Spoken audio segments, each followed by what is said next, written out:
Hello there, ladies and gentlemen. We are back again for the Pahang International Ocean Paddle Challenge Malaysia 2022 Whack the Wave. And we are underway for both categories right now, especially for the women intervarsity double, men and also women. So right now, we are on board with the top contestants so far in the overall results, clocking at 2 hours, 55 minutes and 33 seconds. Alia Nafisha and also Alia Atira are right now at the leaderboards for being one of the best. So they're just one more stage away to win it all, unless we see Ain Shuhada or also Amira Shafika coming in and closing in the gap. So at this moment, there you go. We're on board with the man double, as they are already in the ocean, of course. As it's going to be a long way for them. Of course, when they are starting there, it's going to be all of them cramped up at one location and slowly, extending the gap. And here we go for the gap. And the rest are just getting started. So we're going to go for the next stage, of course, where we just can't wait to get it started, especially for the nationals women there. And in the meantime, you can see the beauty of Pantai Teluk Cempedak. It's just an absolute paradise over there. So this is one of the reasons why they actually chose Pahang, and Pahang is being the official venue. So if you are watching this on the live stream, make sure to like and also share, and give your very best support for your favorite paddlers here, and make sure to do a predict and win. And you can definitely say something at the comment box who's going to win and stuff. Maybe you can predict as well. But at this moment, the leaderboards, especially for the it's going to be for the doubles. It's going to be Alia Nafisha and also Alia Atira in P2. It is Ain Shuhada and also Amira Shafika. P3 draws on for Nur Natasha and also Yusrira Atira. So overall, if you want to have a look on the double man national category, there you go. We're having on board with them. So in P1, it's going to be Imam Sujadi and also Ahmad Asfaruddin, as they are clocking about 5 hours, 51 minutes and 29 seconds. And for P2, we are having a look on Muhammad Aldwa Danish, Muhammad Mustaqim, and the overall is going to be 5 hours, 58 minutes, .50. And P3 will be falling for David Bong and also Adrian at 5 hours, 59 minutes and 42 seconds. And right now, we're underway, especially for both of these amazing categories. Remember, we have 7 categories, so 5 of them are yet to be released on the ocean, as the air horns are now being prepared to be blown out by the VIPs who are down at the venue there. So in the meantime, ladies and gentlemen, this is definitely going to be a long journey to come, especially here we go, getting into the first few checkpoints. So this is going to be absolutely crucial to watch on how things have been going at the venue, of course. So we just can't wait to find out who's going to be winning this, as they are still coming back in style. As usual, the safety procedures are always there. As we know, the directors of the race, Oscar, especially the veteran, who already said that in case of any emergency and you're closer with the opponent paddler or your opponent, you must make an attempt to help them. It's compulsory until the other help arrives. Especially we have the fire and rescue department. You also have the police department and so many others who are working together to ensure this event is safe. And we are just can't, make sure to get everything well. So right now, there you go. We're going to go into our next stage. And it seems like the air horns are being blown out. And there you go for the category, as we are underway for the women nationals, if I got that right. Yeah, it's going to be really amazing one to watch right at this moment. So there are a few of them who are already in a very good stage to win this race, unless we're going to find a different results. But then at P1, it is standing there, none other than Nora Zita and also Nur Shuaiba Shahida, where the overall result is going to be 6 hours, 31 minutes and 54 seconds. And P2 is going to be Daing Nur Hanisha and also Daing Nur Shakina, and the overall result from stage 1 to stage 4 is going to be 6 hours, 55 minutes and 26 seconds. For P3, it is Siti Norma and also Mustika Ayuni, clocking about 7 hours, 7 minutes and 58 seconds. And here they go on a long journey ahead 20 kilometers long, where you need to make a turn. I believe it's going to be every 10 kilometers, and you make another return coming back another 10, so that makes it 20 overall. So as you can see at the back there, the police departments are basically following closely to ensure that these paddlers are getting through safely and coming back again without having any sorts of problems. And off we go for a long race to come. And there you go, the checkpoint where they need to really cross it on. It's going to be a long way to go. 20 kilometers, remember that. They also need to enter the riverside. So it's going to be a mixture of ocean and also river coming in at the same time, where you'll be making the turn at the final checkpoint. I mean, it's not the final checkpoint, it's where the place where you make the U-turn. So when you make the U-turn there, that is where it's going to be there, and it's going to be the riverbanks, of course. I can't wait to see how these paddlers over here are, going to get into the challenge.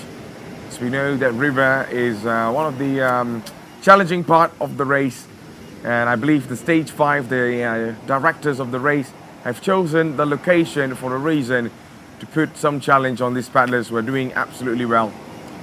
So there you go, we are on board with none other than the one in the front. There's going to be Fatin and also more Ismailina. So they are on the run, and that is 5003 Nora Zita and also Noor Shuhaiba Shahida. I believe they are in P1 so far. Even in the overall result, they are leading at this moment. Until we see Dying Nur Hanisha and also Dying Nur Shakina giving in the challenge that they need. So it's going to be a long journey ahead. We're about to find out what's going to be happening very soon. So I believe that most of y'all are just basically waiting for the international stage, where we have the superstars. They'll be going in very soon. Remember, there's boats left and right following them closely to ensure safety is their number one priority. So we can definitely see the next checkpoint is wide over in the front. I believe it's going to be a long way to go. It's the beautiful location of Teluk Cempedak. You can see the entire overall view from the atmosphere on the top. We're also having a look on how they're going to be managing their time and speed, because those are one of the most important things ever. Why? Is because that you do not want to be burning out your energy at the start of the race and end up coming back slowly because you do not have any more energy left. So hence why the energy level and also your time management is absolutely vital. And right now we are on board with the double men interversity, and we're on the cameras right now. It's going to be one of the very best so far, and they are giving a challenge to find out who is going to be winning this. But at this moment it's pretty early to say, as they are trying their very best to get on the way and get it straight to the next checkpoint that they want.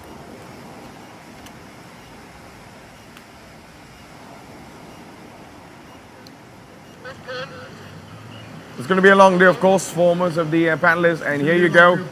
You have the next stage coming through right now, as they can't wait to get it all started until we hear the air horns being blown out. And once the air horns are blown out, it's going to be time to take off. It's going to be finishing in one position. We're about to find that out, and the air horns are blown out, and off they go right now for the double nationals.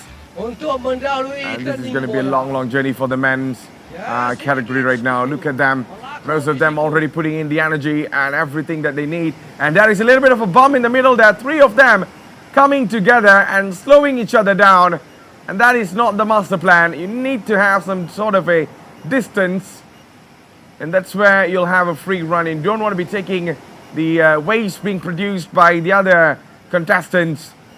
But what a moment, all three coming in together and hitting each other and slowing down their movements. And that is going to be taking some time to make themselves get back in the race. So this is definitely for the men double, of course, as they are going in for the national category. So in the meantime, the next category will definitely be the TK1. They'll be coming up very, very shortly at this moment.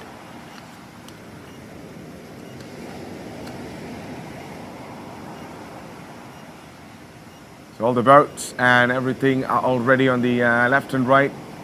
Remember, we have all the safety procedures being lined up to ensure these racers or these paddlers will have a long way to go. And look at that, there is some of them are getting stuck in the checkpoints. So we know this is the challenging part, especially down here in Pantai Teluk Cempedak. And some are taking the advantage to get further and further away from the location they had the occlusion on. And it's going to be a long, long journey to come. Here we go.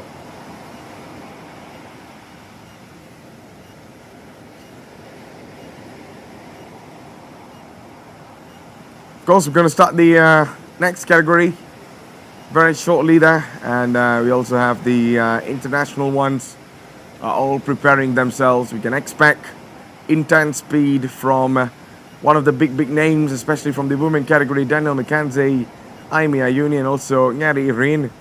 So all these names are one of the best so far in this race, and they're always in the top 3. So today we'll decide either there's going to be a drastic change in the table or these people are going to win it.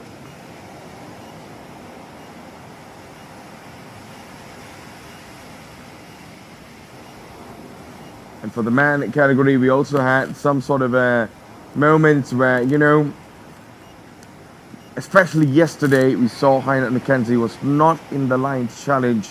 The 2 double challenge we saw, especially from Ken Jenkinson and also David Mockey. Can this be the day that, you know, we can finally witness the moment that they need in terms of, you know, hitting it all closer and get into winning this race? And there you go, the next category are getting in for the departure there, as they will be going into the oceans very, very soon. So this is the entire view. Look at how beautiful Teluk Cempedak is, as usual. The last I've ever been there was several years ago. And we were just flying across some restaurants and so at this moment we give our entire focus on the categories, especially for the national double man intercity, of course, as they are underway.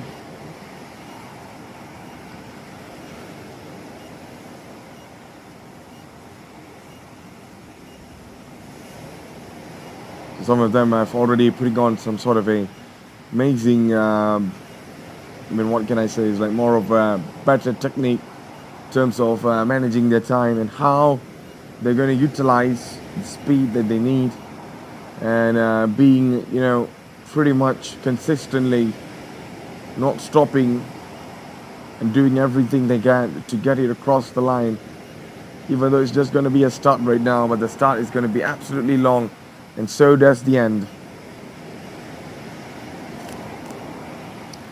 So we're on board with none other than Aliana Fisher and also Ali Atira, who are right now in P1, having the time of their lives at the moment, being all alone, nobody there to give you a pressure, and nobody's there to, you know, challenge or push you further.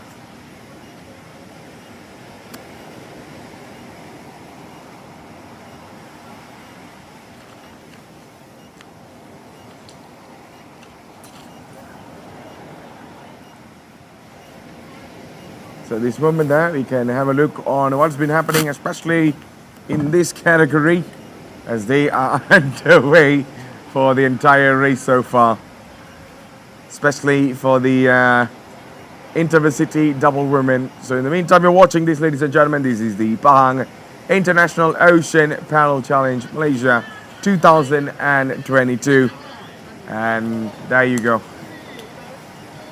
We're about to get into the race of the next category. I believe the TK1 can listen to the entire air horns being blown out, and here comes for the TK1, and off they go for the TK1 category on the blue vest at this moment. Some of them are having a very good start, and some of them are struggling to get it past there. Remember, the waves being produced by your opponents can also be a huge changing factor in terms of your speed, and you don't want to be hitting each other and also flipping the boat, of course.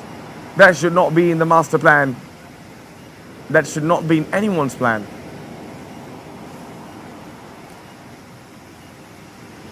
So up they go, especially for the far right, already having a decent speed, decent pace to get into the front, while the rest are taking the time to come across right now.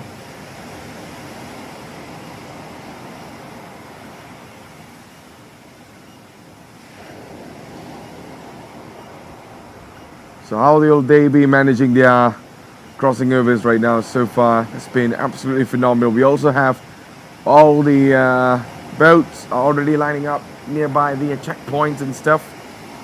Talking about checkpoints, there you go. They're getting past checkpoint number 3, I believe. As you can see from here, they have numbers on the buoy, and of course,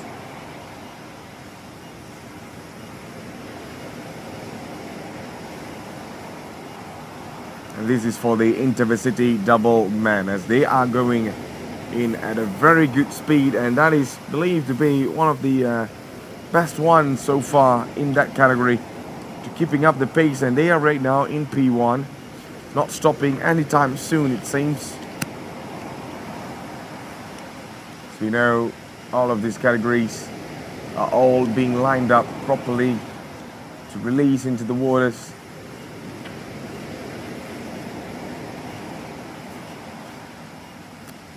Talking about the intercity double man, earlier on we saw Muhammad Azman and also Tuan Muhammad Hizam, who are right now in P1, just like the other results that we saw.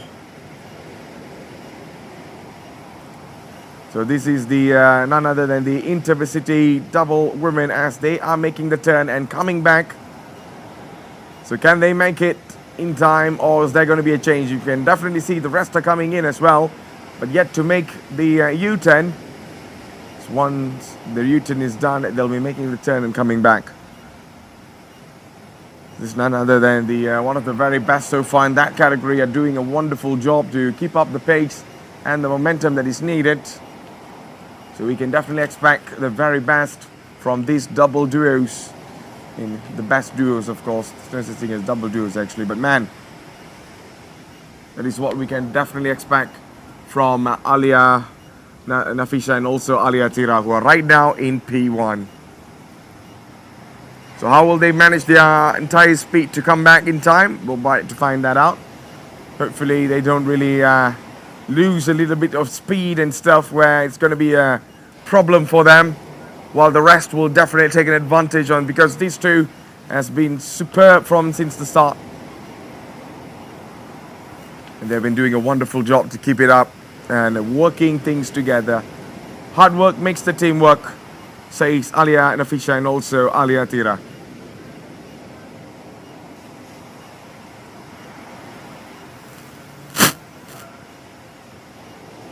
So here we go for a long turn, of course. You can see the beauty of Pahang, where lots of things have been shown out throughout the entire tournament and stuff, especially 5 different locations in Pahang. And this is the double intercity men, of course, as we are underway with number 6005, and that's none other than Muhammad Azman and also Tuan Muhammad Hazim. Yeah. They're from Uni ZA. Even in the previous race, they've been doing a superb job. Can this be the moment for them to win it all?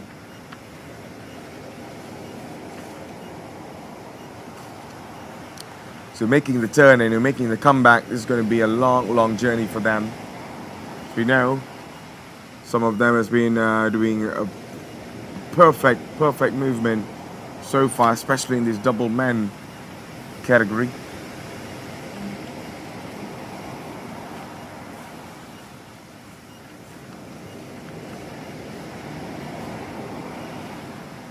This is basically the atmosphere on what's happening. Last checkup, and few of the paddlers there having final words with their team members or something, as they're getting themselves sorted out before they are released into the oceans.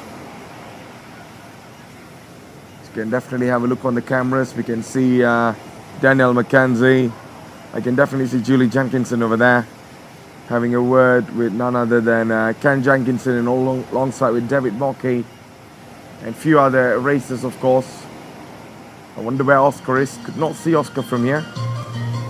And he is basically the man behind all of this in terms of making everything well prepared as being the race director. We're going to have a look on this performance. So let's enjoy this cultural performance from Pahang for a while.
Alright, terima kasih kumpulan kesenian Jabatan Kebudayaan dan Kesenian Negara Pahang. Persembahan tarian yang pastinya menghiburkan para pengunjung yang berada di Pahang Ocean Paddle International Challenge 2022. I think we are getting ready for the start of the next race, which is SS1 International Single Women. That's coming up in a bit, in a few minutes time. So we want to get all the paddlers to get ready for the next category, which is SS1 International Single Women. Sekali lagi pada semua yang hadir yang bersama dengan kami pada hari ini di Pantai Teluk Cempedak, inilah dia peringkat kelima, Stage 5, the final day of the Pahang Ocean Paddle International Challenge Malaysia 2022. The participants, international participants, are all getting ready for the next stage. We still have two more categories to go. SS1 International Single Women, and the final category will be SS1 International Single Men. 30 seconds to go. Right, less than 30 seconds to go. The countdown has begun for the next category. So paddlers, get ready.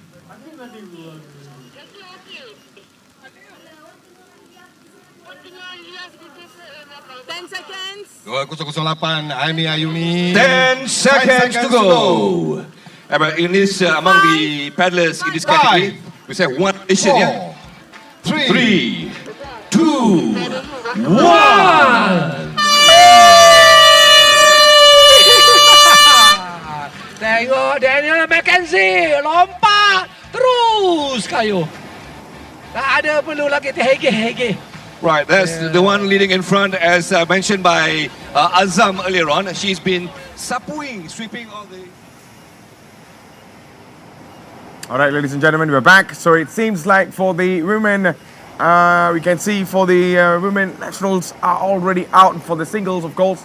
And here they go for a long run, especially in this TK2 category. As we can see in P1, as usual, we can definitely have a look on how they've been performing throughout the seasons, of course, throughout the entire stage from the stage 1 all the way to stage 4. I thought stage 4, yeah, stage 4 yesterday, and today for stage 5.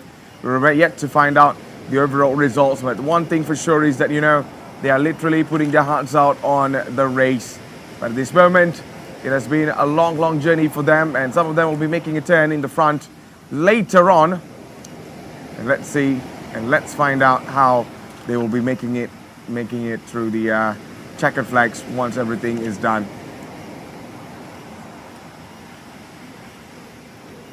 All right, so it seems like for the SS1, this is definitely for the Women Open International category, as they are making their way straight into the race for 20 kilometers long, as they'll be going through lots of other challenges as well coming in for most of them. I wonder where is Daniel McKenzie, as this is where she will be putting entire hearts out actually to win the race. So there you go, some of them are making it to the first checkpoint. And let's see what's going to be coming up very shortly, especially from the race leaders.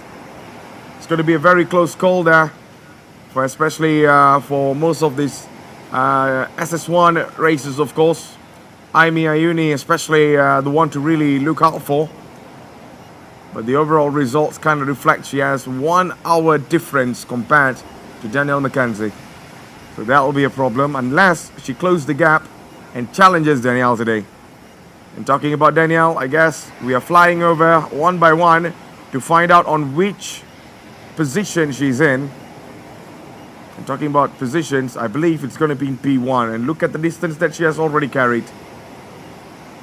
And we can definitely look on the one there. We are getting closer right now. It's going to be Aimi Ayuni is on P2. Yep, that is Aimi Ayuni right now. The Malaysian international is trying her very best to put on a challenge. And followed at the back is going to be Ngari Irin and also Julie Jenkinson. And there you go, a look on the race leader at this moment. Danielle McKenzie in P1. As usual, putting on a stellar performance from the start. And we can expect a better ending very soon as well. But then today she has a challenge, and that is Aimi Ayuni. The biggest question right now is, can Aimi Ayuni come up to the challenge and face Danielle McKenzie's intense speed and endurance training that has been absolutely transparent in this race. So in the meantime, ladies and gentlemen, you are definitely right now watching none other than the Pahang International Ocean Paddle Challenge 2022 Whack the Wave, as we are underway for the race at this moment to find out who's going to be winning for today. Today's the finals, of course.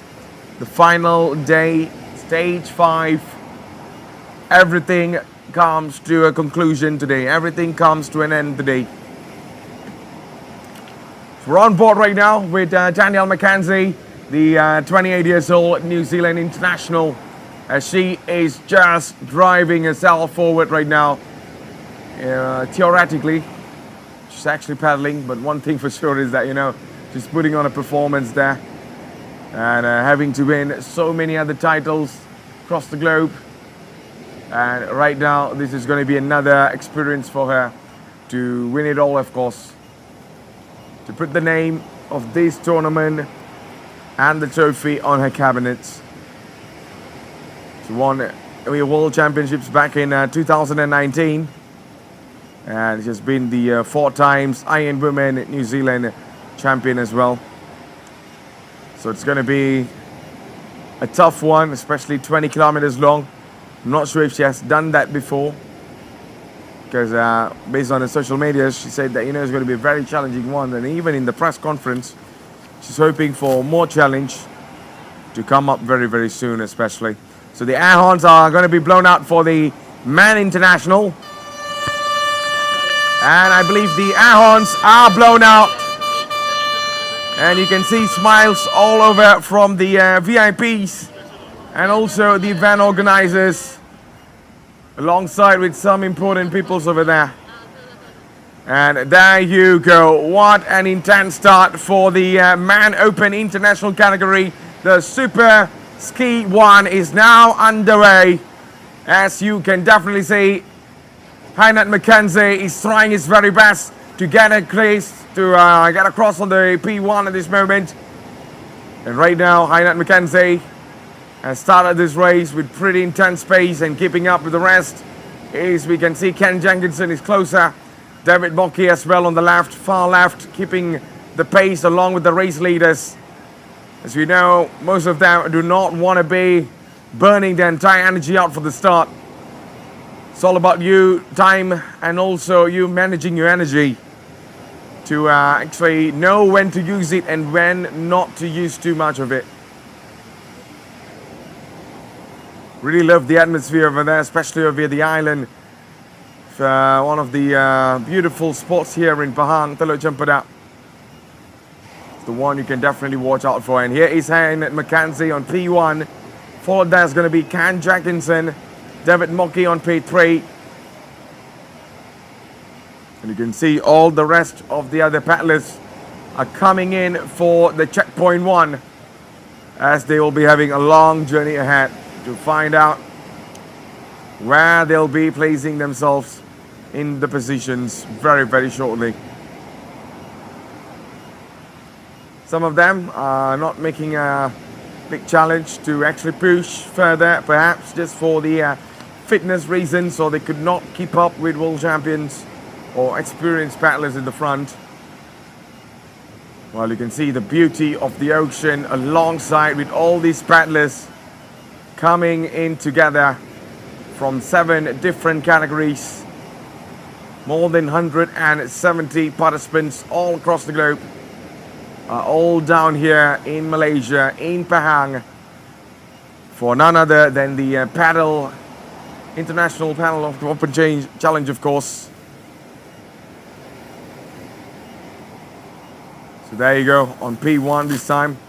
I believe that is Hynat McKenzie, who's right now doing his very best to get himself in the positions that he needs to, or else things can definitely change in the line later on.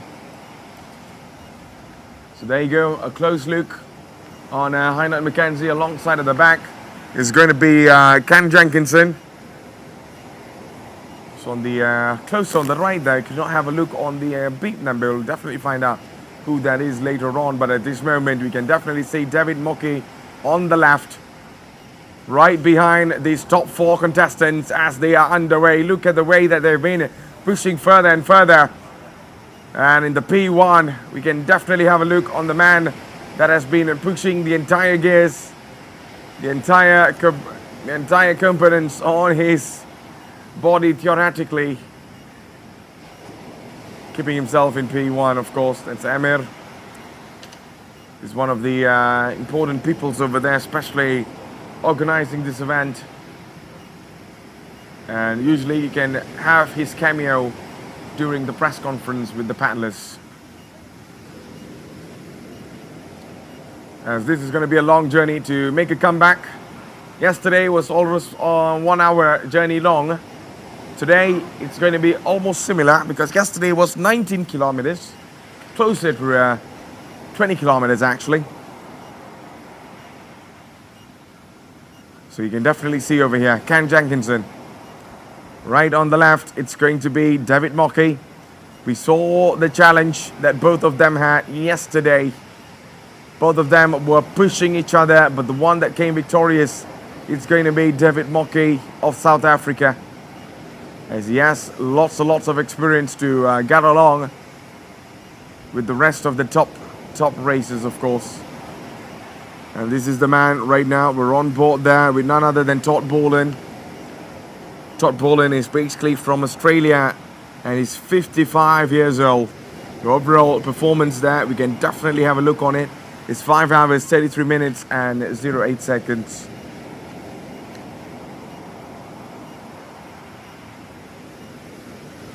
So I guess it has been a long journey for most of them to get along in this first half of the race, as they'll be making a turn once at the riverbanks. So it seems like the way is quite long, but once they make the turn, that's where we can definitely calculate every speed and every moment that'll be coming in. So I guess we'll be going for a look on how beautiful Pahang is. Because remember, we are down here in Pahang, Telok Cempedak, 5 different locations, and here we go.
I see the light inside your eyes. You make me feel like I'm awake. I don't know why you make me shine like a star in the sky. I'm okay. I wanna take a breath. I'm falling in love. I'm falling in love. I wanna hold your hand. Don't leave me alone. Don't leave me alone. You get me high. Oh yeah. Be by my side. Baby, yeah. Only you can save me. Only you can save me.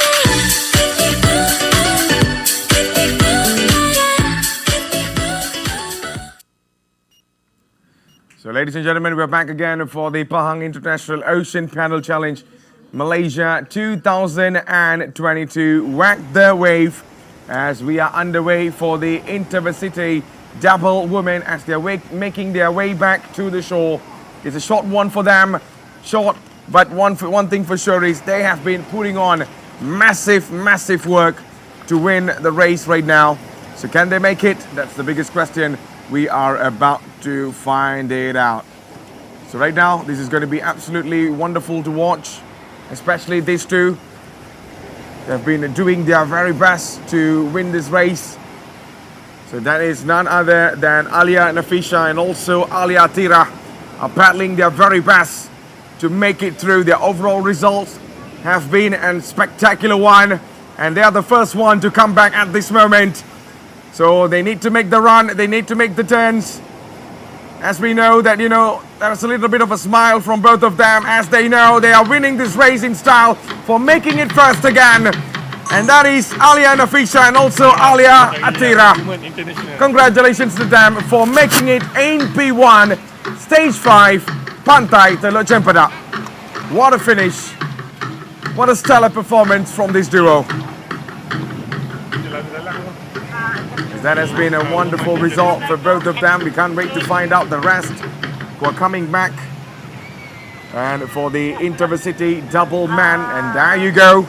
They are dashing forward right now. They are made to make a comeback.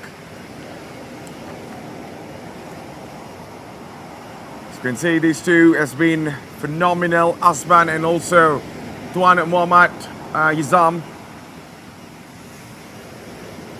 So can they make it all the way to P1 again in terms of overall results?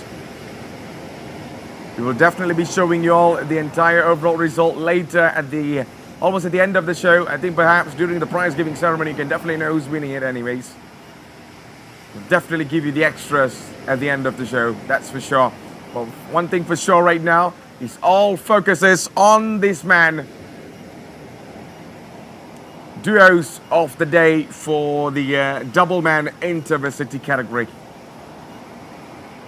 So you can definitely see how they've been showing themselves throughout the entire moment. Even since the first stage, it was some sort of a journey for both of them, taking this challenge, no matter what it is. But they're doing their absolute best to get across the line and finish this much more better compared to yesterday's timing. They know how vital and important it is. It doesn't matter if you are, taking your time to come back, but these two does not want to take more time. They want to finish as faster as they can, as they know this is one of the most monumental times of their lives. And this is how they finish it in absolute wonderful style. And there you go, P1 for them for finishing this at that very best moment.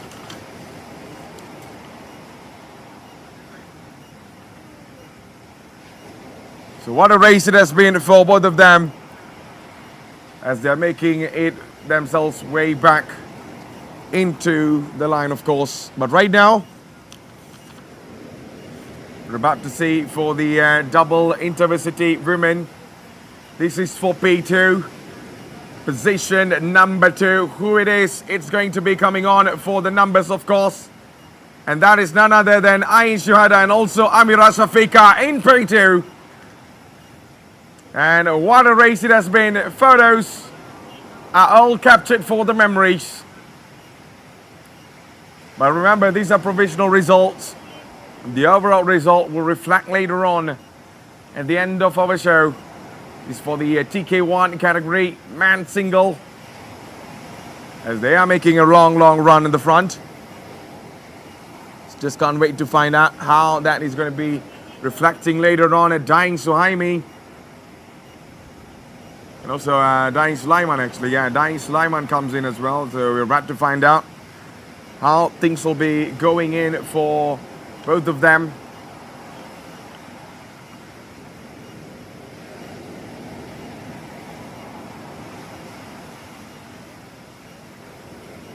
So aged 23 from Terengganu has been a spectacular run. And this is the battle between none other than Ken Jenkinson and also David Mockey. And both of them are doing their absolute best to keep the run. And at this moment, we can see Ken is still leading ahead of none other than David Mockey. And David Mocky right now pushing the gears for Ken to get a little bit tired. But then Ken knows how to manage his energy. We saw that yesterday, but somehow we saw David Mocky finishing it in P1. But these two has been pushing the gears since the stage 1. And right now they're at the end of the stage. And that is stage 5. They're at the finals. This is the conclusion. This is where it ends. This is where you put the dot on your note. So who's going to be winning it? We're about to find out. It's David Mocky versus Ken Jenkinson. This is the son of Julie Jenkinson and also Rob Jenkinson. Both of them are paddlers. And the son right now has been phenomenal, continuing the legacy the parents have set. And he has been going up against the former challenger of his father, David Mocky now. Trying his very best to get forward, to get into P1, but then Ken Jenkinson is doing his absolute best to keep up the momentum and to keep up everything there is, to not lose the position that he's been holding on lately. David Mocky from South Africa and Ken Jenkinson from New Zealand. Whoever wins, both of them are still going to be one of the pivotal paddlers throughout the race, especially for the men category. And this is the women international. That is Julie Jenkinson. Right behind her is going to be Ngeri Irene. Ngeri Irene finished in P3 yesterday, and that was a surprise. But Julie Jenkinson is trying her very best to keep up with the Thailand international, where she just knows a remedy to get into P3. And right behind both of them, it's going to be none other than Hynut Mackenzie. Or you should call it there, Mackenzie Hynut, because yesterday the host was saying it the other way around. Either way, it's going to be the results that's going to be reflecting much more stronger. So these are the race leaders so far, especially for the battle between men and women international category, as they are all underway for the 20 kilometers run. As they know, 10 kilometers going from checkpoint 1 to making a U-turn and coming back another 10 kilometers, and that's overall 20 kilometers long. So right now, this is going to be superbly vital to find out what is going to be happening in this position, as we can know that Ken Jenkinson and also none other than the David Mocky, the South African international, are pushing and pushing and pushing. They're literally changing positions every few minutes. And this is none other than Ayn Shuhaida on the back there, trying her very best. And how about this for the TK1 laser? And that is believed to be none other than Daing Sulaiman. If I get that right there, I just need to find the big numbers there. Daing Sulaiman, throughout this race there, he's been in P1 with an overall result of 6 hours, 16 minutes and 33 seconds. All stages was superb for him to finish in a very good timing. He was pretty much closer to Muhammad Adib Kamaruzaman. But then the one who had a better timing is always going to be Daing Sulaiman. And coming behind Adib, it's going to be Freddie Angang. So yeah, this is basically Muhammad Adib, who's on P2 on the overall results. As you can see, the beauty of the other side of the location where the boats will definitely stop. And that's where most of the fishermen will come out to catch their catch of the day. Most of the time. We also have fish markets and stuff. And this battle is not going to stop anytime soon. It's Ken Jenkinson again, up against David Mocky, still in P1. It's going to be Ken Jenkinson holding on his absolute line and its absolute pace. The pace is superbly vital right now for Ken Jenkinson. One thing for sure is that Ken Jenkinson is a little bit younger. I mean, way younger than David Mocky, if you want me to be realistic. But yeah, the energy level will be going up against them. And there you go, the end of the InterVarsity double men as they are coming closer into their positions. If you can have a look on the cameras on the floor, you can definitely know who finished first, but I can definitely believe it is none other than Muhammad Azman and also Tuan Muhammad Izzam. They have been putting on a really good performance. Unfortunately, we did not get to see who finished there because the view is pretty much far ahead from the top there. But never mind, and there you go. This is for none other than for P2, I believe. And that is Zul Naim and also Ikram in P2. And P3 coming on for the number 6008. And that is believed to be none other than the man on the front, especially in the top three. Has been putting on a stellar performance so far.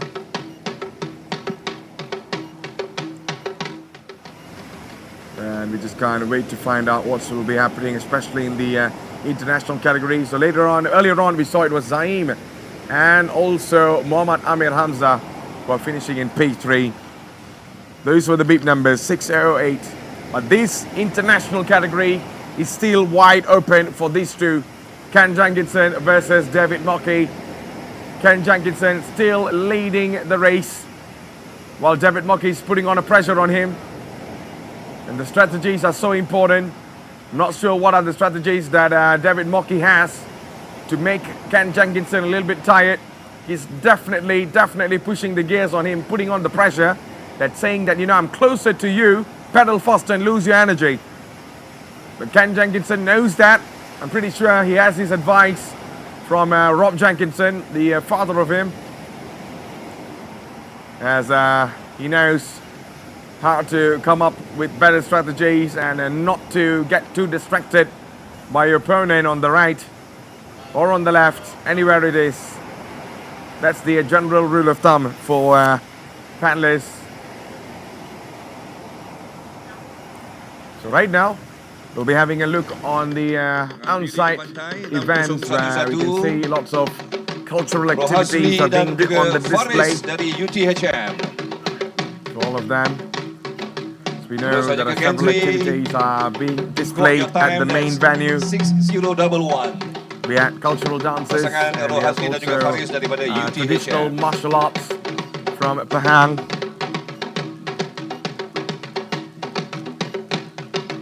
Basically a skit that is superbly cultural, and it's a pleasure to watch the culture of Malaysia and Pahang. Seterusnya 6012. The next team to approach is 6012, and that's Harith and Shazwan from UTHM. Ini dia 6012 pasukan seterusnya. Haris dan Shazwan UTHM. Ya, mantap UTHM. If you're watching this on the live stream, of course, ladies and gentlemen, make sure to like and also share our live stream, of course, as this is the stage 5, the finals of the entire stage that we have from stage 1 all the way to stage 5 for none other than one of the very best events that we have held here in Pahang, Malaysia. It's the Pahang International Ocean Paddle Challenge Malaysia 2022. Whack the wave.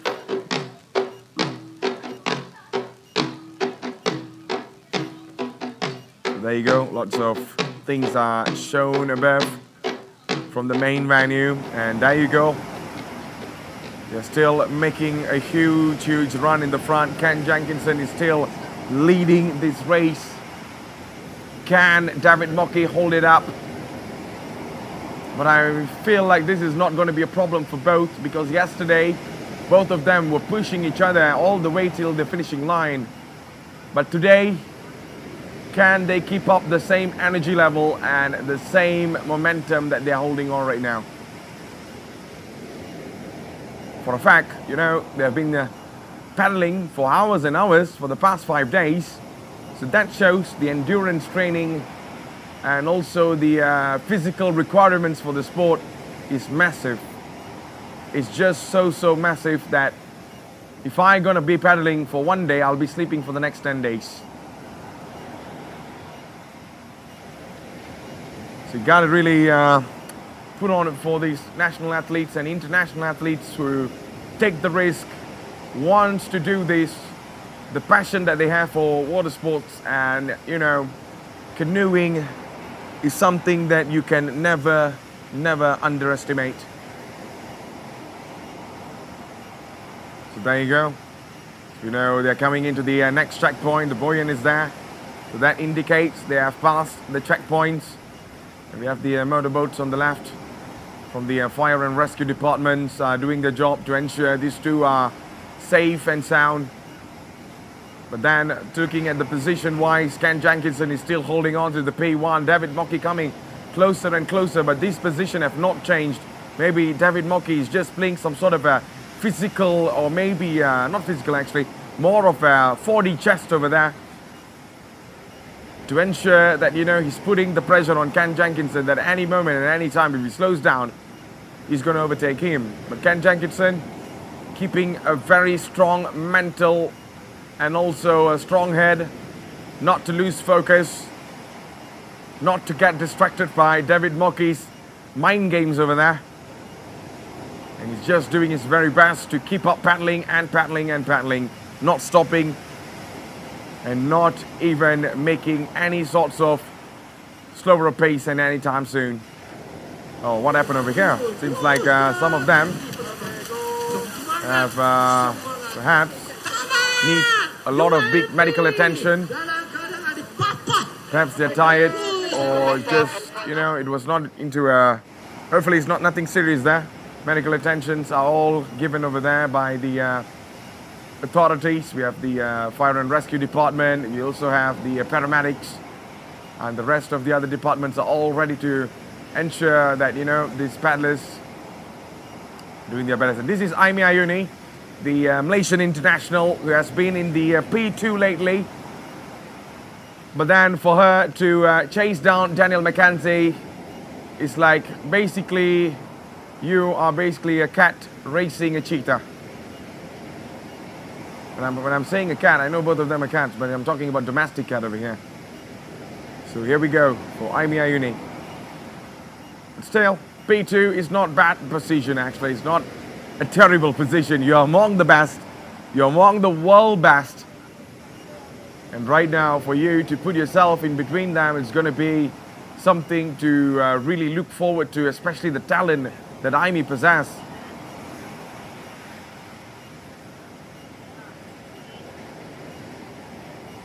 So Aimi has passed the checkpoint and she's going across throughout the rivers very soon.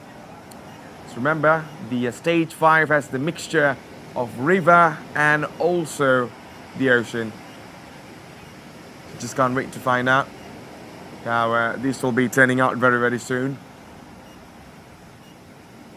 So you know, this race looks pretty clear on how all of them has put on a huge challenge on each other. Coming in all the way to stage 5, it's not an easy job. We saw some of the paddlers were fainting earlier on and losing their consciousness, and that shows it's not easy to paddle for 5 days continuously.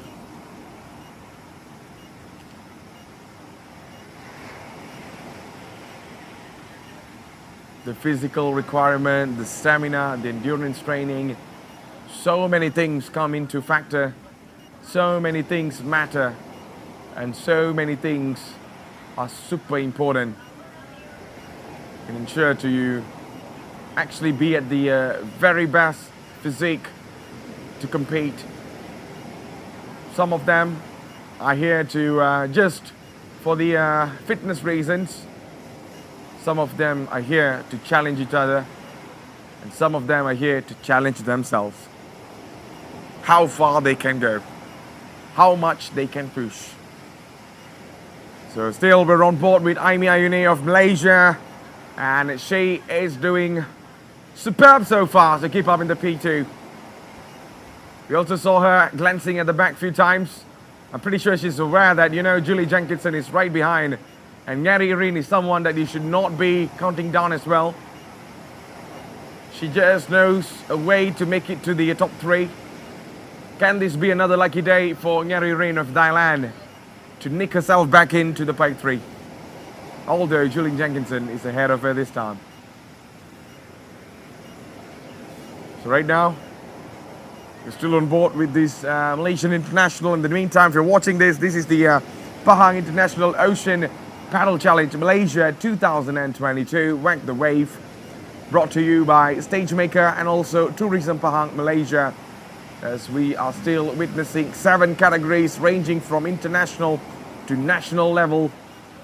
Star paddlers and world champions are right here together with us from various parts of the world for one reason, and that is to compete. As you can see at the back, this is why Aimee Ayuni was pretty aware that, there are so many people at the back. She needs to spot her competition. She do not want to be spotting the man international, of course. She just wants to find out who is wearing the red vest. And that's her only concern at the back. So as we are underway, coming closer to the river, as the cameras are focusing on the race leader, and that is Daniel McKenzie, the 28 years old New Zealand international. Is just paddling through to come into the river very, very soon. As you can see the beauty of Pahang and Kuantan. So we can see the signboards. It's the giant signboard over there says Kuantan. That's absolutely scenic, you can say. So there you go, they're coming closer for the Men Open International. Only the Men Open International are required to finish the 20 kilometers run over here to make the turn and come back from the river, while the rest will have a different checkpoints to make the turn.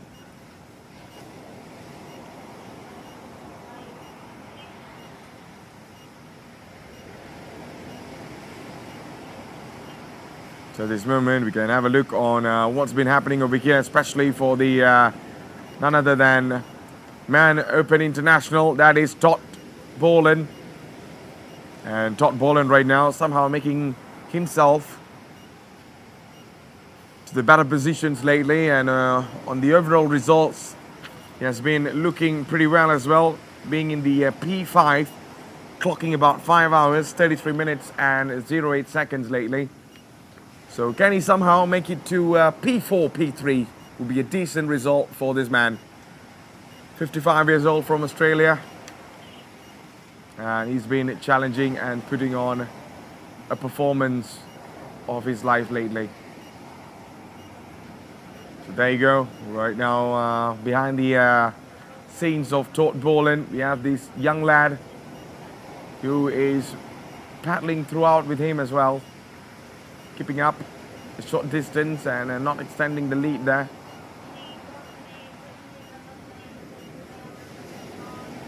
You know, most of them are doing their very best in the final day. You know, the requirements of you to be yourself at your very best is massive in this day. One of the reasons why I say this, some of them are having leg cramps. The fatigue level will come into an effect. And I believe even though some of the paddlers are above 40 to 50 years old, but they're still in stage 5, competing to even be in the top 10 is absolutely phenomenal. Like I said, age is just a number for these athletes.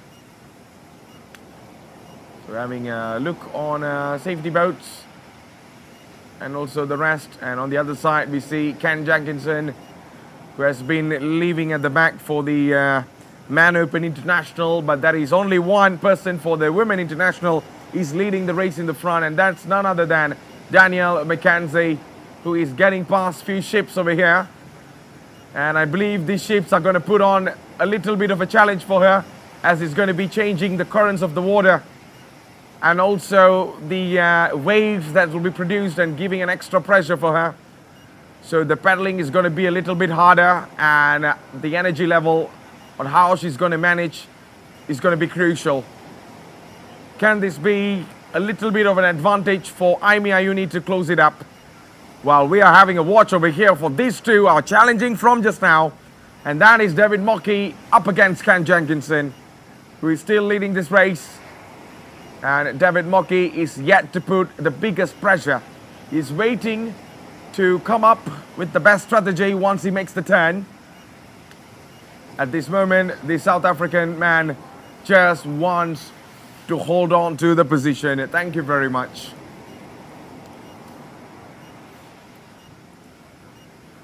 And there you go, a look on Aimi Ayuni at this moment. As she is right now in pay 2 for the Women Open International category. The Malaysian International right now doing a fine job to be in the top 2. But one thing for sure is, if you're being rational and if you're being much more realistic, the timing between Daniel McKenzie and also Aimi Ayuni shows 1 hour difference. So that's a massive time. So it's pretty fine. One of the reasons why I say it's pretty fine is because Aimi Ayuni, even though she's in P2, one thing for sure is that, you know, she's only 18 years old compared to the rest of the other paddlers who are 17 and 52, 31. So it shows that, you know, if she can keep up with one of the world's best, she has the talent to go further and further. So right now we're on board with none other than Daniel McKenzie, who is right now having a big challenge to keep up with the currents of the water. As you know, this ship might be a distraction for her, but then she has already told in the press conference that she loves challenges.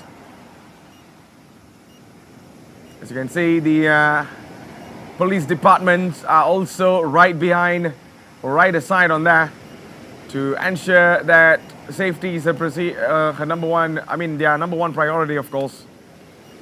But at this moment, she's focusing all on the race. She doesn't even care how big the ship is, how many people on the ship is, and who's next to her and who's behind her. That is not her focus. She just wants to finish this race at the pace that she's keeping up right now. Ken Jenkinson in P1. P2 right now is being held on by David Mocky of South Africa. These two will be a fight to watch. How long they can keep up, how much pressure that David Mocky is going to put on Ken Jenkinson today. Yesterday, the strategy worked out absolutely fine for the none other than the South African international, David Mocky. But Ken Jenkinson might be prepared for one last time to beat this man and come into P1. So this is Hynett McKenzie, or Mackenzie Hynett, either ways. One thing for sure is this man was missing in the battle between David Mocky and also Ken Jenkinson. So today he might be alone in the P4, and in the P3 perhaps. Yeah, he was just right behind the 2 ladies in the front, and he's been holding a decent position lately. All the way from Australia, of course. And he's down here in Pahang, Malaysia, to give one last go on the stage 5, the final stage of the Pahang International Ocean Paddle Challenge, Malaysia 2022. Whack the wave. So remember, this entire show, the entire tournament, is brought to you by Stagemaker and also Tourism Pahang Malaysia, coming in with 7 categories from nationals to internationals, and we also feature many star paddlers and also world champions across the globe. So this is going to be difficult to watch how far these two can go. So we know we're having a look on them, on why I say these two, which means David Mocky and also Ken Jenkinson. Daniel McKenzie looks like she's taking her time to slow down a little bit, trying to get away from the waves that is being produced by the ships that is traveling to a different location, but following the same route as her. So can this be the moment for Aimi Ayuni to get closer and closer and close the gap that Daniel McKenzie holds against her? While the rest of the others are just coming in in the same direction, of course. The only difference is the distance between the rest of the races or the paddlers. So Danielle McKenzie still doing her very best to keep up the challenge that she needs to get into the position that she desires right now, as we're still underway for most of these categories.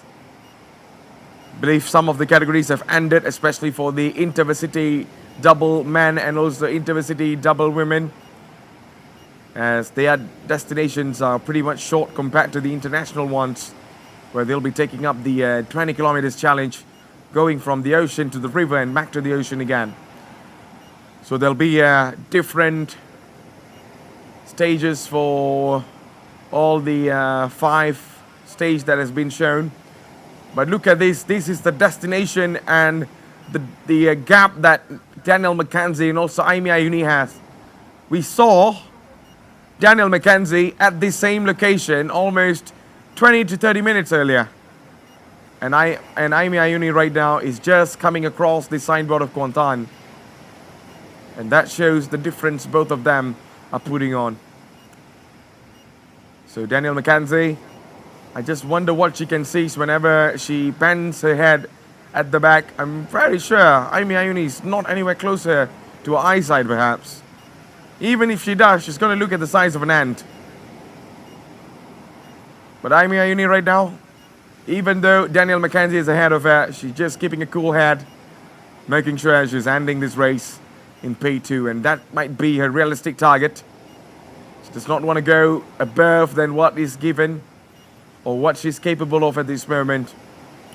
These two still holding on to the same position from earlier on.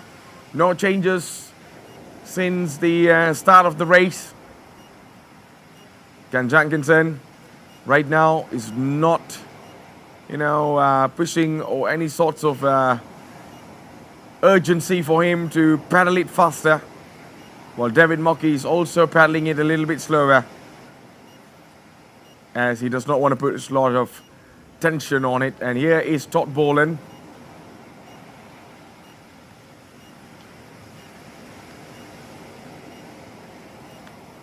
So Todd Boland right now doing her very best to keep up the momentum, especially when he's in the P5 on the overall results. And above Todd Boland is going to be Charlie Benjamin.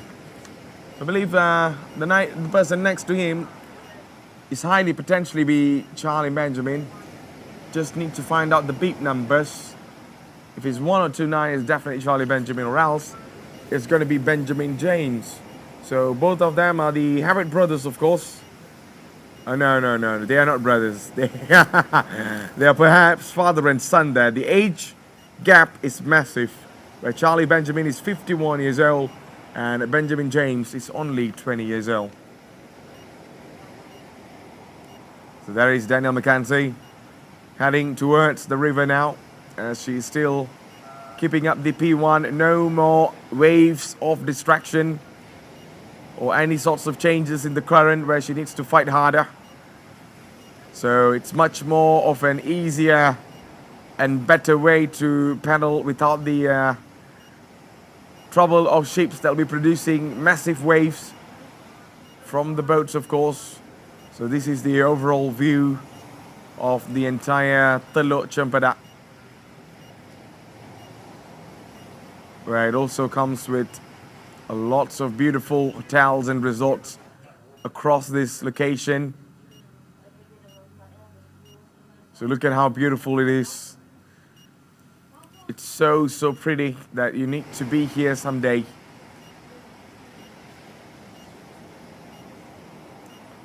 So right now we're underway for the Women Open International, and this is the battle for P3. P3 right now is now held on by Julie Jenkinson.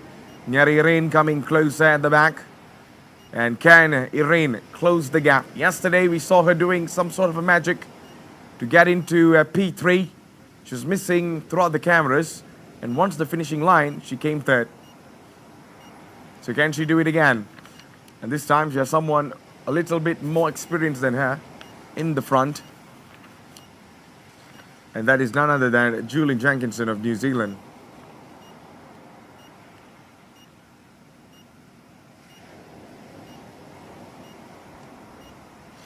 So the other side, we're having a look on this race that is yet to end, and that is none other than the South African up against the man in the front. And it seems like they're paddling faster and they're taking their time to paddle back slower.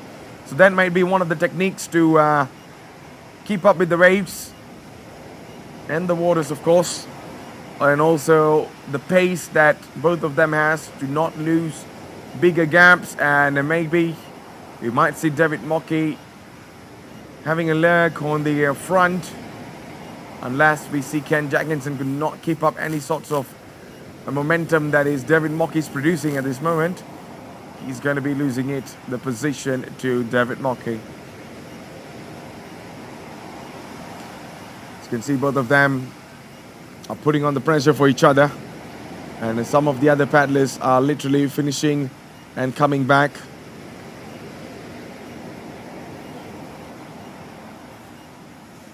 So this is where everything is going to be coming into places, of course. So there you go. Pans on the cameras for the Women Open International as they are underway to the river, of course.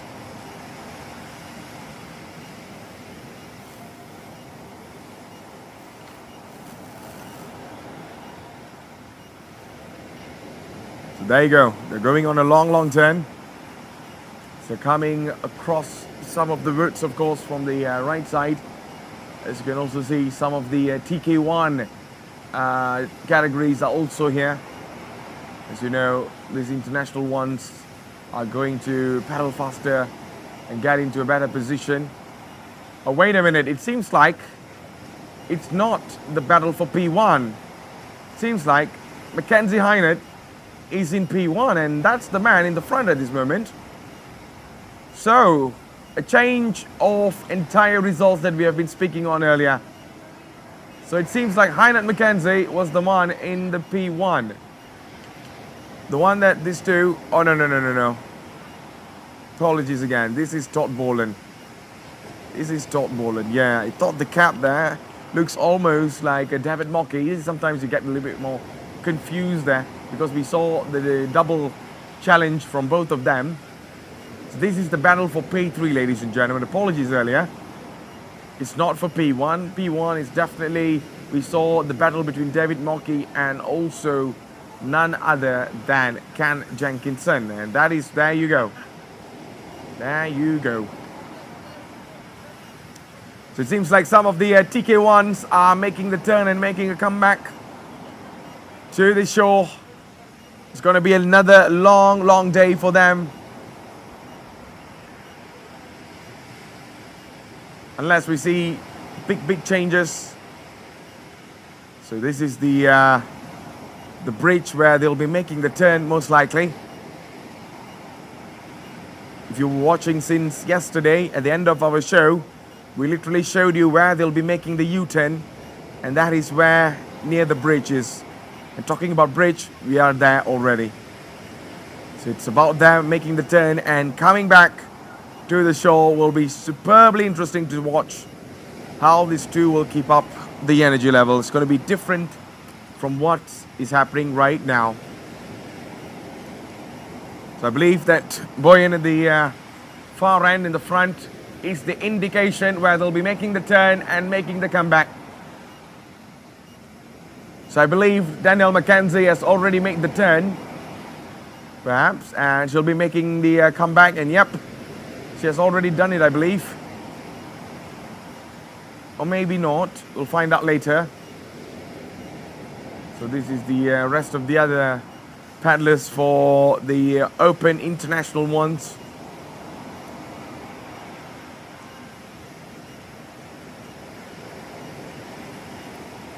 So there you go. So I believe she has already made the turn. And she is coming back to the shore now.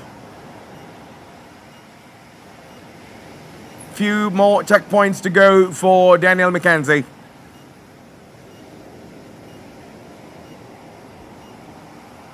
So I just can't wait to find out how long it's going to take for her to make the comeback, because we saw her keeping the same pace from the start. Can we see when she makes the turn, we are able to witness extra pace to make it to the finishing line.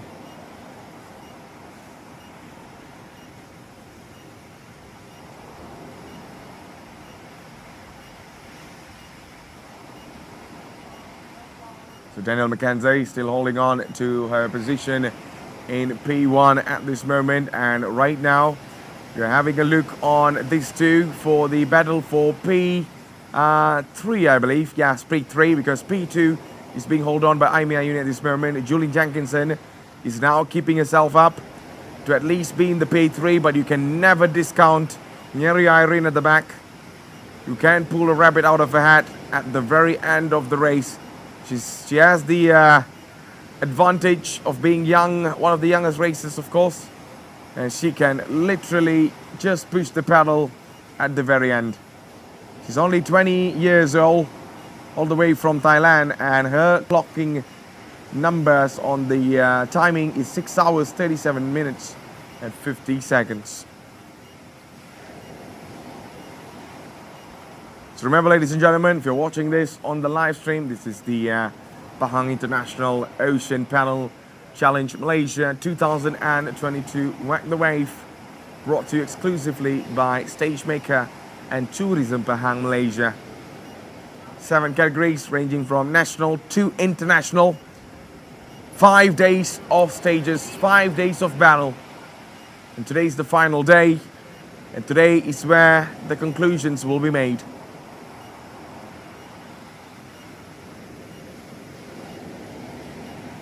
So this is the battle again for P1, especially for the Man Open International, as we are on board with Ken Jenkinson and also none other than this man in the front, David Mockey. So David Mockey and the rest has already made few turns and coming back again. How long both of them will have time to get closer and closer to the shore. So over here, this is going to be the battle for P3. As we know, Todd Poland is up against Heinrich McKenzie, and also none other than the other man in the front, of course, is either believed to be Charlie Benjamin or perhaps Benjamin James, either one of them.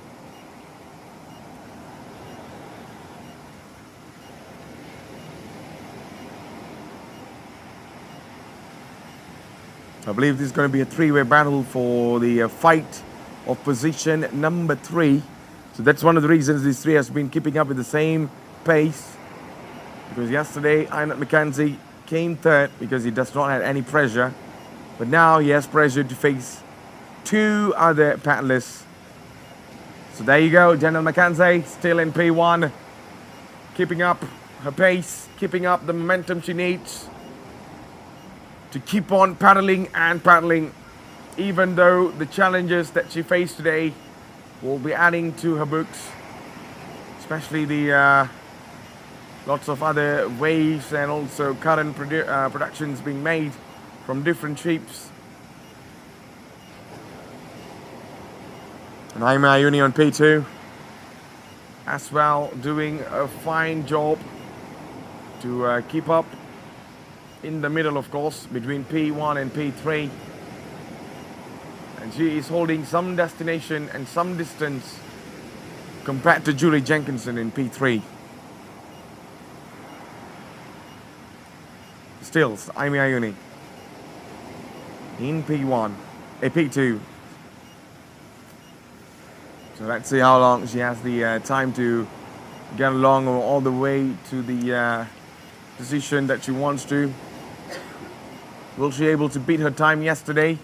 And talking about yesterday, her timing would definitely be none other than 6 hours, 36 minutes and 38 seconds. But that is the overall there.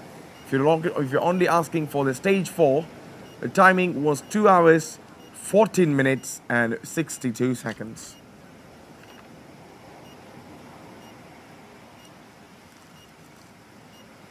So can we see something different from IMEI Uni today? But at this moment, it seems like the strategies are coming into place.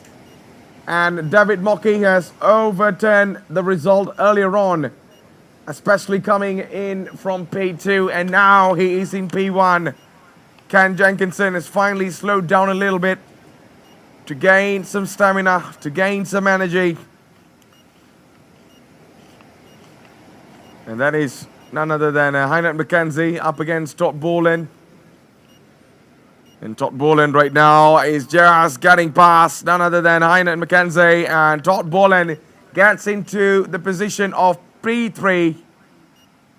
How long will he able to hold on to this position? We will find out superbly soon. It's more of a veteran versus the young lads now. That's how it looks like.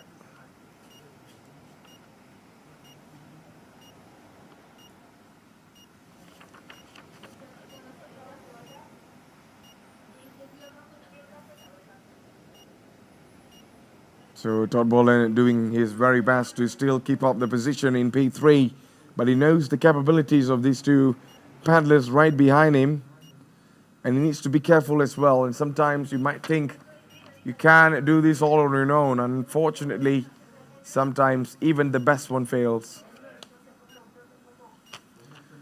So that shows we'll be going for a long run, especially from the first checkpoint all the way to the last checkpoint.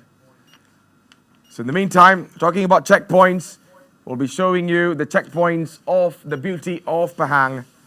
So if everything is underway for you to watch, and if you're ready, let's take you there and witness the extraordinary of Pahang. Here we go.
Di bawah langit biru menghayati pentas keindahan, bercuti dalam negara yang penuh keistimewaan, menemui semula keindahan Malaysia,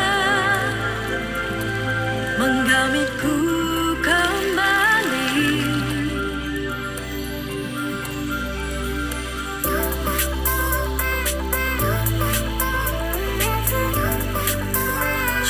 Cuti Malaysia,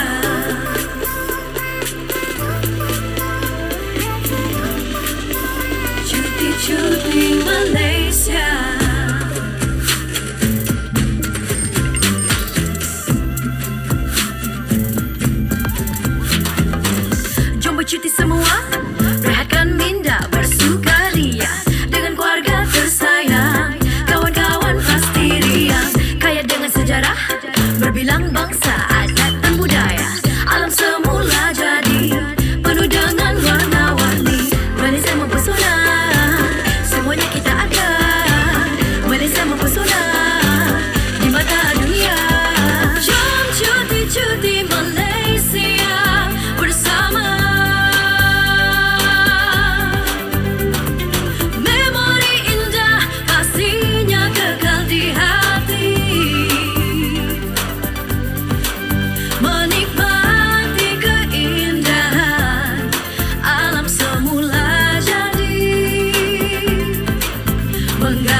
Mendamitku kembali.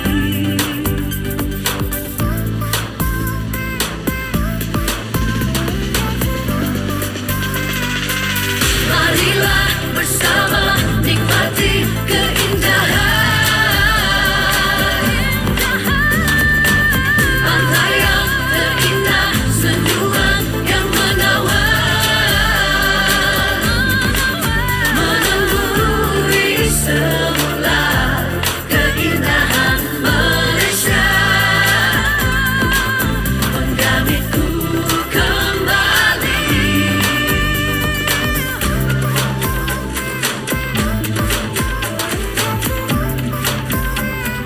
Cuti Malaysia.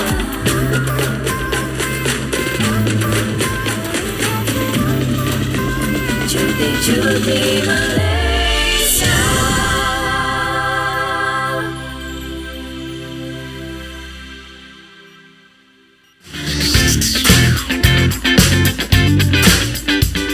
Sekarang kita nampak serangan yang dilakukan oleh Ali pula.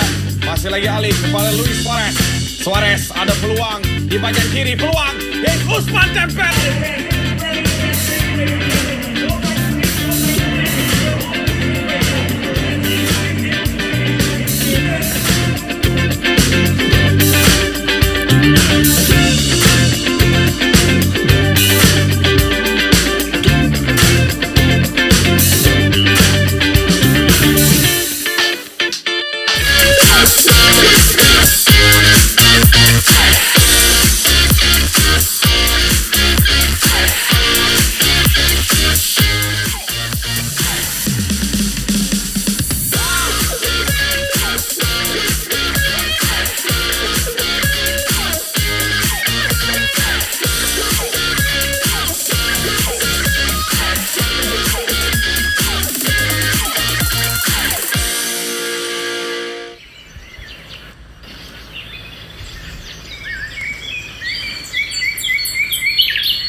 Kuantan 188. Kami sudah. Anda bila lagi? Drop Zone, bang!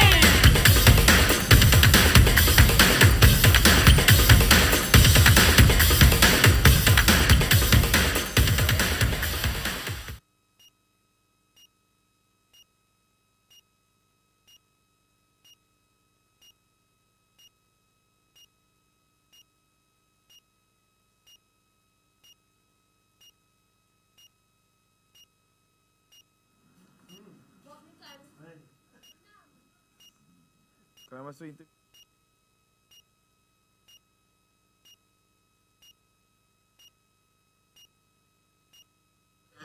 luar biasa pada umurnya 76 tahun, the oldest local paddlers in this competition. and for the Pahang International Ocean Paddle Challenge Malaysia 2022 Whack the Wave, and we are coming closer and closer to the shore, of course, for some categories. Some of them are now only making the turn under the bridge, of course. Later on, as we can see, the checkpoints are already put on where to make the turn. But at this moment, this is going to be a long, long journey for all the racers, especially for the TK1, TK2, and also the international categories at this moment. So we're on board with some of them who are already putting on the final performance of the day.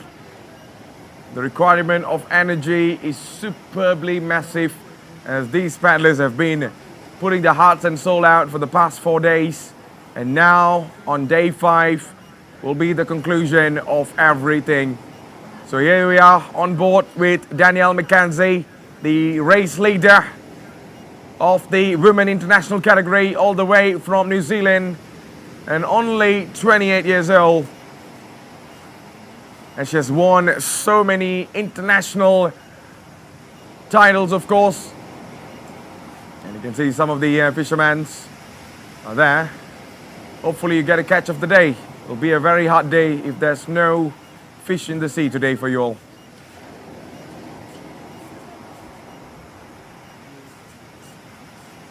So right now we're on board with the TK1 races as well, alongside with the TK2 doubles for men and women. I believe that's the men's side, of course. But then Danielle McKenzie has left both of them behind, and she is going on a different level of speed. How she's keeping up with the pace is going to be a big question at this moment, because she has been managing to do this since the past 4 days, 4 different stages, and even now. So is there anything that'll be making her slow down? I don't think so. Well, I'm Ayuni right now, catching up with the rest of the men international categories. She does not want to push further, as she's waiting to come a little closer to the shore, and that's when she's going to be pushing her hearts out.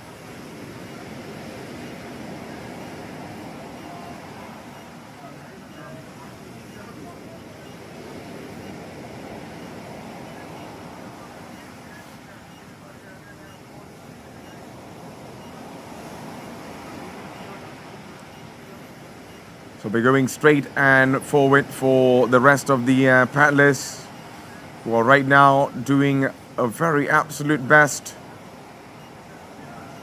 to come back to the finishing line.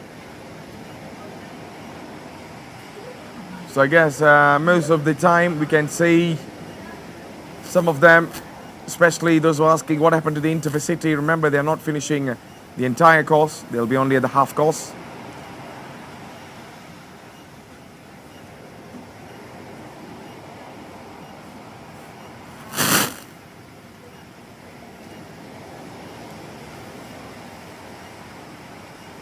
So ladies and gentlemen, if you're watching this, make sure to like and also share the live stream, of course, as we are today in the final stage for the Pahang International Ocean Paddle Malaysia 2022 Whack the Wave. So right now, we'll be with Muhammad Nazam, the host of the day at the main event. Take it away, brother. Berbagai lagi aktiviti-aktiviti yang berkaitan.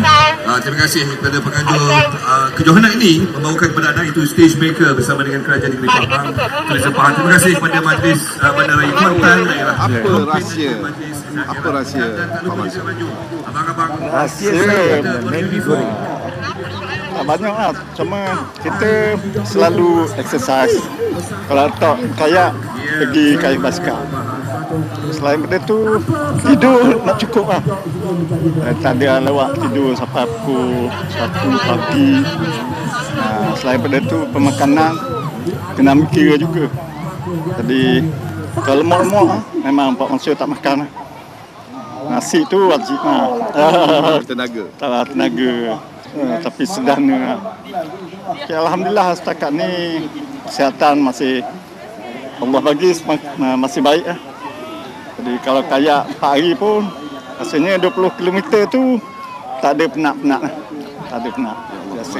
Saya memang, bukan saya, ramai yang macam mana nak percaya 75 tahun ni berkayuh lagi, bendayung lagi, semua buat. Jadi Pak Mansur, dalam pelibatan sukan ni, adakah ini yang paling besar Pak Mansur pernah? Sebab selain daripada mencipta Malaysia Book of Record kayuh 1,800 km, adakah ini perlumbaan yang paling besar Pak Mansur pernah masuk? Dulu macam acara sebegini belum kena dianjurkan. Jadi macam di peringkat negeri kena masuk tanding juga, tapi dalam tahun 90-an dulu. Selain itu Pak Mansur untuk persiapan ekspedisi menjelajah, panggil ekspedisi ekspresi negaraku, kayak Solo Semenanjung. Yang 2017. Tapi sebelum pada tu 2010 Pak Mansur dah buat cara solo daripada Kuala Terengganu Batu Buruk ke Teluk Mani sepadang Pahang lah, Geliga. Itu tak jauh, selama 6 hari lah. Kalau lebih kurang dekat 200 kilo macam tu. Selepas pada tu selalu buat latihan untuk menjadi apa ni Pahang Ocean International Competition. Jadi ada 4 kali buat persiapan latihan. Tapi tak lama, dalam 2-3 jam kali buat latihan. Itu je. Dan untuk generasi muda ni kan, Pak Mansur dah 75, tapi untuk yang muda ni, apa pesan dan harapan Pak Mansur terhadap mereka? Cuma orang-orang muda ni mesti ada satu-satu minat yang kita kata yang positif lah. Tak kira minat apa-apa pun. Macam Pak Mansur ni banyak benda terlibat dalam hiking, mountain climbing apa, cycling, kayak. Selain benda tu diving juga. Jadi complete lah. Cuma macam paragliding apa tak ada. Cerita tu lama nak buat tapi belum sampai. Itu je. Jadi Pak Mansur, kita ucapkan selamat maju berjaya Pak Mansur. InsyaAllah segala-galanya akan baik-baik berlaku Pak Mansur. Terima kasih Pak Mansur. Dan kita kembali ke studio Pak Mansur. Baik.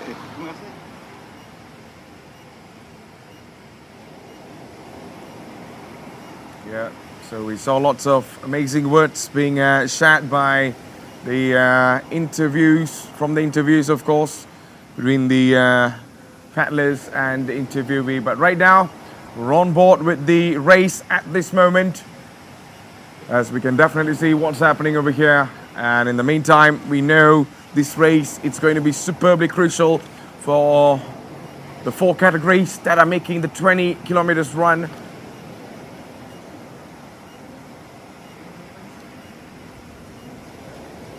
So in the meantime, we are right now at the on board with Aimi Ayuni. So that is the beautiful Kuantan 188 tower, and that is the one of the biggest attractions that we can find in Kuantan. The beauty of Kuantan. That's one of the reasons why, if you're watching this and you're someone from the different countries and stuff, Pahang is a must visit if you're definitely coming to Malaysia. So the 118 or the Kuantan 118 tower is built in February 21, 2021, just last year. And that is the beauty of it. Look at that.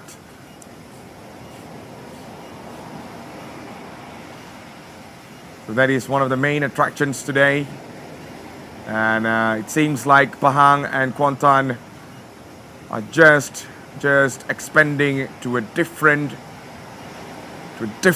state, of course. Look at the beauty of it and how much the economical changes that will happen sooner or later in Pahang, as their goals is to be the best. An eco-paradise mixed of a little bit of a, concrete jungle. And you can get all that here in this beautiful state of Pahang. So right now we are underway for the race, of course. And we can see on what's happening as he's coming closer to the shore. So it seems like we have been going through some of the changes, of course, from the camera's angles. But yeah, there you go. The race leader of Women Open International, Danielle McKenzie, now getting herself back. She just got her energy drinks there. And holding on to the speed that she wants to. So she's doing her very best to get herself back in the pace that she had earlier on. The moment she was drinking water there, that's where she was slowing down a little bit. In the meantime, we're on board with this man, David Mockey. So I'm not sure if he's in P1 or P2. Because we could not find Ken Jenkinson next to him. Earlier on, Ken Jenkinson was next to him. But then David Mockey will always have a surprise card in his bags, of course. So I'm not sure if he has played his final best card to get past Ken Jenkinson, or Ken Jenkinson has played a different card to leave this man behind. So there you go. None other than Daing Sulaiman for the Man National Ocean TK1 Sprint Master Race. In the backgrounds we can see the police departments are slowly coming across to find there is any sorts of help needed by the battlers, of course. So Daing Sulaiman at this moment, who has been phenomenal since the first stage, clocking about 6 hours and 15 minutes 03 seconds for the overall result. So today will be superbly vital because he's quite closer to Mohammad Adib. So if Mohammad Adib edges in, then we might be having a change on the overalls.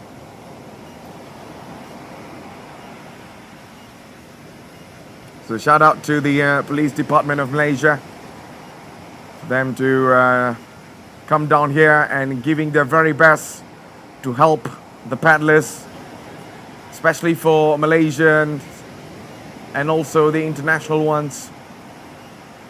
So this is definitely for the TK2 doubles. So the TK2 doubles, they are on their way to the shore, of course. They are taking the turn and making the comeback. So there you go, that's the battle.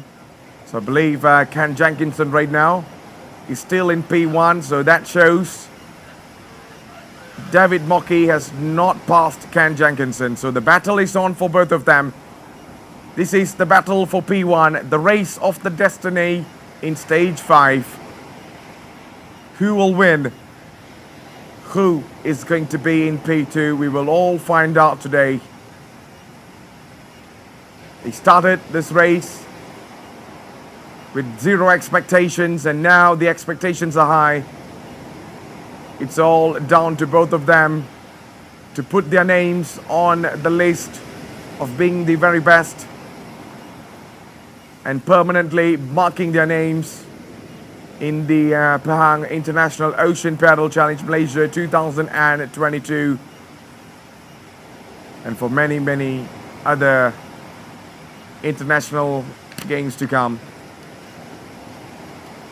So there you go, on the race leaderboards for the Women Open International.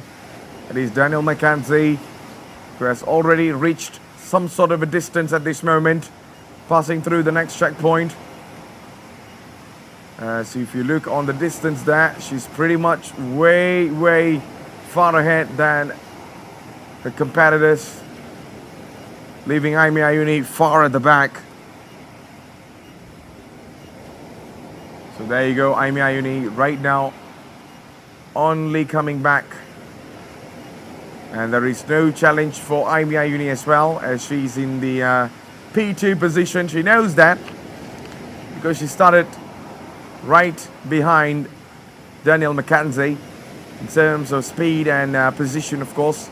So she knows Daniel is way faster than her, and Daniel has left her as well, and she's all alone coming back in P2, and no sorts of competition for her at the back as well.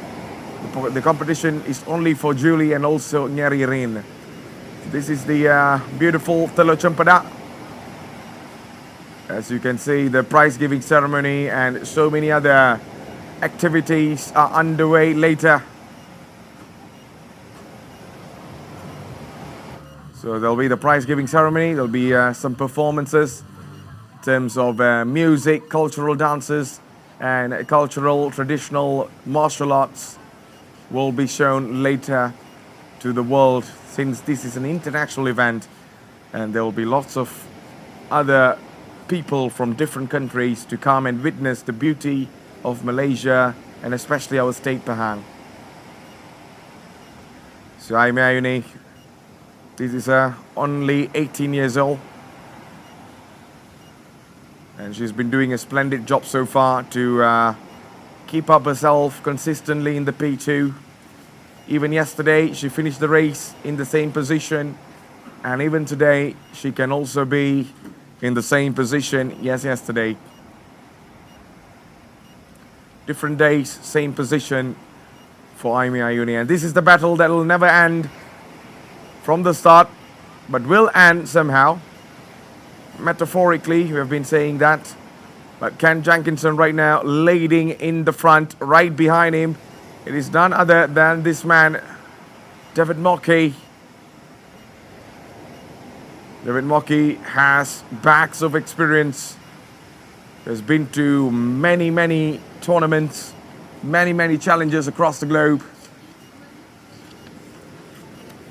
If you're wondering his name, that is David John Mockey, the South African surf ski athlete. And he's also a sports personality. Back in 2014, David Mockey and his brother Jasper won the 4th national doubles. And in 2010, Mockey and his brother Jasper again won the SA doubles, as well as the United States surf ski champ.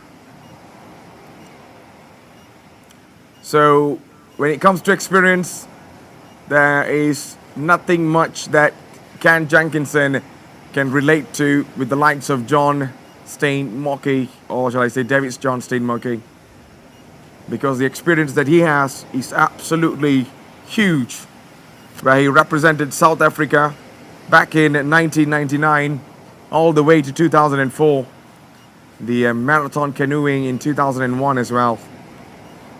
He also holds the world title for the surf ski and kayaking for the International Surf Ski Paddling Association, winning titles between 2009 and all the way to 2012. And lately he has been also a coach, teaching the young lads on how to produce the results that he's been producing before. And in 2002, David and his wife, Nikki Mockey, founded the Surf Ski School, where they've been teaching lots of young superstars to reach their potential someday and be the best. So there you go, we're on board with Aimee Ayuni, who's right now all alone coming back to the shore, and she's being followed by the cameramans and safety officers who are on the duties for making sure safety is their priority. So in sort of any sort of emergency, they'll be definitely jumping on the waters now and immediately getting in touch and getting the help and the medical attention needed by the surf skis or the paddlers.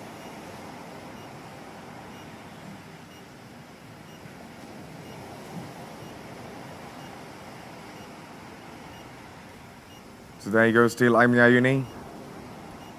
Still in P2, doing her very best to hold it up. As you can see, the water village right across the other side, that's where in Pahang you can definitely find lots of aquatic animals and also aquatic animals that you can eat actually. Edible, of course. You don't want to be eating animals that are not edible.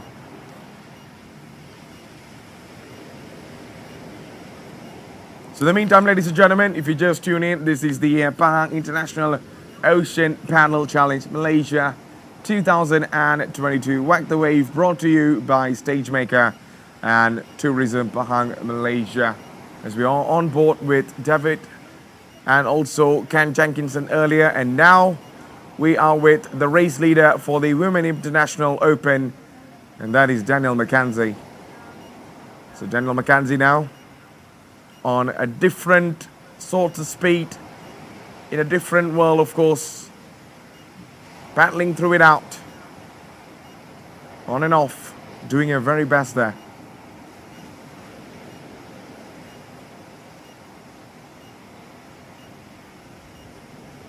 So she definitely has the potential to win this all by herself. If I was a fan, I would already say she's winning it, but since I'm a commentator, I can't guarantee you that.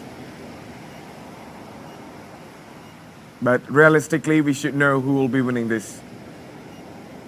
So at this moment, we also underway for other categories as well. This is for the women TK2, as they are on the journey way back to the shore now.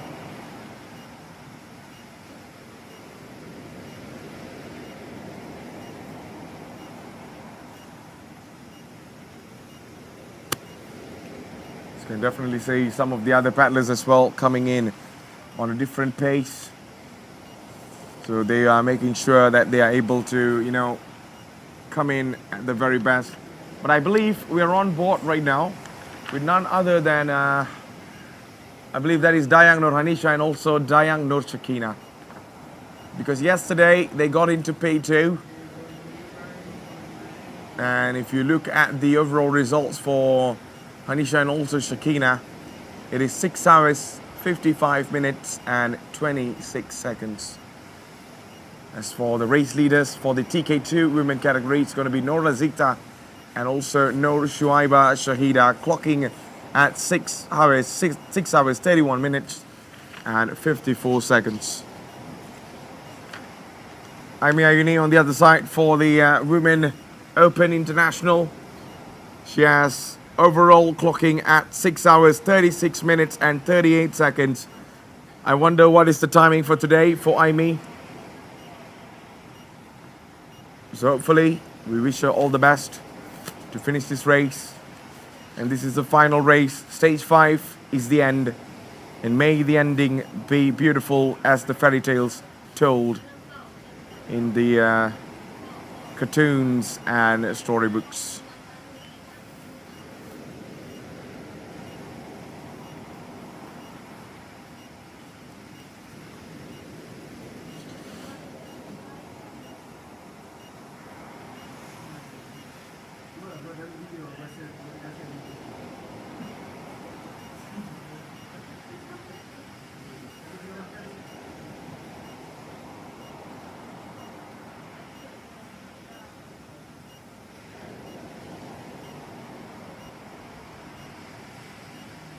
So there you go, still Aimi Ayuni on P2 at this moment for the Women Open International category.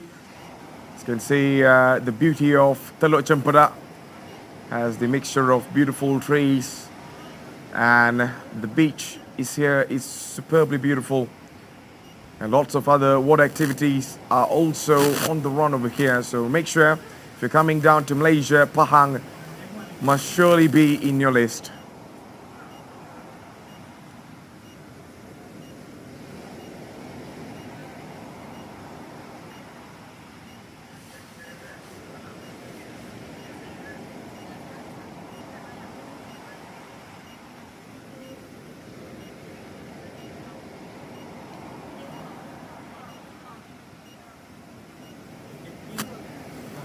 So there you go, this is the battle between the Man Open International. It seems like David Mockey has got past Ken Jenkinson, and Ken Jenkinson right now has a problem. As we know, this man can pull a rabbit out of a hat at any moment. As you can definitely watch David Mockey with the bags of experience he has. He's been doing tremendously good throughout the previous stages, and now he knows this is stage number 5. He got to pull his best cards on the table, while Ken Jenkinson is trying his very best to follow up the new strategy he has imposed for today. Can we see Ken Jenkinson getting past the man in the front right now, which is David Mockey? He's getting closer and closer, and maybe he's trying to give a little bit of a pressure for this man, but then looking at the distance a little bit, is slowing down and moving forward. At the same time, the man in the front, and that is David Mockey, is still keeping up with the same pace.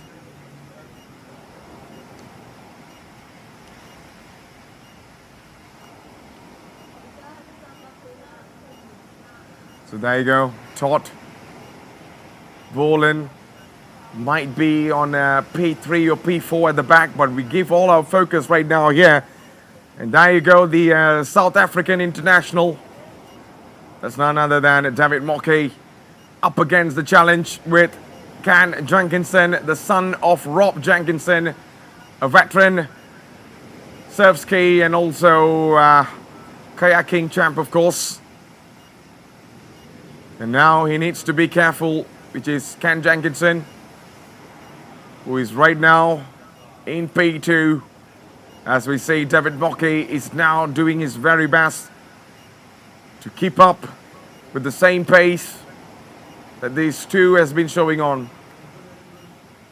So on the other side, you can definitely see what are the odds for both of them to come into the finishing line. It's a long, long way, and there you go. That is the next checkpoint for Danielle McKenzie, who's right now in P1 for none other than the Women Open International category. She's all on her own in her league of her own. She has left Aimi Ayuni almost 40 minutes to 30 minutes behind. And now she's getting closer and closer to the shore. As we know, they're covering nearly 20 kilometers long over here. Well, she's doing her very best to come back to the shore now.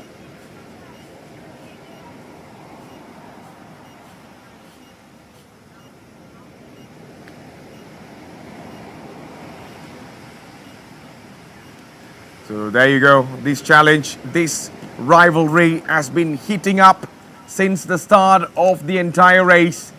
It is David Mockey versus Can Jenkinson. As they're coming closer to the finishing line, who's going to be finishing this? We're about to find that out. As we know, David Mockey, from the start of the race, has been putting every pressure on Can Jenkinson to slow down. But Can Jenkinson had a different idea today, and he was trying his very best to keep up with the rest and also put the challenge on this man over here by not getting distracted. But unfortunately, like I said, you have to use your very best card, especially on the finals. And I believe David Mockey has done that. As you can see, they are coming closer and closer to the shore. It's only a matter of minutes now. Can we see David Johnstein Mockey finishing this race in P1? Unless Can Jenkinson surprises us, and Can Jenkinson has somehow made it in front right now. And he got himself in P1. Can he keep on, hold on to it? Unless we see Can Jenkinson slowing down as Mockey doing his very best to put on pressure on this man. But as you can see, these two will be changing positions front and back. But at this moment, that was a surprise move coming on from Can Jenkinson, who waited for that final good moment, and he made the move on David Johnstein Mockey, leaving him in P2. But can he keep that up? Can he wait and say something better that's about to happen? As you can see, David Mockey's now getting closer in front, and this could be it for the moment for him to get back himself in P1, and yes, he does. David Mockey in P1, leaving Can Jenkinson behind, but Can Jenkinson knows this is the moment where both of them will be pushing each other and making themselves tired. But for how long? How long can these two keep it up? Experience versus none other than pure, raw, young energy. Can Jenkinson do have some experience as well, being one of the youngest to win some of the other championships across his career, being coached by his father, Rob Jenkinson, of course. But then, can he show us something different today up against none other than the man in the front, and that is David Johnstein Mockey. As you can see, this challenge is still wide open for both of them as they're coming closer and closer to the finishing line.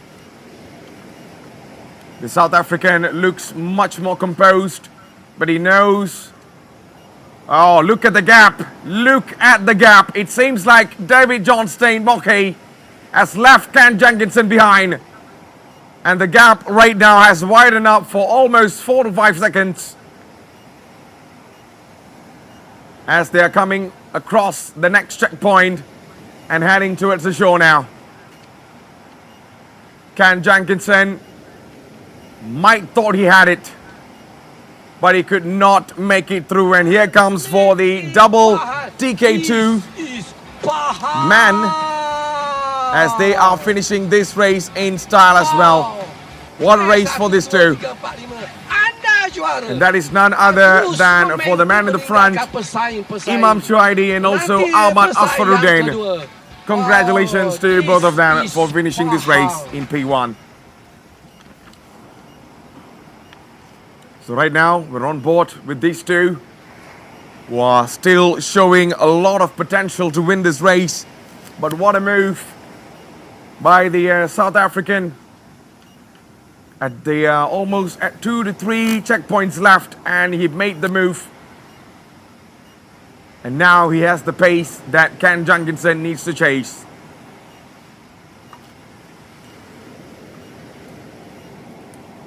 How long can Ken Jenkinson hold up to chase this man in the front? Unless we see a surprise at the very end. Talking about surprise, you should not be surprised with the performance of Danielle McKenzie, who's in P1 right now, with the destination or the distance of herself between her competitor at the back. It is nearly 30 minutes. And right now for the P2, here comes none other than, I could not find the number. And what a race these two had. And I believe that is Mohammad Adwa Danish and also Mohammad Mustaqim in P2. Congratulations to them. What a race. And here comes for the P3, David Bong and Adrian, most likely. And they have finished this race in style as well. So the TK2 are done with the 3 categories in the front, 3 positions in the front. Top 3 is what you can say for now. But this one is the battle for P3 at this moment. Hynat McKenzie, Todd Boland, and also Charlie James or Benjamin James, either one. So this is the race leader at this moment for the Man International, David Mockey of South Africa. So many world titles. He's a coach, he's a veteran, and he's a legend of his game. About to finish this race in his own way, pulling the special card upon Ken Jenkinson at the very end. And now this title in Pahang will be in his trophy cabinets.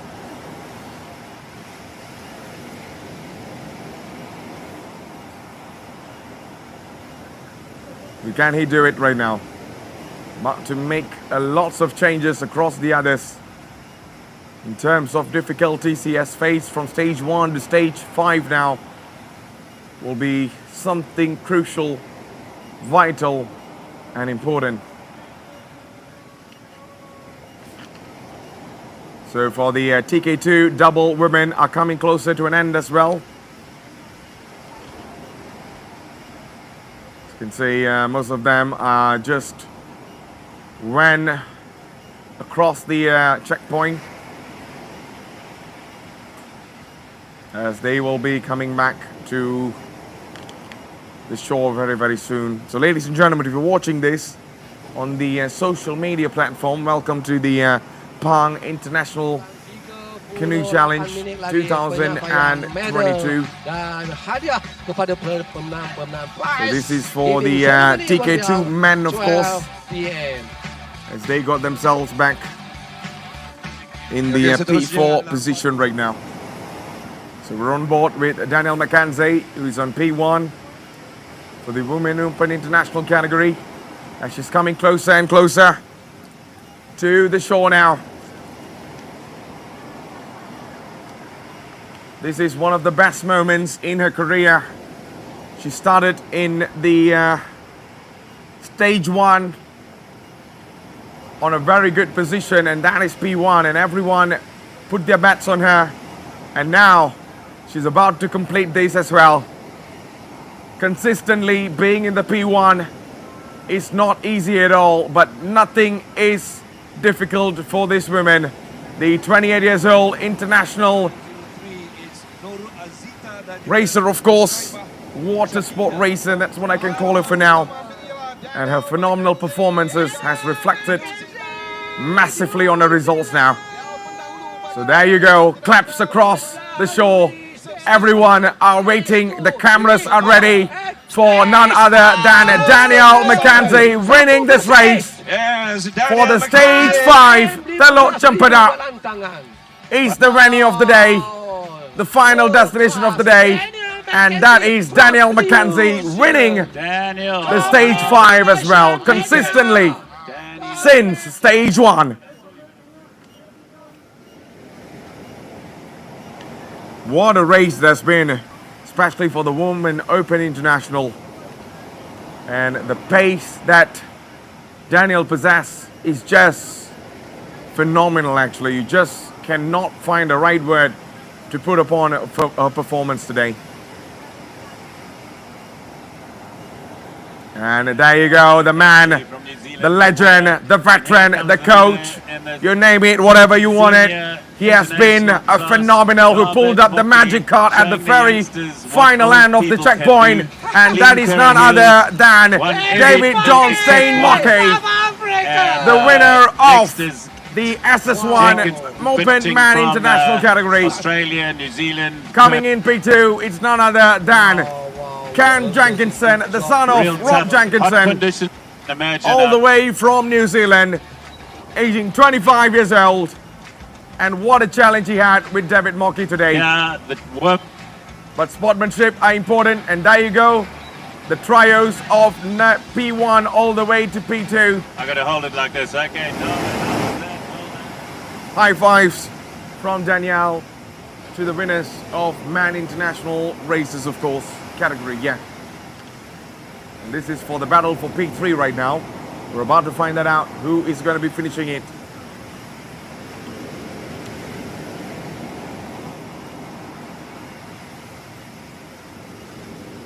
As they're coming closer and closer to the shore now. So we're about to find out in this race, Heinert McKenzie.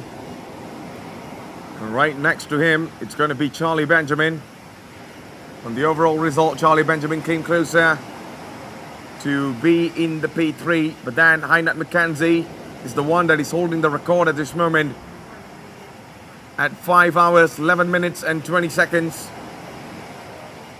keeping him in the top 3, unless we see Charlie Benjamin making a change. But then, are we about to see a different move from Heinert McKenzie to pull it upon Charlie right now? Heinert McKenzie doing his very best. Can we see a move at the final moment of the day? The last checkpoint is done, and now the target is the shore. At the back there, it's going to be Todd Boland coming slowly, as we know he could not keep up the pace between these two. But then Heinert McKenzie has the chance, and Heinert McKenzie gets into P3. Is this the moment for him to secure the position that he's been targeting since stage 1? As we can see, the gaps are widening up between Charlie and also Heinert now. So McKenzie, Heinert, can he do it? Unless we see Charlie Benjamin pulling a rabbit out of a hat at the final sector right now. But then the shore is pretty near for both of them, and that is believed to be the most last checkpoint of the day. Around on the last checkpoint as they come straight to the shore. This is where you need to put your speed. This is where you need to turn your Ferrari or Lamborghini engines inside of your heart. And this is where you really push beyond what you're capable of. And talking about capabilities, Mackenzie Hynett looks superb right now to make sure he's able to finish this race in P3. He knows he could not compete with David and also Kent. But now, it is going to be the moment of glory for Mackenzie Hynett to finish this race in P3. And there you go for the none other than the TK1. That is Daing Sulaiman. Congratulations to him. But ran all cameras on for P3. It's Mackenzie Hynett coming in to the finishing line. And what a race it has been. Thumbs up on the cameras. And P4 will be falling for Charlie Benjamin. Oh, Todd Boland. Even though his legs are cramped up, but he still finished this race in absolute style. And P1 for the TK2 is going to be Noor Hanisha and also Noor Sakina. What a race for them as well.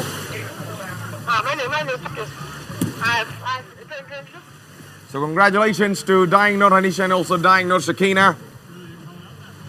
And it has been a long, long day for them, especially on the overall results. So will that be reflecting upon their positions? Because they are on P2 on the overalls. In P1 it is Noor Azita and also Noor Shaiba Shahida.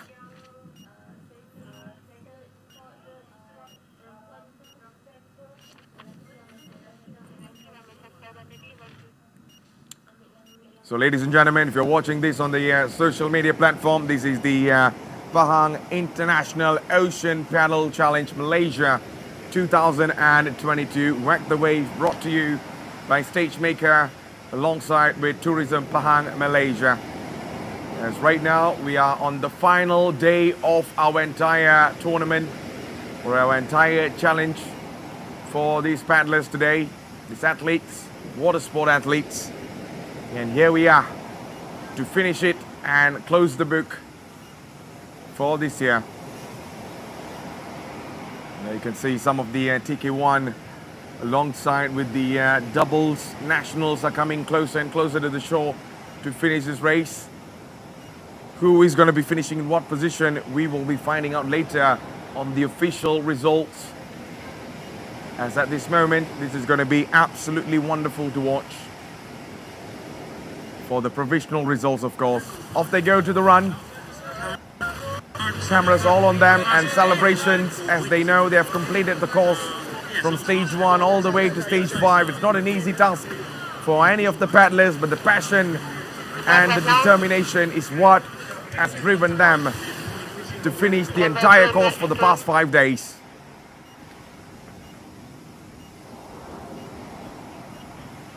So I guess we'll be going for a short interview with the some of the paddlers who are already on the main venue, but that'll be happening later on once the cameras are ready on the interviewees and stuff. But at this moment, we can definitely see what's happening. As you can see, some of the doubles are coming across the checkpoints with the boats, and safety officers are all ready in terms they need any sorts of medical attentions that is needed.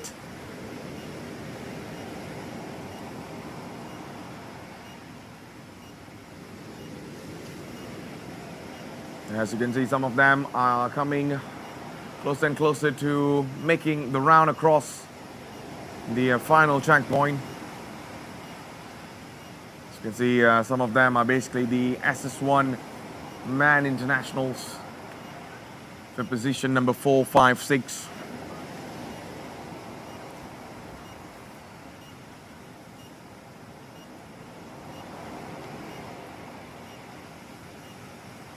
It's going to be a long, long day of racing for them, covering almost 20 kilometers today, compared to yesterday's stage 4 that was on 19 kilometers. And now this is for the stage 5. So stage 5 is overall at 20 kilometers. So there you go, some of them are making their turn on the final checkpoint as they come closer and closer to the shore. as this is another challenge for all of them. Even though no matter what it is, whoever that's next to you, that's your challenge, that's your opponent, and that's where you need to paddle faster and faster. This is the moment where you need to turn on your engines, put on the proper clutch, and you rev your engines. What a race it has been for the open international ones, especially male and female category.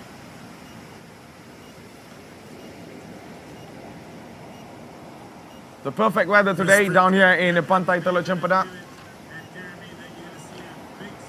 Massively beautiful, I can tell you. As you can see, most of it looks absolutely fabulous. And the way that this event being celebrated is just absolutely phenomenal. There comes Benjamin James onto the next position alongside with Jeremy Vlerga. And we are still waiting for the TK2 doubles as well. And there you go, Julie Jenkinson, and right behind her, it's going to be, it's going to be Ngeri Rin. So who's going to get into P3? That's the biggest question. Aimi Ayuni has already been in the P2 position, as she has covered quite of a distance between Julie Jenkinson and also Ngeri Rin. And there you go, congratulations for the TK1 category, of course. And that's none other than Freddie Angang. So Freddie Angang on the cameras. Aimi Ayuni now. Still in P2 for the Women Open International category, the Malaysian International, where she is only 18 years old.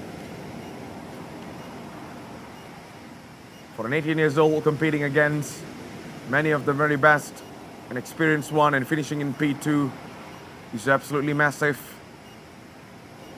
And this is the battle for P3. Who's going to be in the top 3? Today is the day to find that out. Can it be Julie Jenkinson, or it's going to be Ngeri Rin of Thailand? So I believe they are yet to pull their best cards. As you know, once they come closer to the shore and around on the checkpoint, that is where you'll see them paddling faster and faster to finish the race. Aimi Ayuni now, who we know where Daniel McKenzie has already left her with the destination or distance of 30 to 20 minutes, if I get that right. And there comes another for the Man Open International. That's 1009. And talking about 1009, that is definitely going to be the man on the list. And that is Natapat from Thailand as well. Julie Jenkinson now, still keeping up with the P3 position, unless we see Ngeri Rin turning on her engines, because we know she did that yesterday. Can she do it again? It's going to be a big question at the final P3 battle.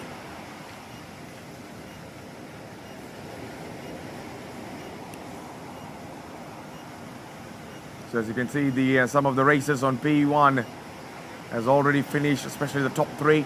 Now we're on for the TK1 category, and also Man Open Internationals are coming together closely.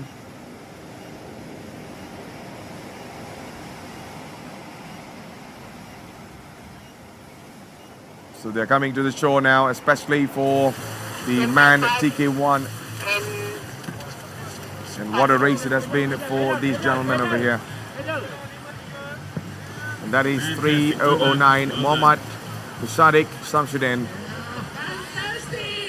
Now for the man on the international category, and that is 1018. Talking about 1018, that is Muhammad Sufi Ashraf. And around on the final checkpoint. Here we go.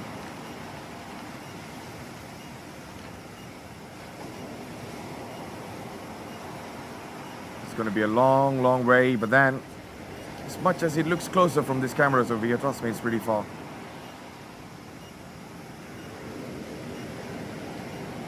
So Aimee Ayuni now caught up between some of the man international races, as this is the only way for her to make and also keep up with the rest.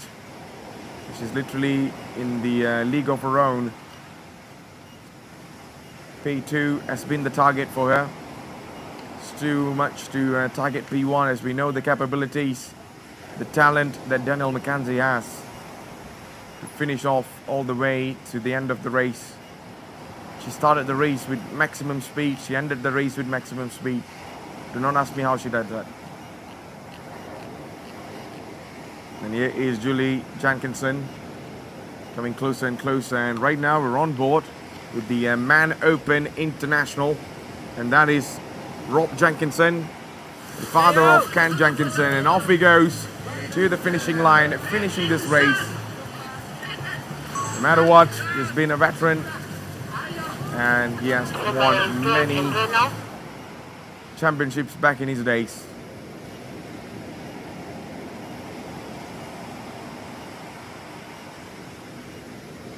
So right now some of the paddlers have already made the turn and they are coming straight to the finishing line. Talking about finishing line, that these two are yet to finish in the very best position lately. We are yet to find out. Either it's going to be P3 for Julie Jenkinson or it's going to be Ngaririn. So two of the Jenkinson families have already completed the race. Rob and also Kent. Now the one that is left right now in the ocean, it's going to be Julie Jenkinson. So that is the end for the TK1 racers, or TK1 paddlers, of course. Coming into the finishing line, that is none other than Nicholas Andy. And Nicholas Andy has finished this race in a position that he definitely wants to. And talking about the TK2 doubles, and here they come to finish this race as well, completing stage number 5. No Razita. No, that is basically Fatin and also Noor and Islamina, yeah. Fatin and also Noor Islamina in the next positions. I almost thought that was no Razita there. The cameras, they kind of look alike. But once the cameras zoomed in, that's where you know you're in trouble. So Julie Jenkinson still coming on, and there you go. I believe that is Aimee Ayuni has made the turn. And from this turn, it's all the way straight to the finishing line.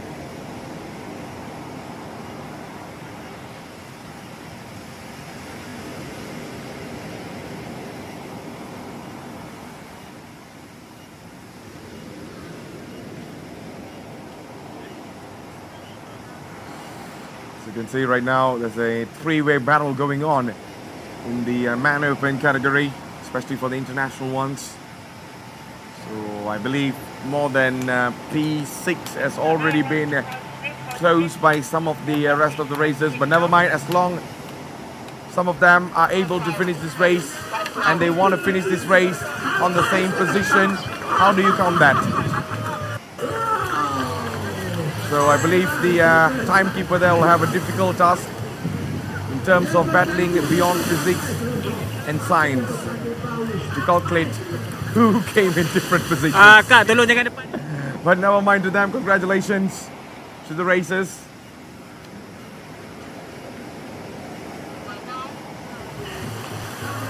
So there you go, Aimee Ayuni talking about being one of the best among the rest. Our very own Malaysian international Aimee Ayuni has already put her very best, rising the national flag of Malaysia, the Jalur Gemilang, and she finishes in P2 among the world best. And that is Aimee Ayuni of Malaysia, only 18 years old. Only time will tell how great she can be. Congratulations to you. What a race.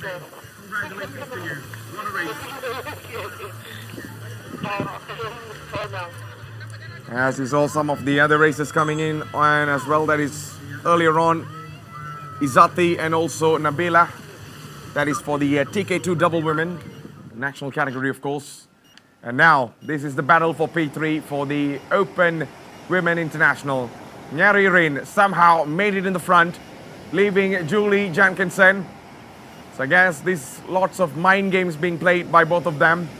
And Nyari Rin, as I predicted earlier on, even in the stage 4, she was able to do this. She comes right behind, and when she's in the right moment, she pulls the engine, she pulls the cart, and off she goes into P3, leaving Julie Jenkinson in P4. So this is all about both of them coming back and marking themselves in the top 3. So we're about to find that out, and off we go into our next one on the line to finish this race. And that is none other than the man right now, I believe the Thailand International Boon Poong. What a race for him as well.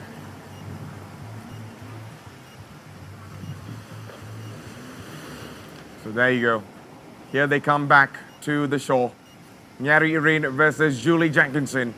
But then Nyari Rin has already passed Julie right now, taking P3, and the energy that she possessed has been absolutely phenomenal, and she waited for the right moment to battle against Julie and got it into P3 now. She did this earlier, she did this before, she has been doing this since the stage 1, and now she's on the verge of finishing this race in P3, keeping herself among the very best. Having a look on the previous results, you can see Nyari Rin's position has been consistently in P3, and the overall result shows she has covered 6 hours, 37 minutes and 50 seconds. So off they come, closer and closer to the positions.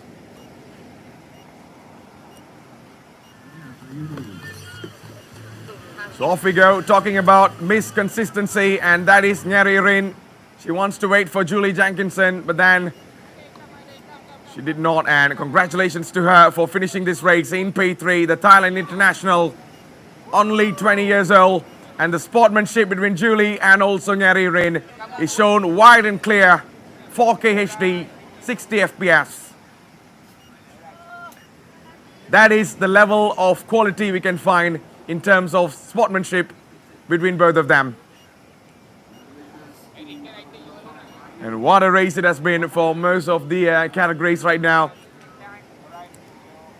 And I believe the top 3s are pretty much secured for most of the categories. Congratulations to everyone, every racer from every categories to finish this race in top 3 and also in their respective positions.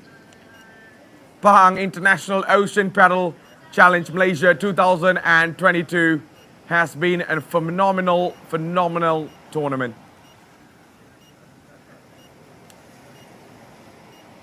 Only time will tell how great and how many more international tournaments will be held here in Malaysia.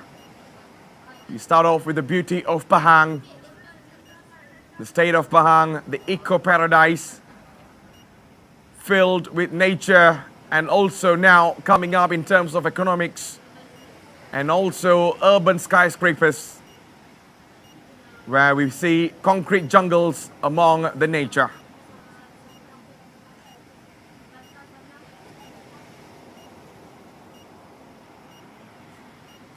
So there you go, congratulations to them, especially finishing this race as well in the TK1 category, of course. So I believe some of them are still left on the ocean, of course, on the waters, as they are still making their way back into their respective positions. So ladies and gentlemen, make sure you are watching this on the live stream to like and also share it with your friends and family, of course, as we are underway for the Pahang International Ocean Paddle Challenge Malaysia 2022 Whack the Wave. And there you go, some of them are coming closer and closer to finish the race. And there you go, on the 1008. That's the beep number for him. And what a race it has been, especially keeping up. And also, even though they might not be in the top 3, but finishing this race is the most important part. There you go. The Thailand and also Malaysian international Aimi Ayuni alongside with Nyari Rin. So she'll be having her thoughts on the show later on. Julie Jenkinson had a fantastic race as well. Keeping up, especially in the top 4. Jenkinson families have always been doing a top, you know, more than what they have been showing lately. There's still a lot to come from them. So I believe we're almost at the end of our race now, just waiting for some of them to come back.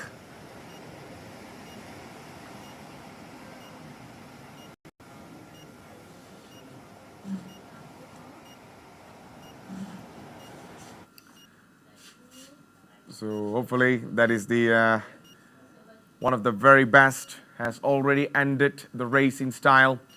So I believe looking at how beautiful Pahang is, we're about to show you how beautiful it is even further in details. So here we go.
Kuantan 188. Kami sudah. Anda bila lagi? Drop Zone Bang!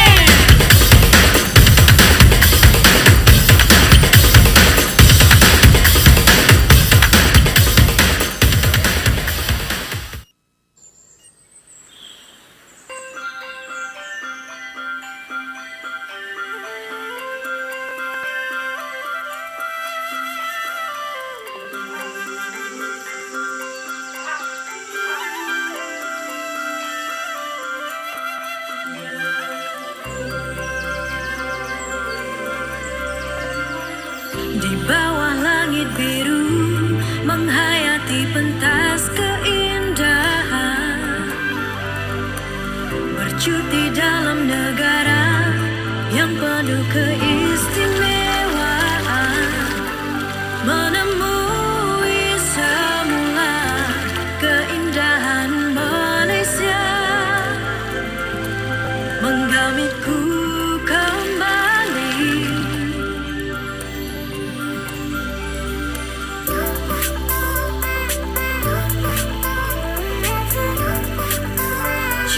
Cuti Malaysia,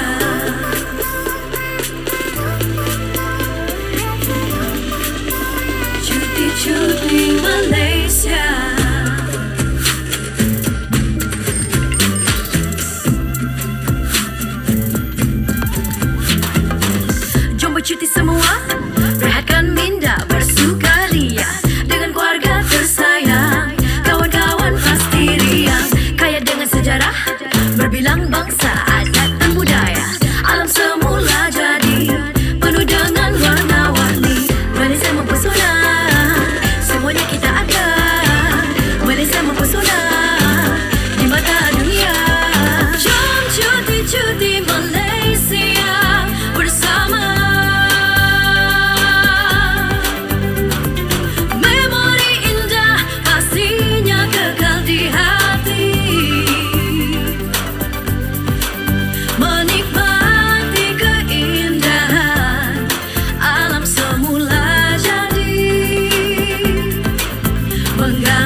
menjamitku kembali.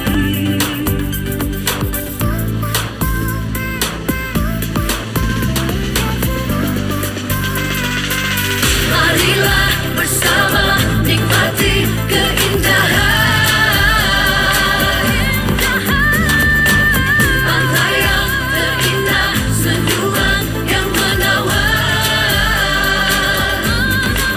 menemui semula keindahan Malaysia, menjamitku kembali.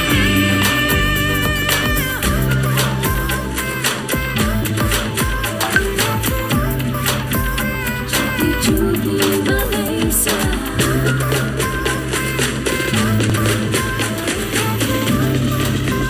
cuti Malaysia.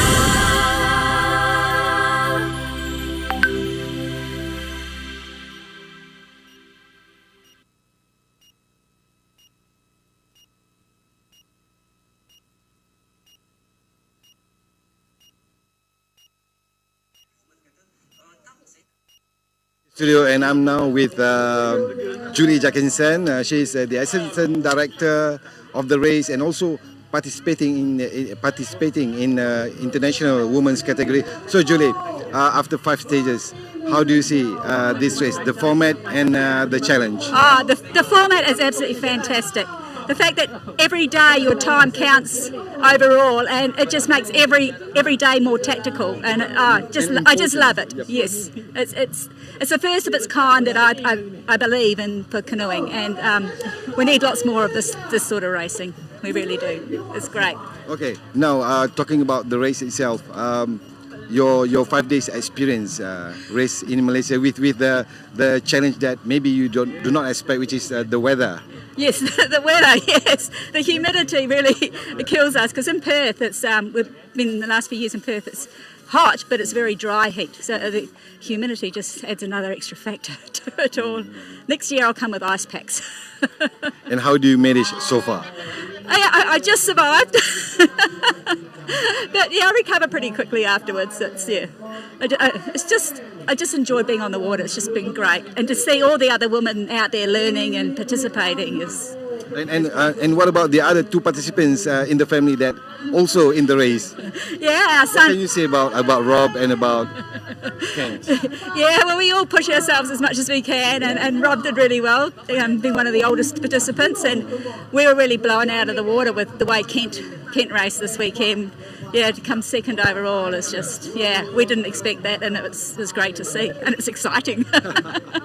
So, all the best for the Jackinson family. Oh, thank you. Thank you very much. And thank you to Pahang Canoeing and Pahang Malay Tourism and Stagemaker for putting this on, and Tourism Malaysia. It's fantastic. Thank you. Thank you.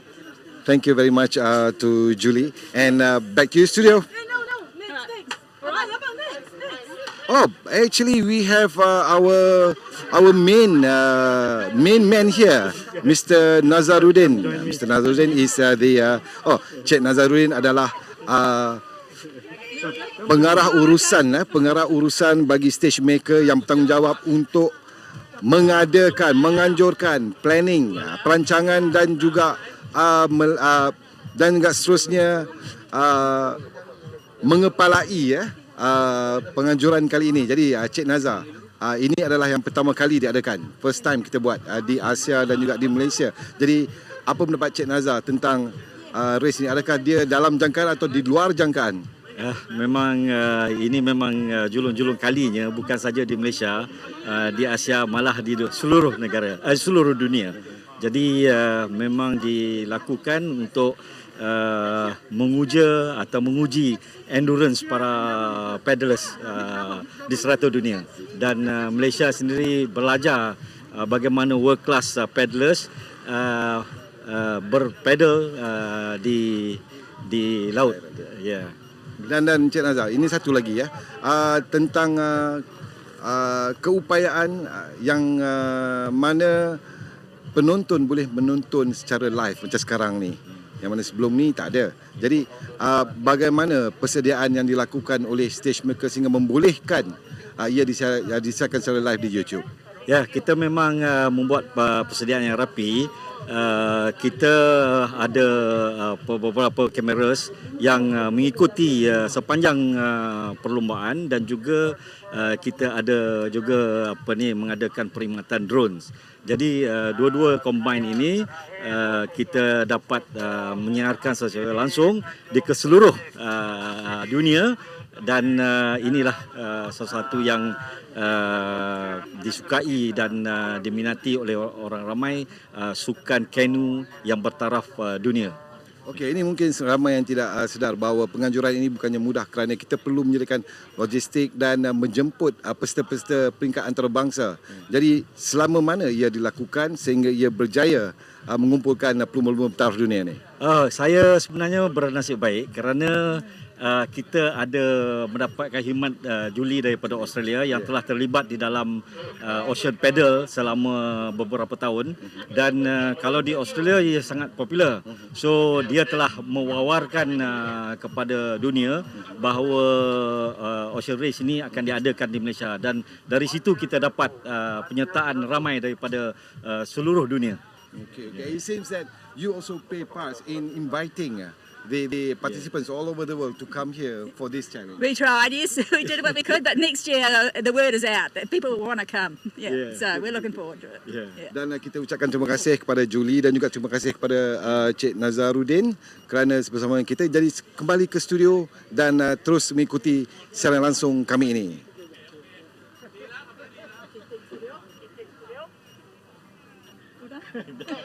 We're done. Kejap.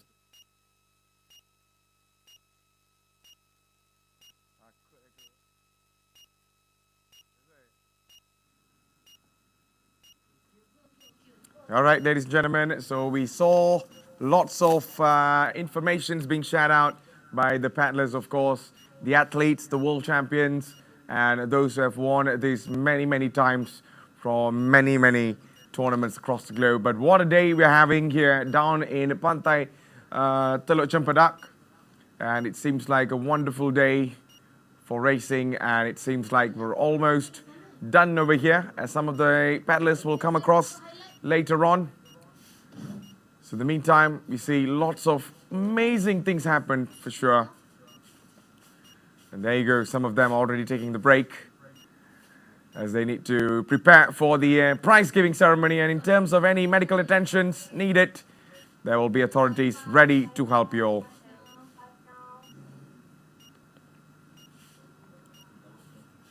So some of them are definitely bringing back the canoe, of course, back to where it should be. You can see the host over there sitting down on an umbrella. And there you go. Pretty much many people are all gathering for the prize giving ceremony. As this place is getting crowded to witness the history, of course.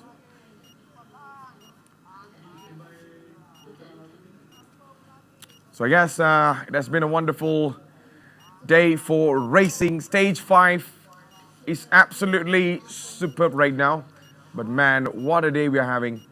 So in the meantime, we're going to have a look on what happened throughout our race today from the start, from stage 1.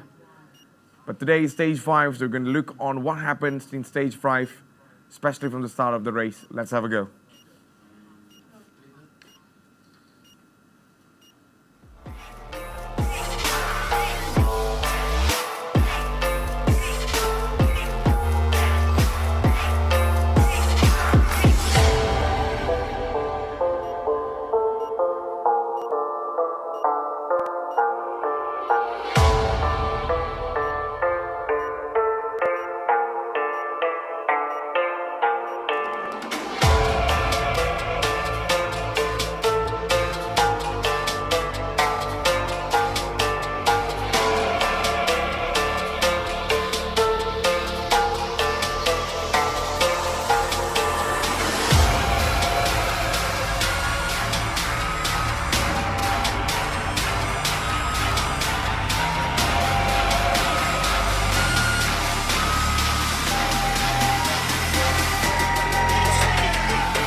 place where we belong. And now the moment has come, the starting of a brighter, brand new dawn. Rediscovering our land and the special places that we love. Take me back to your embrace.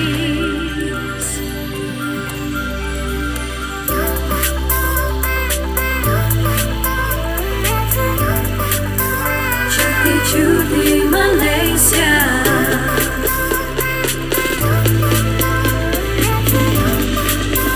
Cuti cuti Malaysia.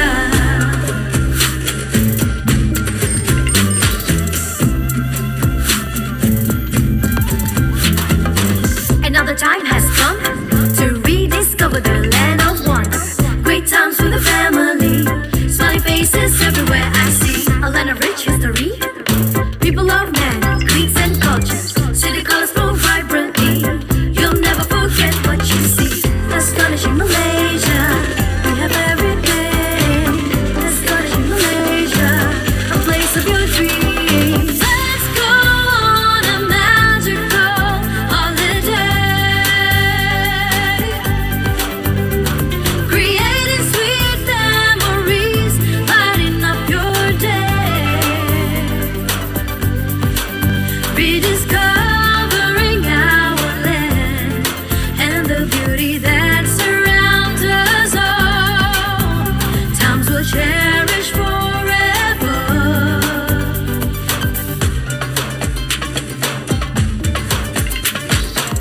Come travel Malaysia, from north to south, east to west, from the mountains to the beaches blue.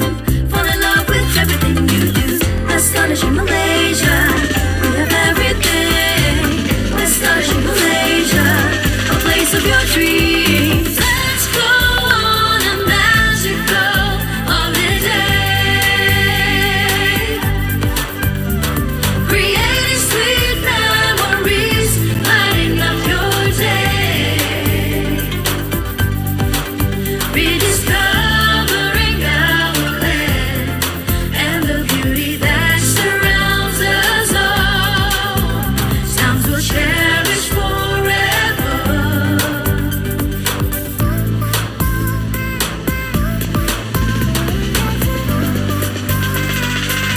City lights, kampung lights, you know we have it all.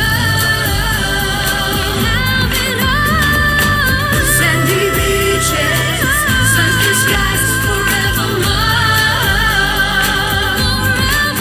Rediscovering our land and the beauty that surrounds us all. Times to cherish forever.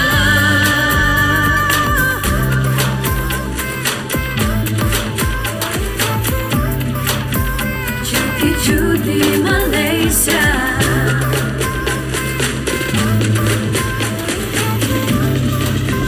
Cuti cuti Malaysia.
but we on the move. Go.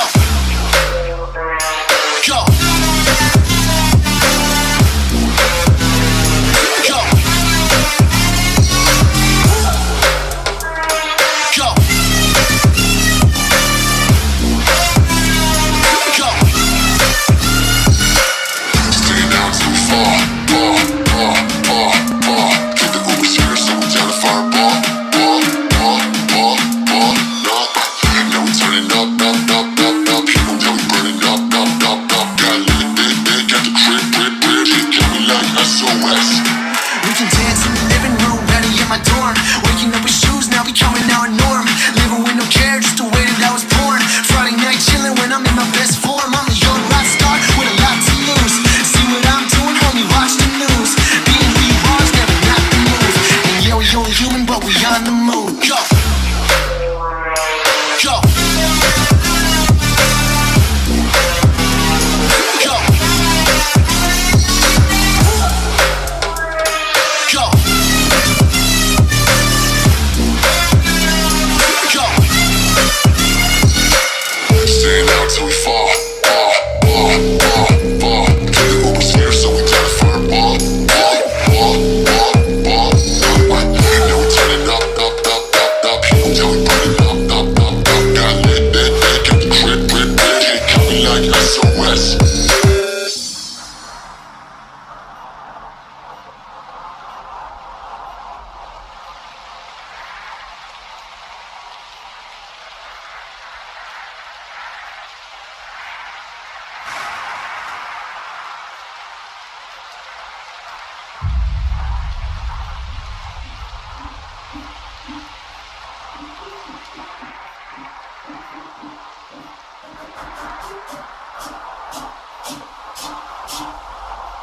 Let me go.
kehadiran Datuk Seri hari ini memang kami nantikan kerana kita dah di stage yang kelima.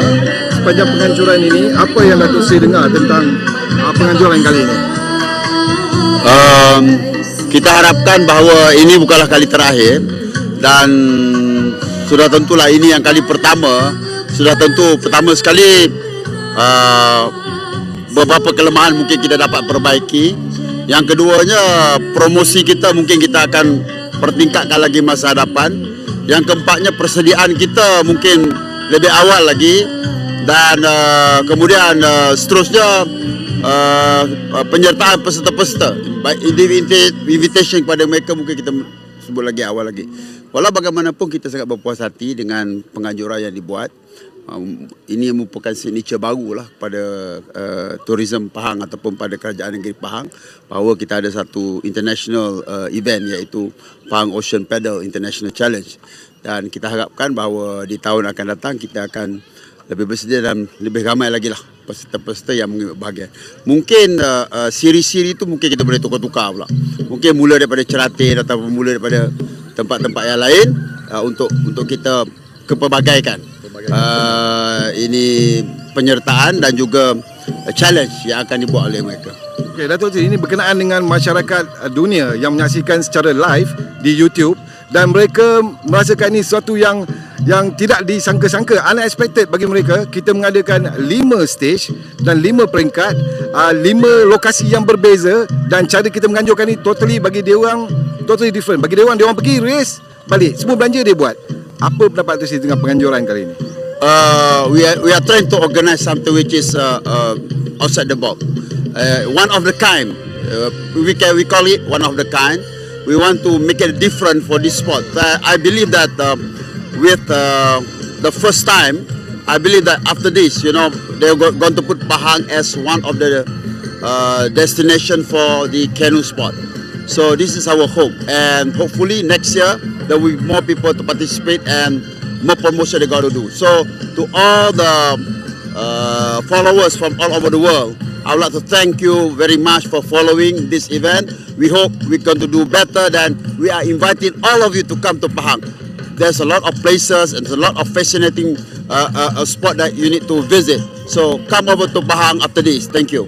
Dan Datuk, satu lagi soalan terakhir saya lah, adakah kita bersedia untuk menerima peserta untuk skala yang lebih besar selepas ni? Kerana bagi dia orang penjaan dia orang dalam 300-400 sekali perlumbaan. InsyaAllah, saya berkeyakinan bahawa dengan kita memulakan sesuatu ni, kita yakin bahawa kita mampu untuk laksanakan di masa akan datang. Mungkin lebih besar dan lebih besar dan lebih besar dan lebih lama lagi. It's not only 5 days, maybe 6, 7 or maybe 10 days. And we can do 2 series, for example. 2 straight for 2 weeks, for example. The whole community of canoe will come over and stay in Pahang for 2 weeks. It's going to be like a festival, like a fiesta. That's what we're going to do in the future, insyaAllah. Terima kasih Datuk Seri. Dan itu, terima kasih itu tadi. Okey Datuk, terima kasih banyak Datuk Seri Haji Muhammad Syakar yang sudi sempat untuk bersama dengan kita, yang mana beliau adalah exco bagi pelancongan di negeri Pahang ini, dan beliau adalah antara orang yang bertanggungjawab untuk membawa event ini pada kali ini. Terus ke studio.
wanna say something.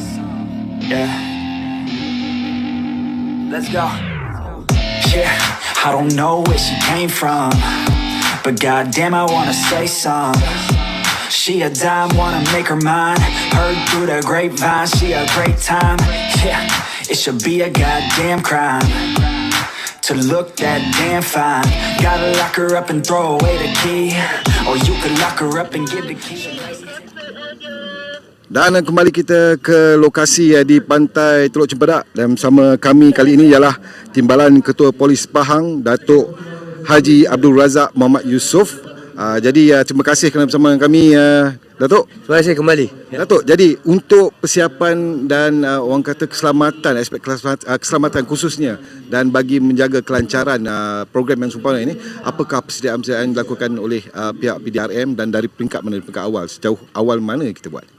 Pada peringkat awal kita dah menyusun strategi untuk mengkoordinasikan antara polis dan juga jabatan-jabatan yang lain seperti JPAM, Bomba dan juga lain-lain agensi. Dan di pihak polis sendiri kita dah menggerakkan daripada IPD Ibu Pejabat Polis Daerah Kuantan seramai lebih daripada 100 orang pegawai dan anggota untuk keselamatan, menjaga keselamatan ni di Teluk Cempedak ni lah. Sebenarnya kita dah 3 hari sebelum ni, 2 hari sebelum ni, iaitu di Berserah pada 9 hari bulan dan di semua stage tu, sampai ke Pegang, jadi sampai ke Balok dan di Berserah dan juga di Cerating, dan hari yang terakhir di sinilah, di Teluk Cempedak. Kita gerakkan lebih pada 130 inilah personel daripada polis bagi trafik, lalu lintas dan juga keselamatan daripada segi jenayah dan sebagainya. Jadi Datuk Seri, jadi untuk okey Datuk, tak naik lagi tu Okey Datuk, insya-Allah Datuk, kita doa-doakan. Jadi Datuk melihat bahawa program yang seumpama ni kalau dianjurkan dalam skala yang lebih besar, adakah ia menjadi suatu cabaran bagi pasukan polis untuk membantu dalam keselamatan ini? Kalau dia diadakan di Pahang, kita ingat orang Pahang memang baik-baik. Dan kita tak expect any mishap ataupun sebarang yang tak diingini berlaku, insyaAllah. Dan kita dah buat sebelum ini tinjauan dan juga risikan, memang tak ada apa-apa ni lah yang untowards punya insiden yang bakal berlaku, insyaAllah. Datuk, terima kasih banyak-banyak meluangkan bersama dengan kami, dan terima kasih atas bantuan serta sokongan yang diberikan pada acara kali ini. Terima kasih kembali. Ya. Dan kita kembali ke studio. Nanti kita jumpa lagi jika ada lagi interview yang kami bawakan kepada anda. Jumpa lagi dari pantai Teluk Cempedak.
Bermulanya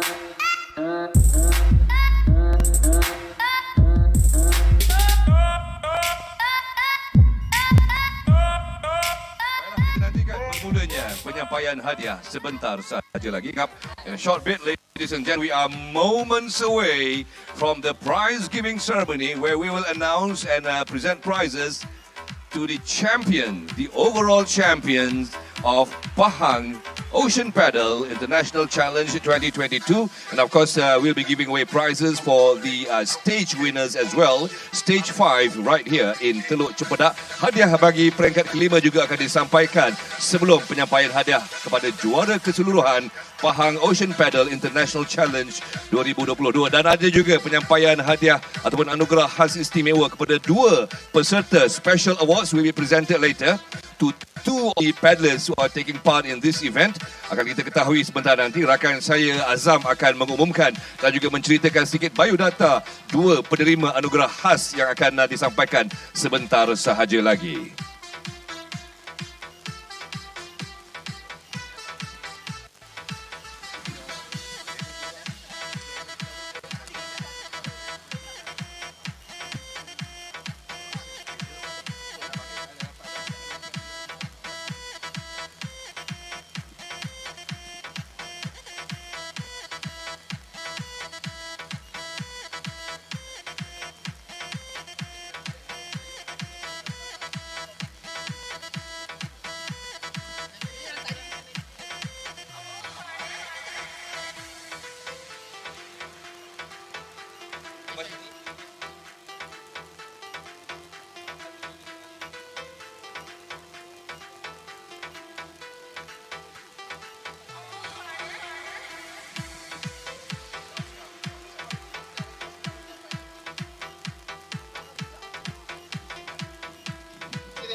Okey, baiklah. Kita akan teruskan dengan penyampaian hadiah pada petang ini. Namun terlebih dahulu, para hadirin sekalian, selamat petang dan juga selamat datang. Kami ucapkan a very good afternoon and a very warm welcome to all of our distinguished guests, our VIPs. And of course, this afternoon we are joined by Yang Berhormat Datuk Seri Haji Muhammad Syarkar bin Haji Syamsuddin, Pahang State Exco for Tourism, Culture, Environment, Plantations and Commodities, representing His Royal Highness the Regent of Pahang, mewakili ke bawah duli Yang Maha Mulia Pemangku Raja Pahang. Kita berikan tepukan kepada Yang Berhormat Datuk Seri Haji Muhammad Syarkar. Terima kasih for your time this afternoon, Datuk Seri. Dan turut bersama dengan kami pada petang ini, we have Yang Berhormat Datuk Seri Sheikh Muhammad Puzi bin Sheikh Ali, Deputy Chairman of Tourism Pahang. Yang Hormat DCP Datuk Abdul Razak Muhammad Yusof, Pahang State Deputy Chief of Police. Yang Hormat Datuk IRTS Dr. Haji Wan Muhammad Zaidi Wan Isa, Yang Setia Director of Pahang Malaysia Fire and Rescue Department. Turut bersama Yang Hormat Datuk Idrus Yahya, General Manager of Tioman Development Authority. Mr. Yusof bin Hussein, representing the Mayor of Kuantan. Mr. Rudi Fasla Haji Mujid, representing Kuantan District Officer. Yang Hormat Datuk Astaman bin Abdul Aziz, Chairman of Stage Maker Sendirian Berhad. Dan pastinya turut bersama Encik Kamarudin Ibrahim, General Manager of Tourism Pahang. Puan Zuraini Gani, Pengarah Director of Tourism Malaysia Eastern Region. Dan juga Puan Zawati Abdul Wahab, of course, Director of Pahang National Department of Culture and Arts. And of course, to all of our distinguished guests, ladies and gentlemen, once again, welcome. After 5 days of battle, paddling through 5 stages at 5 different locations and venues, namely Pantai Hiburan in Rompin, Pantai Legenda in Pekan, Pantai Balok, Pantai Cerating, and finally, Pantai Teluk Cempedak. Bringing together 186 participants or paddlers from local and international participants competing in this event, we are about to find out who will walk away with top honors as the overall champion of Pahang Ocean Paddle International Challenge Malaysia 2022. Dan sebelum kita teruskan, ada baiknya mungkin kami ingin mengucapkan jutaan terima kasih. We would like to extend our heartfelt appreciation and a thank you, especially of course to the state government of Pahang for coming together to organize this event. Dan juga thank you to Tourism Malaysia, Majlis Bandaraya Kuantan, Majlis Daerah Pekan dan juga Majlis Daerah Rompin. And thank you as well. Terima kasih kepada semua anggota-anggota badan beruniform PDRM, Jabatan Pertahanan Awam, JPAM, Jabatan Bomba dan Penyelamat, Rela, Persatuan Sukan Kenu Pahang dan semua yang terlibat dalam menjayakan kejohanan ini, memastikan segala-galanya berjalan dengan lancar dan selamat di kelima-lima lokasi, di kelima-lima peringkat. Tahniah dan terima kasih. Kita berikan tepukan kepada semua mereka yang terlibat dalam penganjuran acara ini. Inilah yang pertama di Malaysia, di Asia dan pertama di dunia di mana kejohanan ini for the first time in the world, such events has taken place in 5 different locations and venues. Tahniah, Pahang goes down as the first in the world to have such events at 5 different venues. Baiklah, sebelum kita teruskan dengan penyampaian hadiah, before we proceed further with the prize giving ceremony, I would like to call upon Oscar, the race director, to please come forward and join me on stage. Perhaps Oscar has a few things to say about this event in Pahang, Malaysia. Let's hear it for Oscar!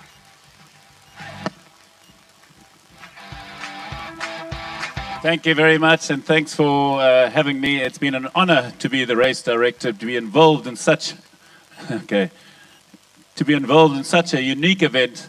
As they say, the first in the world. It's the first 5-day race I've ever participated in, and the organization has been beyond magnificent. It's one of the best organizers race in the world, and let's give a hand to all the organizers, all those people loading boats there, all the showers, all the transportation and the hotel organization. That is fantastic. It's really, we as paddlers really appreciate what you've got it's done for it. Not only is Emir and Nazar put on a show that most countries in the world can only envy. Understand, this is the best organized race I've ever been to. So well done to Malaysia, and we've got to thank our sponsors, because without the sponsors, no race would even happen. And Tourism Malaysia, Pahang Tourism, we thank you. And Stage Maker, thanks to the sponsors and all those competitors over there. You must really be happy that you've got big wallets, a lot of money, because they've put their money up and come up with a concept that is unique, and it's going to go from strength to strength. You think this was good, you can imagine what's going to happen next year. Well done to those sponsors. And Emir here, I don't want to keep you for too long, but let's keep it going, and let's see you next year, bigger and better. And thank you very much to everybody that made it work. Thank you. All right, thank you, Oscar, race director, for the kind words. Looking forward to this event right here in Pahang in many years to come. Right, let's moving on. Sebelum kita teruskan dengan penyampaian hadiah, before we proceed with the prize giving of all the 7 categories and also announcing the overall champion of Pahang Ocean Paddle International Challenge Malaysia 2022, we're going to start by giving away a special awards. Kita akan mulakan dengan penyampaian 2 anugerah khas kepada 2 orang paddlers ataupun peserta yang mengambil bahagian dalam acara ini. Dan untuk memperkenalkan ataupun to give a bit of a background of those 2 recipients, please welcome my co-host Mr. Azam. Silakan Bang Azam. Dan bagi menyampaikan anugerah ini, kita menjemput Encik Emir Abdul Jalal, CEO, Ketua Pegawai Eksekutif bagi Stage Maker, untuk berada di pentas. Sementara saya bacakan sedikit biodata kepada 2 petugas ini. 2 petugas sebenarnya, seorang petugas dan seorang peserta. Now, penghargaan khas ini diberikan bagi menghargai sumbangan individu istimewa terhadap perkembangan sukan kanu negara dan impak pemerintahan mereka terhadap Pahang Ocean Paddle International Challenge yang julung kali diadakan di Malaysia dan di Asia. Bagi penerima pertama, kita jemput untuk Encik Ahmad Syarabi Embong untuk naik ke pentas. Encik Ahmad Syarabi, tepukan kepada Encik Ahmad Syarabi. First recipient of this special award is Mr. Ahmad Syarabi Embong. Beliau bekerja ataupun bertugas dengan pasukan PDRM di kejohanan kali ini yang lahir pada 1971. Beliau adalah bekas atlet Paralimpik kebangsaan. bagi acara kenu. Antara pencapaiannya pernah ranking nombor 8 dunia 2013, nombor Asia di Asia Games Uzbekistan, layak ke Olimpik Brazil di Rio bagi acara para kenu, tetapi tidak kesampaian kerana acara baru mensyaratkan 10 terbaik tempatan dunia, dan juga pernah berada di tempat yang kedua para kenu Pattaya 2016. Terima kasih Encik Ahmad Syalabi Embong, kami menghargai pemberitaan anda. Thank you, Mr. Ahmad Shalabi Imbong, for his contributions throughout this 5-day event here in Pahang. Dan seorang lagi penerima, iaitu yang menjadi tarikan kita, Pak Mansur Omar, peserta tertua. Pak Mansur Omar, 75 tahun, memang mesra orangnya. Beliau dalam kategori terbuka antarabangsa lelaki kali ini, 36 tahun aktif dalam sukan kayuhan kenu. Lahir pada 14 Januari 1947. Beliau adalah penerima ataupun pemegang Malaysia Book of Records pada 2017, berkayuh dari Pengkalan Kubur Kelantan dan tamat di Kuala Perlis jauh 1,800 km selama 60 hari. Dan itulah dia Pak Mansur kita. Yes, the oldest participant or paddlers taking part in this event, Cik Mansur Omar, 75 years old. Dan terima kasih kepada Cik Emil Abdul Jalal. Terima kasih, dan kita teruskan acara penyampaian hadiah kita.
Baiklah, untuk penyampaian hadiah, rasanya tibalah masanya menantikan keputusan daripada Pahang Ocean Paddle International Challenge 2022. Ramai yang dah pun menantikan keputusan dan juga penyampaian hadiah.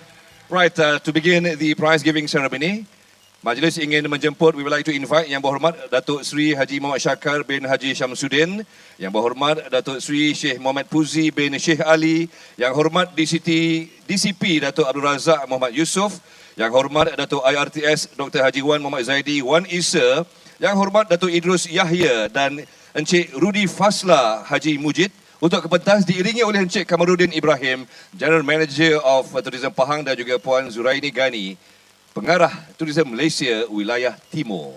All our VVIPs are ready on stage for the prize giving.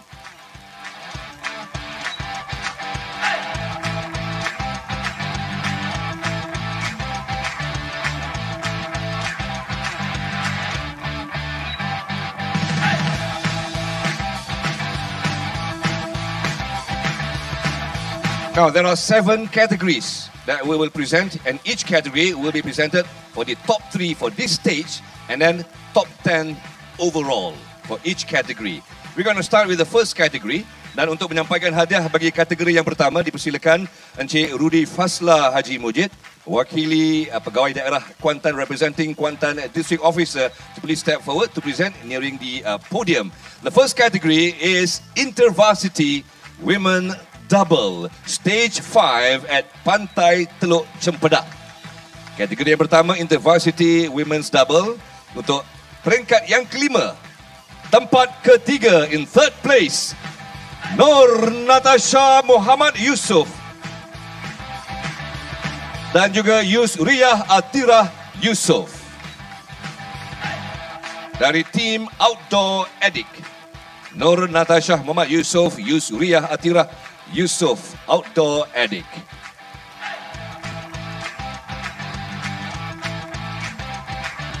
Di tempat kedua, dari tim UTHM, Ain Syuhada Zulkifli dan Amira Syafika. Syabas dan tahniah. Tempat kedua from UTHM, team of Ain Syuhada and Amira Syafika. Congratulations.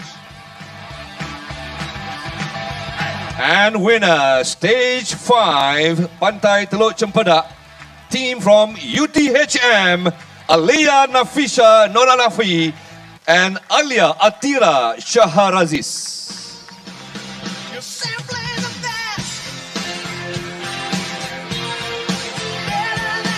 Want to finish for UTHM here at stage 5, Teluk Cempedak. Congratulations, well done to UTHM.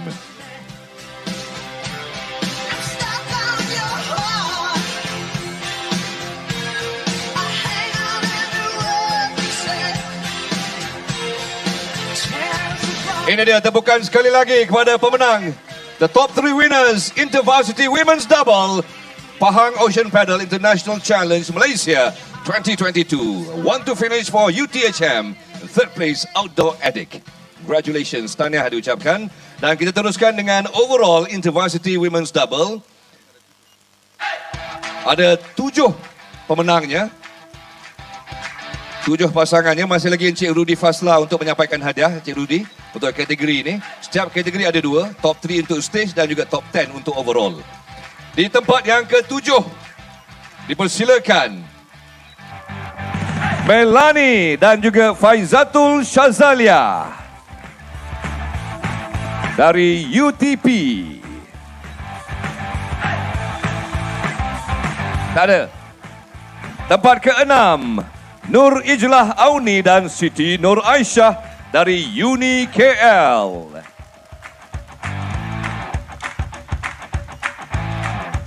Ini dia bagi kategori InterVarsity. Uni KL menghantar kontingen ataupun pasukan yang teramai sekali. Kontingen terbesar daripada Uni KL bagi kategori InterVarsity. Congratulations. Tempat ke-6, Nur Ijlah Auni dan Siti Nur Aisyah from Uni KL. Tempat ke-5, dari UMP, Nurarifatun Najwa dan Nurul Inani.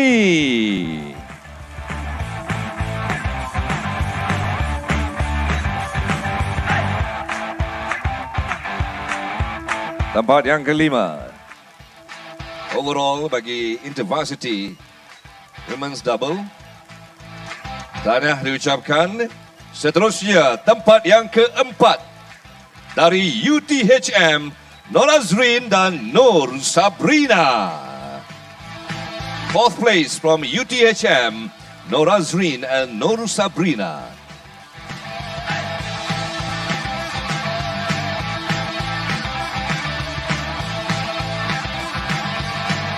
Tahniah. Congrats. In third place, overall InterVarsity Women's Double. Third place overall, Team Outdoor Addict, Nur Natasha and Yusriyah Atira.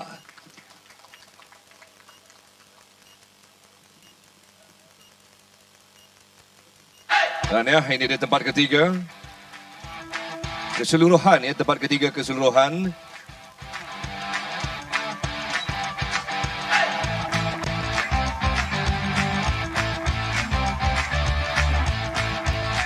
Okey, di tempat kedua, overall dari UTHM, Ain Syuhada dan Amira Syafika.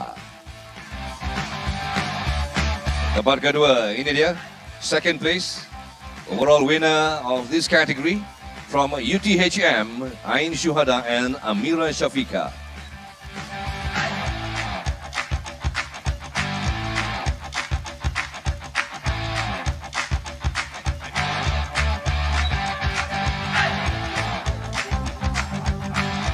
All right, this is it. The overall winner for InterVarsity Women's Double category. After 5 stages, clocking an accumulated time of 3 hours 47.42 minutes. Please welcome the team from UTHM, Alia Nafisha and Alia Atira.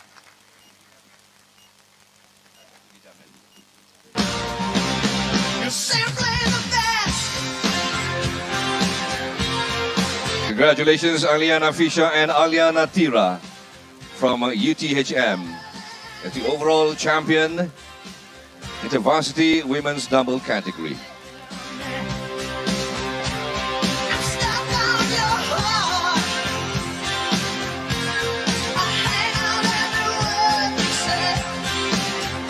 Tanya, of course, we're giving the cap kejuaraan selaku juara keseluruhan kategori intervarsity women's double.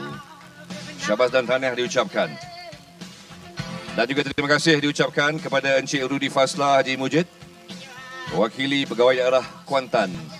Angkat trofi itu.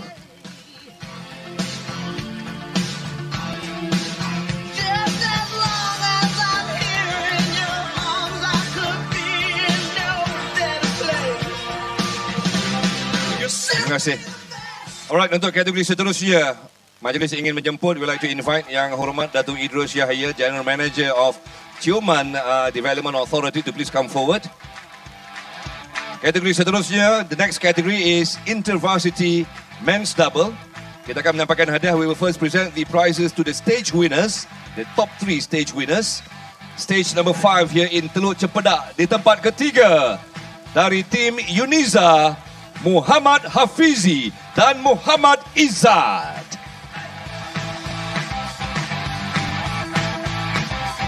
Ya, Muhammad Hafizi dan Muhammad Izzat, Uniza. Tempat ketiga bagi stage kelima di Teluk Cempedak ini.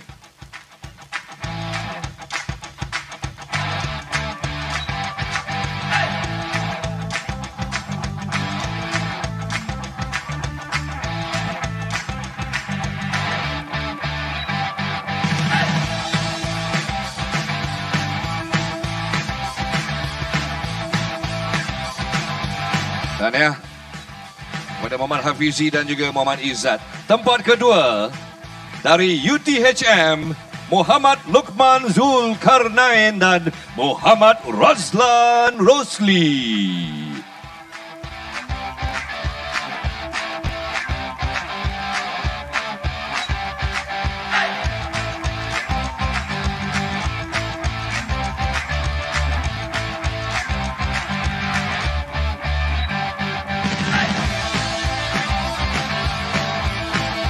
Dan seterusnya, pemenang peringkat kelima, winner stage 5 Teluk Cempedak dari tim Uniza.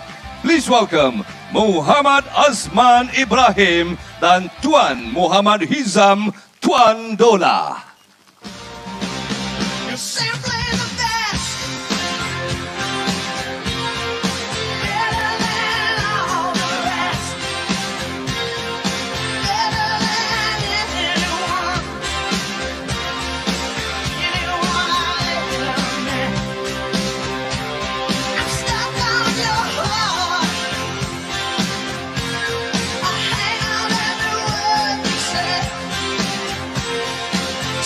Syabas dan tahniah diucapkan. Congratulations to the top 3 winners, stage winners here in Teluk Cempedak. Dan selepas ini adalah top 10 overall. Pemenangan keseluruhan bagi kategori ini merentasi 5 peringkat. Di tempat ke-10 overall intervarsity men's double, in 10th place dari UTHM, please welcome Muhammad Zulnaim dan Ikram Hafiz. Silakan menerima hadiah di hadapan podium. Muhammad Zulnaim, Ikram Hafiz, 10th place overall from UTHM. Tempat ke-9 dari UMP, Muhammad Ruzain Hakim and Nazhan Mazgud.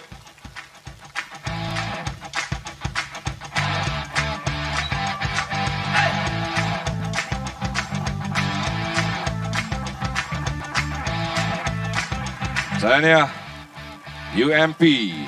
Tempat ke-8 dari Uniza. Please welcome Muhammad Haziq, Muhammad Safwan.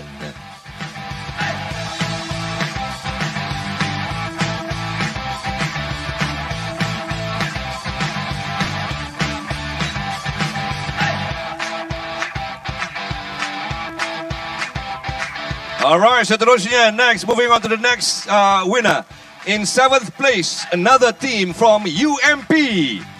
Muhammad Ashraf Abdullah and Andrew Lim Wei Chin from UMP. Inilah dia. Tim tuan rumah Universiti Malaysia Pahang. Alright, seterusnya tempat ke-6 dari UTHM, Muaz Adlan dan Muhammad Zul Hilmi.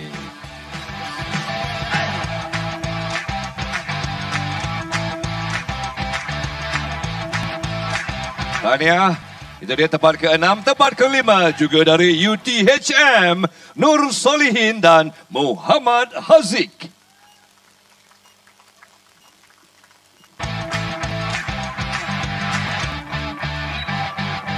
Itu dia tempat ke-6 dari UTHM. Tempat ke-5 ini pun juga dari UTHM. Tempat ke-4 juga dari UTHM, Farhan Hakimi dan Muhammad Faiz.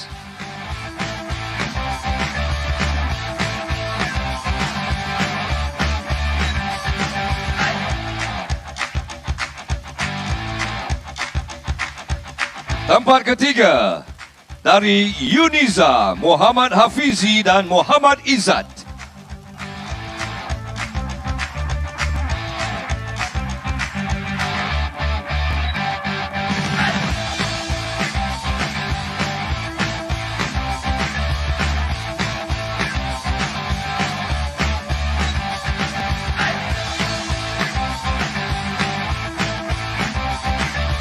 Terima kasih untuk Muhammad Hafizi dan juga Muhammad Izzat dari Uniza. Tempat kedua keseluruhan dari UTHM, Muhammad Lukman dan Muhammad Razlan.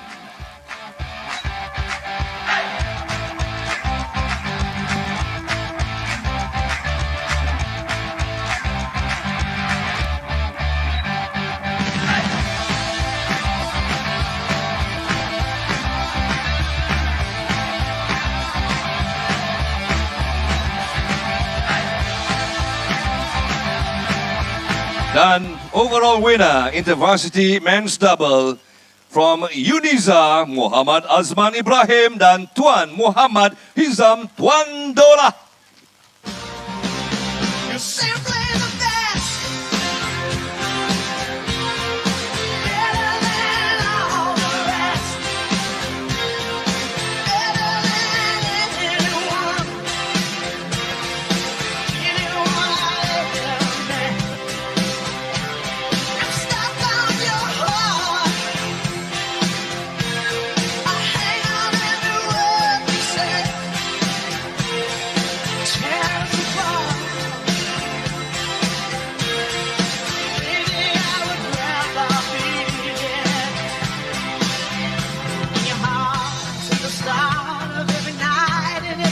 Tahniah. Overall champion ke hadapan dan angkat trofi. Inilah dia overall winner for InterVarsity Men's Double. Tahniah diucapkan. Terima kasih kepada Yang Hormat Datuk Idrus Yahya, General Manager Tioman Development Authority, Lembaga Pembangunan dan Tioman. Terima kasih kami ucapkan. Dan untuk penyampaian hadiah seterusnya, majlis ingin menjemput Yang Hormat Datuk IRTS Dr. Haji Wan Muhammad Zaidi Wan Isa. Dipersilakan Yang Setia Pengarah Jabatan Bomba dan Pelamat Malaysia Negeri Pahang. The following category, the National Open Women's Double. Di tempat yang ketiga, dipersilakan Nur Dayana Safiyah Muhammad Nazri dan Shini Abdullah. National Open Women's Double category TK2. Third place winner for this stage untuk peringkat kelima ini adalah Nur Dayana Safiyah dan juga Shini Abdullah. Syabas dan tahniah diucapkan. Tempat ketiga.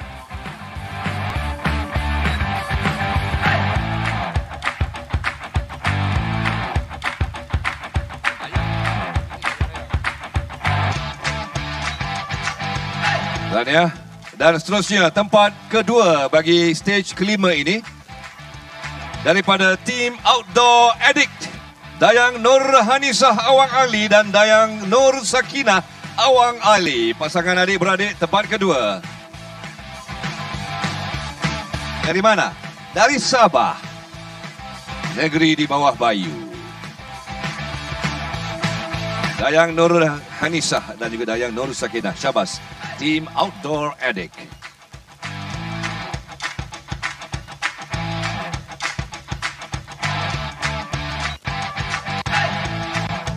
Dan stage 5 winner daripada tim Terengganu, Nur Azita Ibrahim dan Nusaibah Syahida Ibrahim.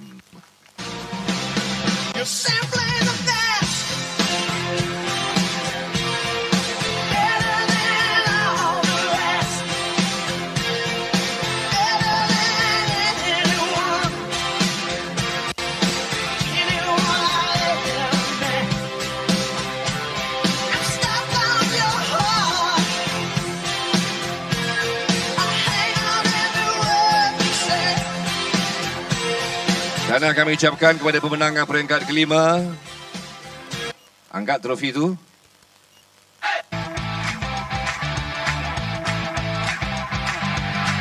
Inilah dia pemenang bagi peringkat kelima di Teluk Cepedak. Dan pemenang keseluruhan seterusnya di tempat ke-6 dipersilakan Izzati dan Nabila dari tim UTM.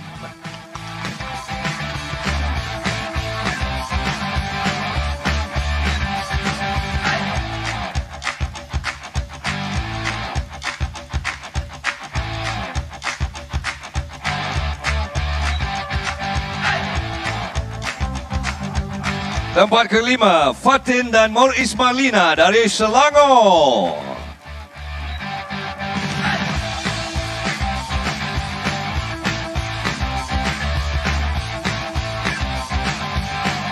Pemenang seterusnya, tempat keempat keseluruhan, Nur Dayana Safia dan Shini.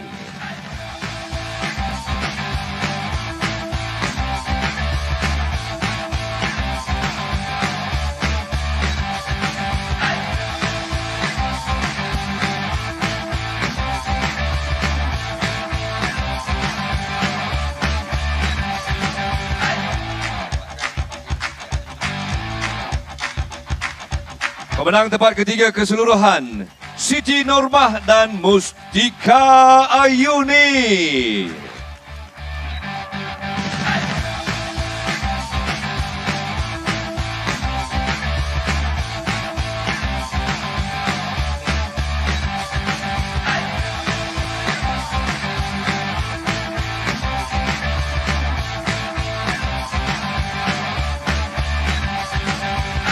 Tempat kedua keseluruhan seterusnya,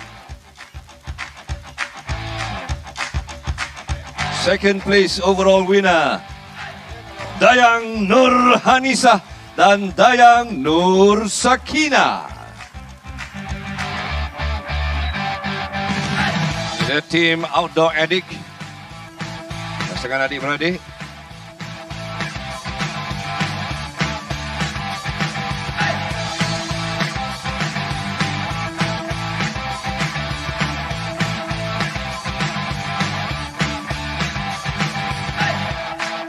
Dan juara keseluruhan kategori National Open Women's Double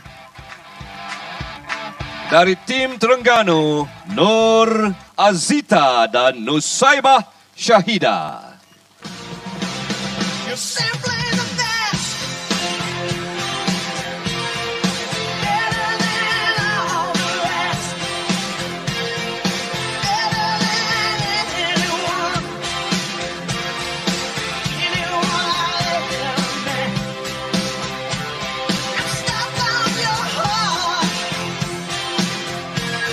Dan mereka juga akan menerima cap juara keseluruhan, Champions Cap. Dipakaikan sebagai tanda mereka adalah juara keseluruhan kategori ini.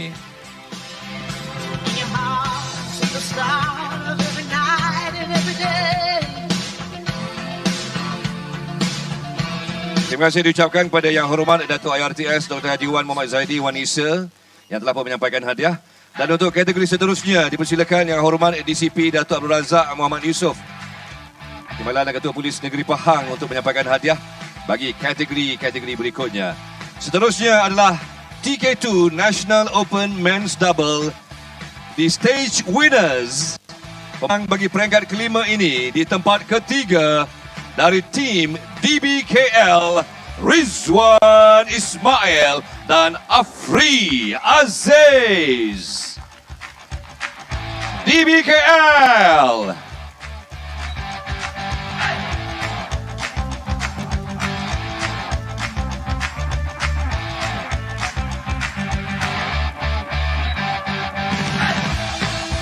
Tempat ketiga bagi peringkat kelima di Pantai Teluk Cempedak ini, inilah dia. Dari tim DBKL. Seterusnya, tempat kedua dari tim Terengganu, Muhammad Adwar Danish dan Muhammad Mustaqim. Tahniah.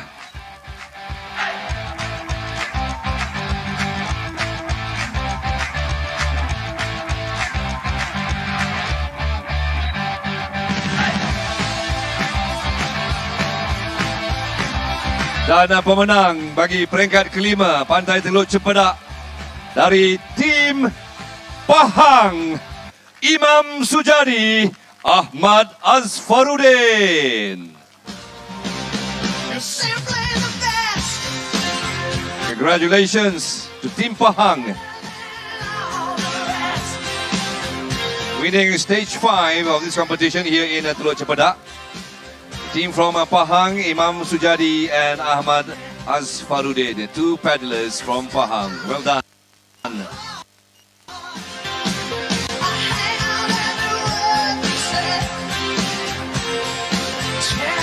Jabatan tahniah diucapkan.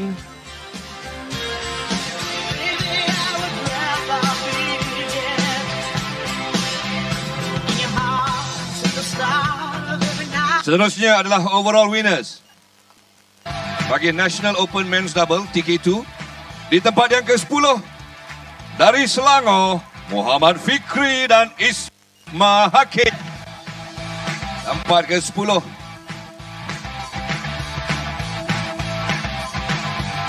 Paddlers dari negeri Selangor Darul Ihsan, Muhammad Fikri dan juga Isma Hakim.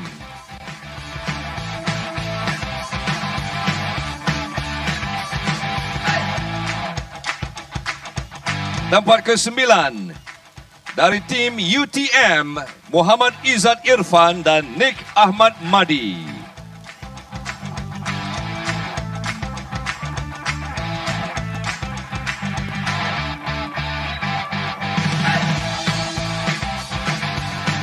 Tempat ke-8 dari secara individu, Arif Nazrullah dan Muhammad Fahmi. Ini dia Arif Nazrullah dan juga Muhammad Fahimi, tempat ke-8 keseluruhan.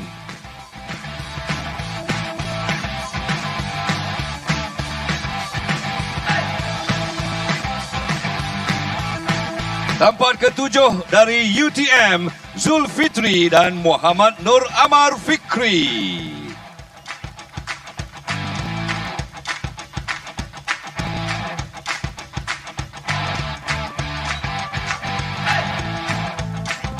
Tempat ke-7. Seterusnya, tempat ke-6 dipersilakan Suhaimi dan Muhammad Syukri.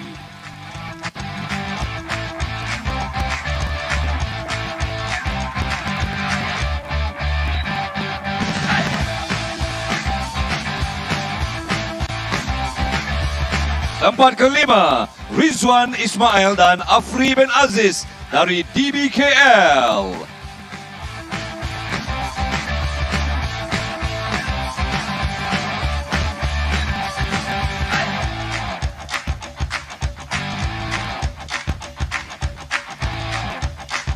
Tempat ke-4 dari Terengganu, Muhammad Yafiq Amin dan Muhammad Azmi.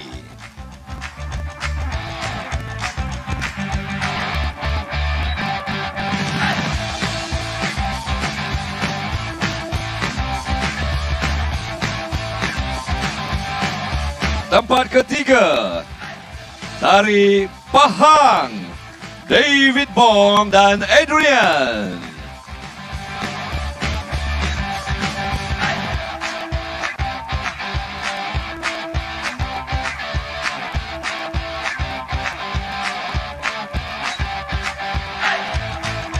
Tahniah diucapkan. Congrats to David Bong and Adrian from Pahang. Tempat kedua dari tim Terengganu, Muhammad Adwa Danish dan Muhammad Mustaqim.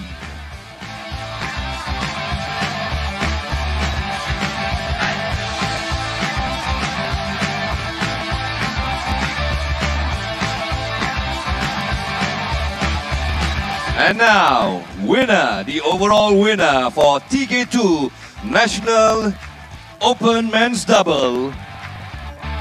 Pemenang keseluruhan bagi kategori ini dari negeri Pahang, Imam Sujadi dan Ahmad Azfaruddin.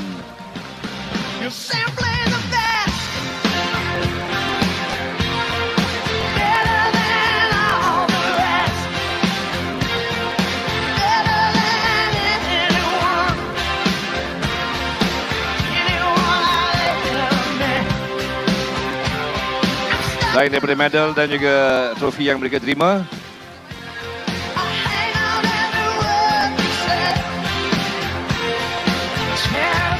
dan juga dipakaikan cap kejuaraan, that Champions Cap, to show that they are the overall winner of this category. Mereka lah juara keseluruhan bagi kategori ini.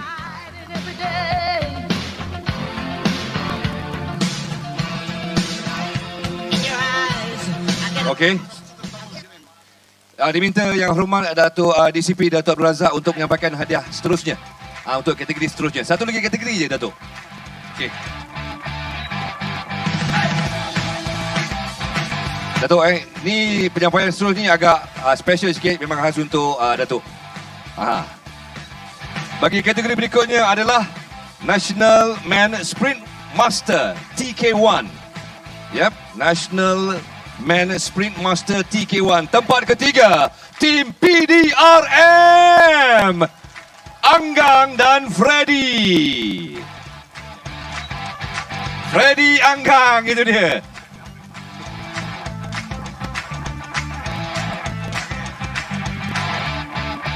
Ini dia PDRM, Freddy Anggang.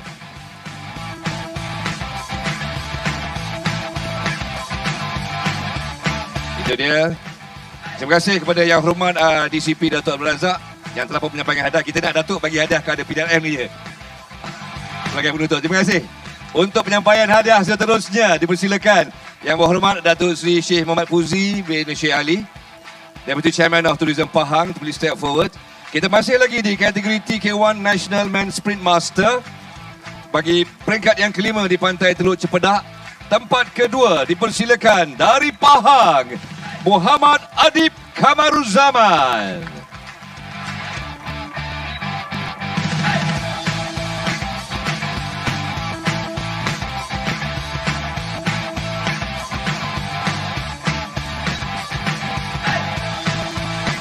Dan pemenang tempat pertama peringkat kelima Pantai Teluk Cepedak dari Terengganu, Daeng Sulaiman, Daeng Suhaimi.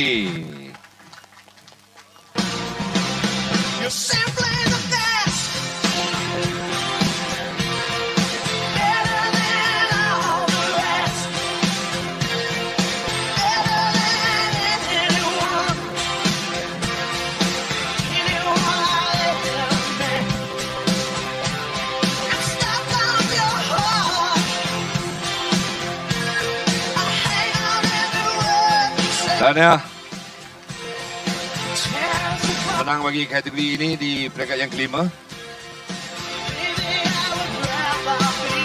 Dan bagi penyampaian hadiah seterusnya iaitu overall kategori National Man Sprint Master, tempat ke-10 dipersilakan dari DBKL Muhammad Rizwan Abdullah.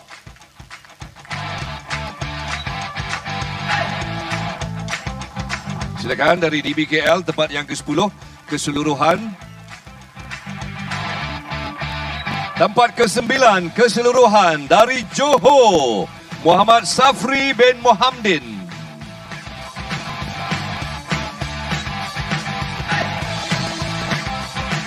Berikutnya, dari UTM, dipersilakan Abdul Hafizuddin Abdul Ghafur, tempat ke-8.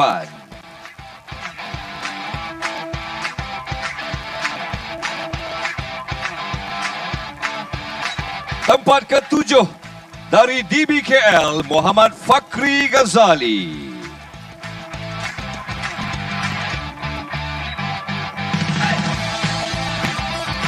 Tempat ke-6, dipersilakan Sun Yong Yi.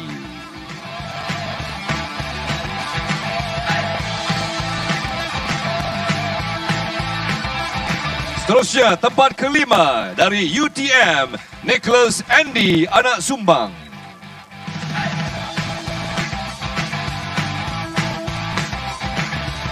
Berikutnya, tempat ke-4, dipersilakan ke pentas, Muhammad Musaddiq Samsudin.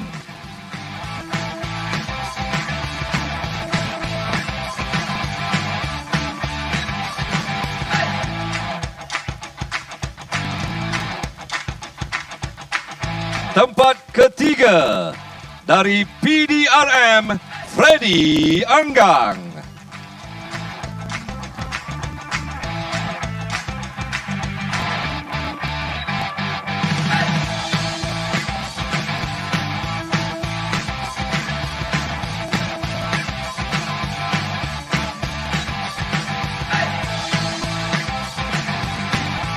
Tahniah Freddy Anggang, tempat ketiga keseluruhan. Freddy Anggang dari PDRM.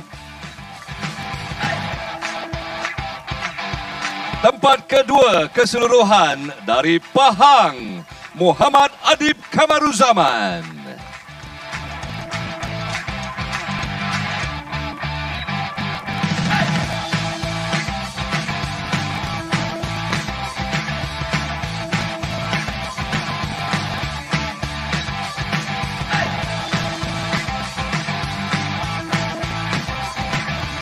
Dan pemenang tempat pertama keseluruhan bagi National Men Sprint Master TK1 dari Terengganu, Daeng Sulaiman, Daeng Suhaimi.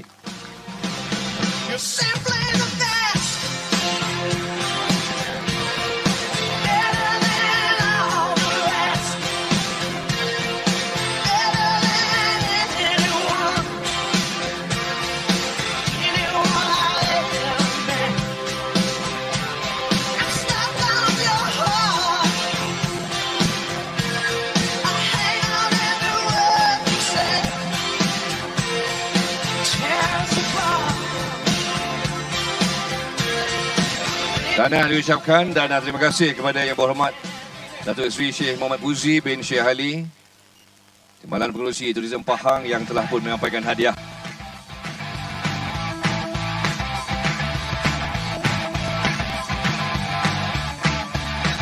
Alright. Untuk kategori-kategori berikutnya adalah kategori International Women, kategori antarabangsa, dan untuk menyampaikan hadiahnya, kini dipersilakan Yang Berhormat Datuk Seri Haji Muhammad Syakar bin Haji Syamsuddin untuk menyampaikan hadiah kepada pemenang-pemenang berikutnya. Wakili Kebawah Yang Maha Mulia Pemangku Raja Pahang. This next category is SS1 International Women. Right? Women Open International Single Ocean Race. Top 3, Stage 5 here in Pantai Teluk Cempedak.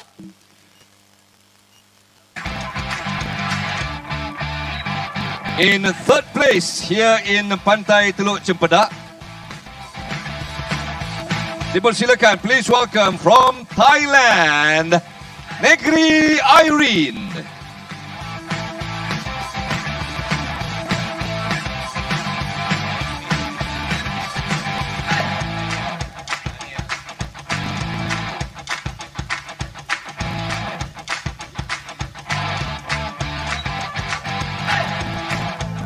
Dan seterusnya di tempat kedua, in second place for Women Open International Single Ocean Race here in Pantai Teluk Cempedak from Malaysia, Aimi Ayuni Azwan.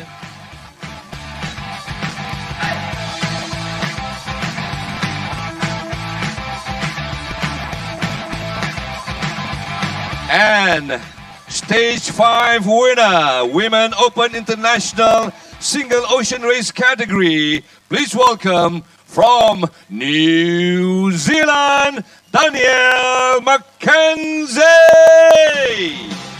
You're simply the best.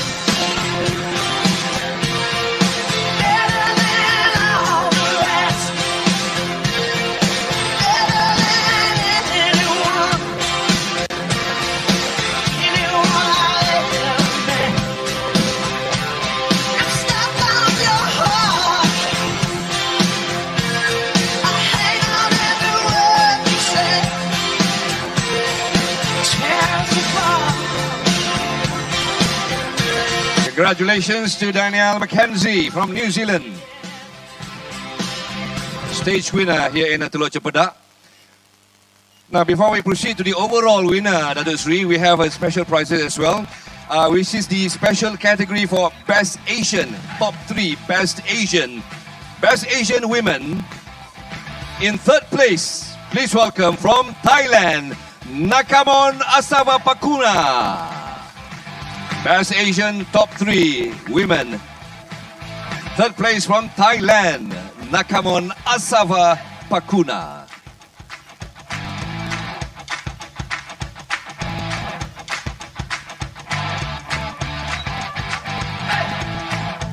In second place, Best Asian Top 3 for Women, also from Thailand, Negri Irene.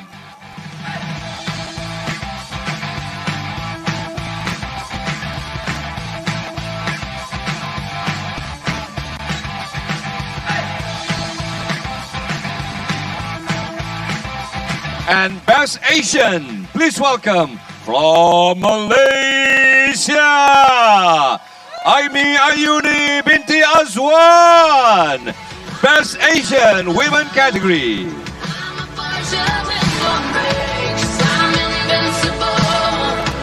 Receiving the Champions Cap as well.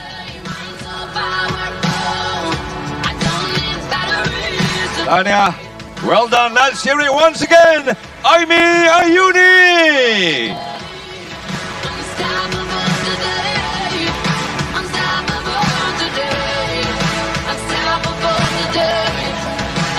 Now for the overall winners in this category, International Women, in 10th place, please welcome from Malaysia, Nur Fatihah Johari.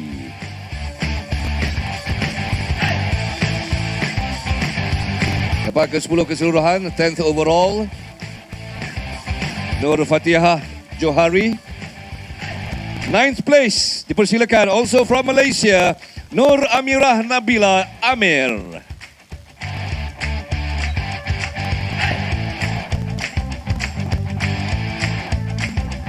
Ninth place, Nur Amirah Nabila Amir from Malaysia.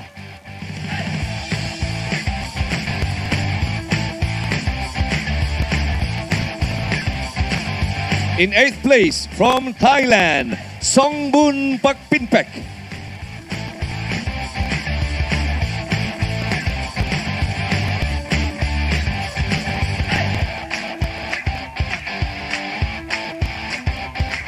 In 7th place, also from Thailand, Patchara Kulsan Tipong.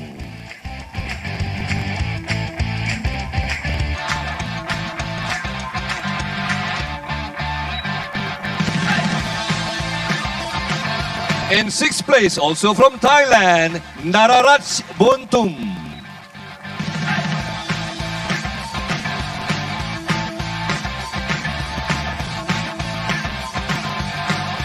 Fifth place, also from Thailand, Nakamon Asava Pakuna.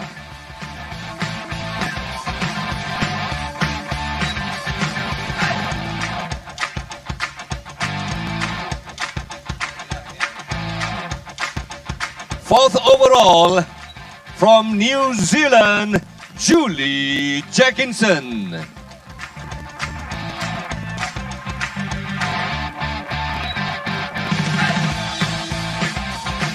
As Julie Jenkinson from New Zealand, 4th overall. In the 3rd overall, from Thailand, Negeri Irene.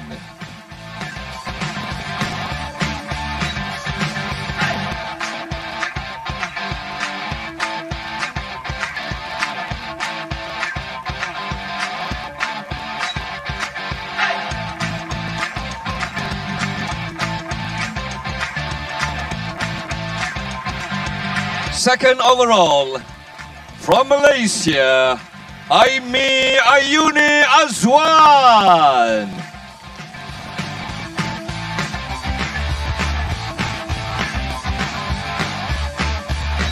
Congratulations, Aimi Ayuni Azwan, who clocked a cumulative time of 8 hours and 42 minutes after 5 stages. And the overall winner, overall champion, Women's Open International Single Ocean Race category from New Zealand, Danielle Mackenzie.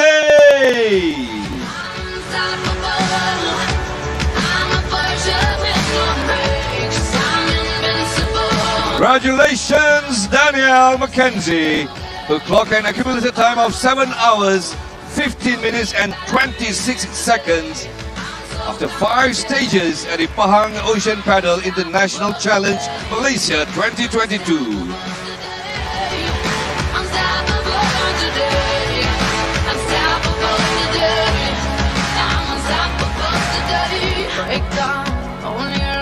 So receiving the champion's cap, dia menerima cap kejuaraan. Congratulations once again.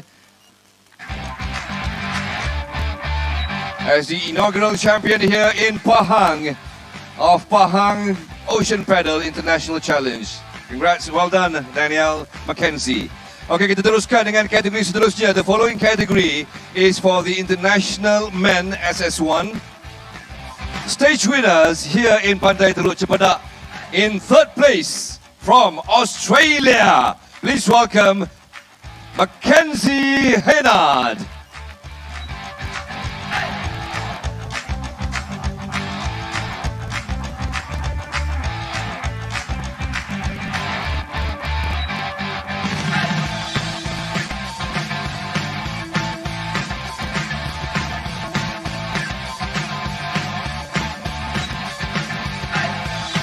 Congratulations, third place. In second place, from New Zealand, please welcome Jenkinson Kent.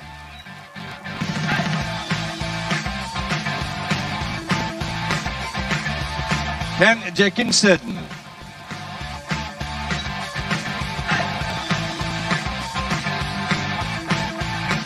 Right, congrats to the second place winner from New Zealand, Kent Jenkinson. The winner, the stage winner, please welcome from South Africa, David Mockey.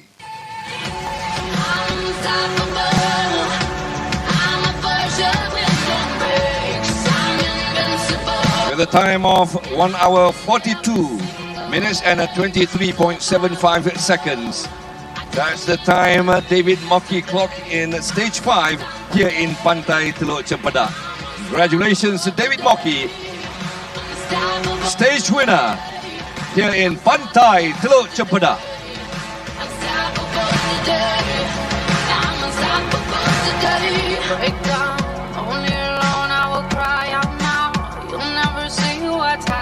Congratulations.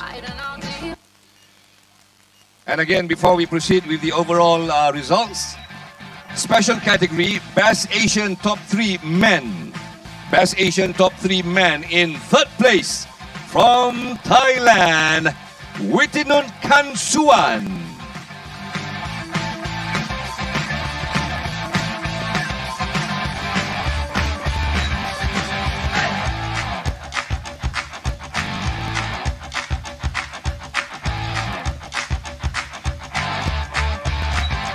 All right, second place, Best Asian Top 3 Men from Republic of China, Zhu Haochen.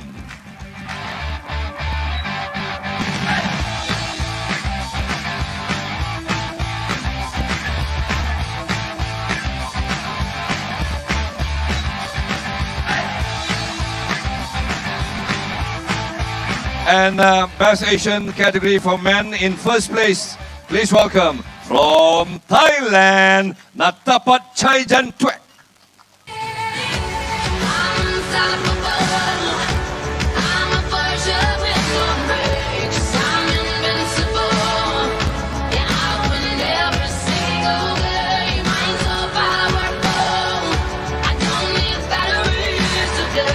Now here comes the final presentation, the final result. Overall, SS1 Man Open International Single Ocean Race. Coming in 10th place from Chinese Taipei, Zhu Haochen.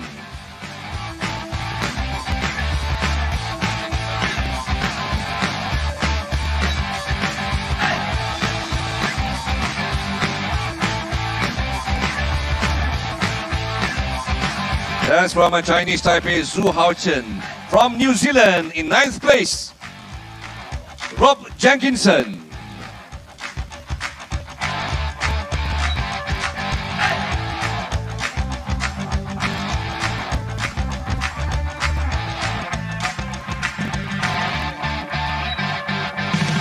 From New Zealand, there's Rob Jenkinson.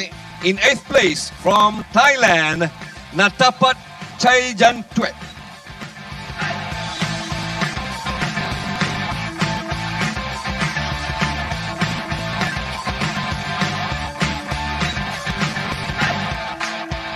In 7th place, from South Africa, Jeremy Valerga.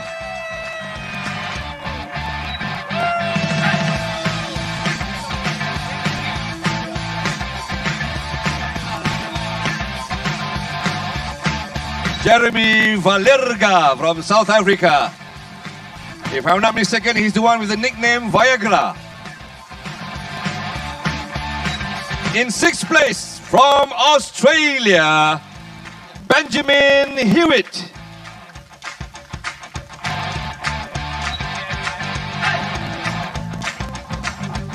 Congratulations, Benjamin James Hewitt from Australia. In 5th place, from Australia, Todd Boland.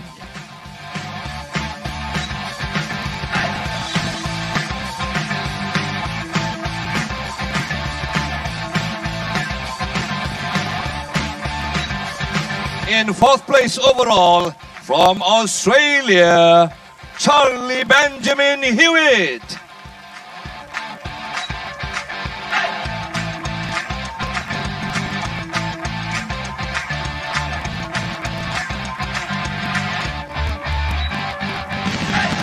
Right, the top 3 overall winners of this category.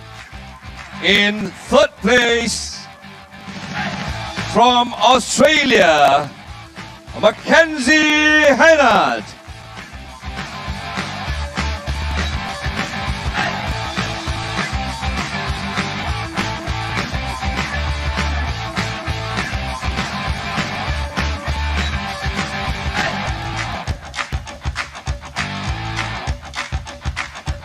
Second place, from New Zealand, please welcome Kent Jenkinson.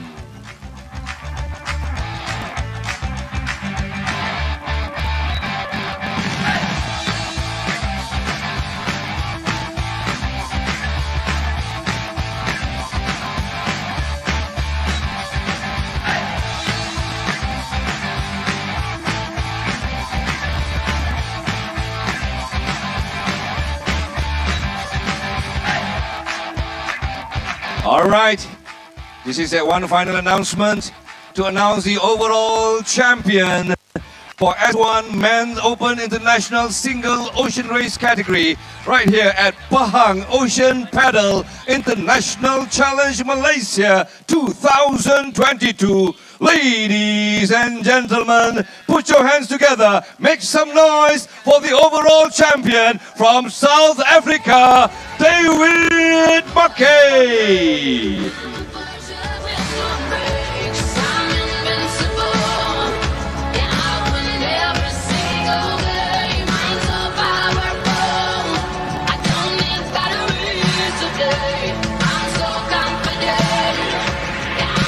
Receiving the champion's cap to mark that he is the overall champion of the inaugural Pahang Ocean Paddle International Challenge Malaysia 2022, David Mackay. Well done, congratulations. David, please remain on stage. David, can you please remain on stage? We would like to invite all the gold medalists All the gold medalists, can you please come to the stage for a group photo? Gold medalists from all categories. You know who you are. All the gold medalists, pemenang peringkat emas dalam setiap kategori. Please come on stage for one group.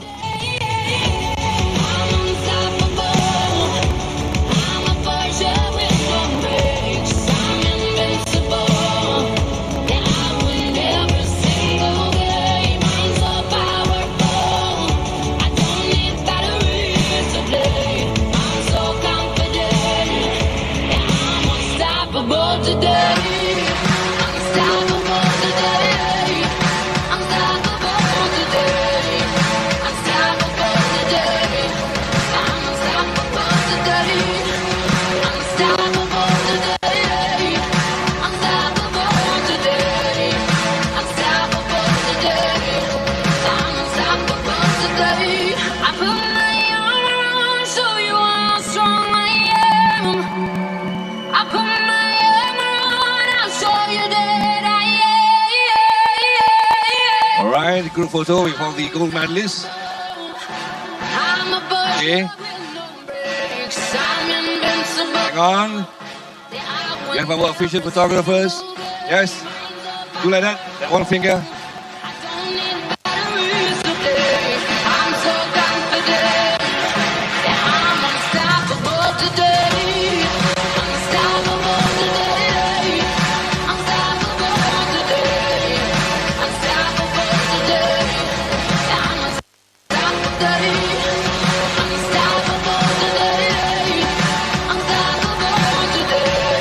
Okay, kita tepi yang depan pentas ni.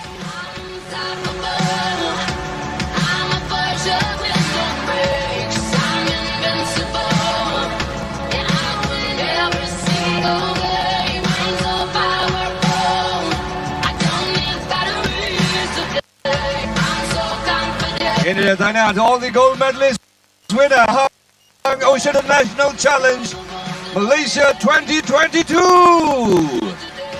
Dan perhatian kepada semua stage winners menang pada peringkat kelima. Attention to all the stage winners in their own respective categories. Please stay at the winners holding area. Ya, kepada semua pemenang peringkat kumpulan pada hari ini peringkat kelima dalam kesemua kategori diminta untuk berada di winners holding area. Terima kasih diucapkan kepada Yang Berhormat Datuk Seri Haji Muhammad Syarkar bin Haji Syamsuddin, mewakili ke bawah Duli Yang Maha Mulia Pemangku Raja Pahang yang telah pun menyampaikan hadiah kepada para pemenang. Thank you. Our guest of honor Yang Berhormat Datuk Seri Haji Muhammad Syarkar bin Haji Syamsuddin, representing the His Royal Highness the Regent of Pahang, who had presented the prizes to the top winners in today's event, the Pahang Ocean Paddle International Category Malaysia International Challenge 2022. All that excitement, man. I'm fumbling over all my words. Anyway, congrats, well done, yay! Terima kasih kepada semua barisan diberi kehormat dalam jemputan yang berikan kami. Terima kasih kepada rakan-rakan media yang membawa liputan. Thank you to members of the media, representatives from various medias who are here for this event. Thank you so much. Dan sekali lagi terima kasih kepada semua badan-badan beruniform. Dan terima kasih kepada Cik Email kita. Cik Email. Ambil gambar. Cik Email, ada ambil gambar. Tim semua ni. Tim semua. Come on, sekretariat semua. Petugas. The backbone of this event. Silakan. Tempat pertama, stage winner. Ya, pemenang yang hari ini di Teluk Cempedak. Bukan overall, tapi yang hari ini di Teluk Cempedak. Pemenangnya diminta untuk berada di winners holding area. Ada PC. Press conference.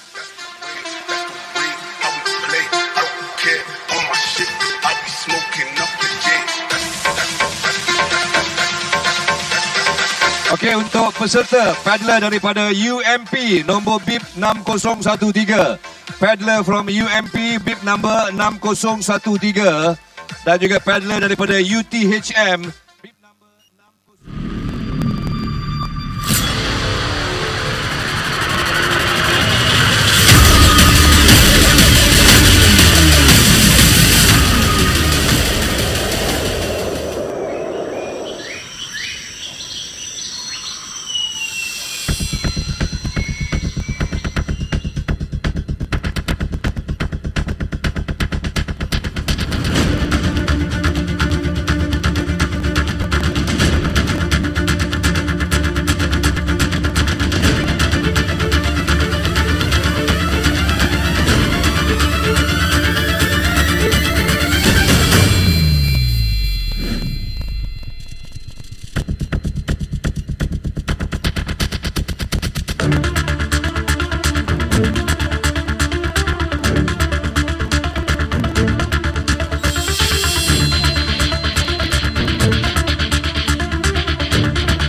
Di bawah langit biru menghayati pentas keindahan,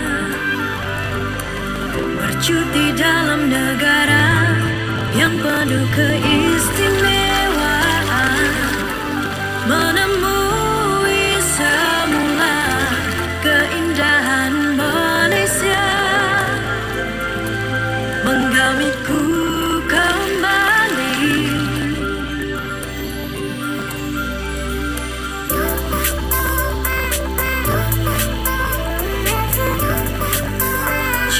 Cuti Malaysia.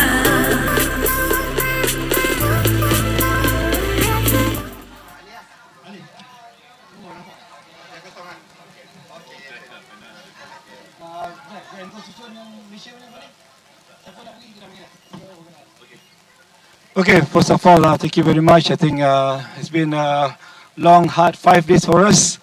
And we're going to make it very fast. First of all, Oscar, 5 days of event to the Malaysian viewers. How's your experience in the first Pahang Ocean Paddle International Challenge? Yeah, I mean, the bottom line, it was run absolutely marvelously by your team, Nazar and your team. That's the most important thing, to make it work.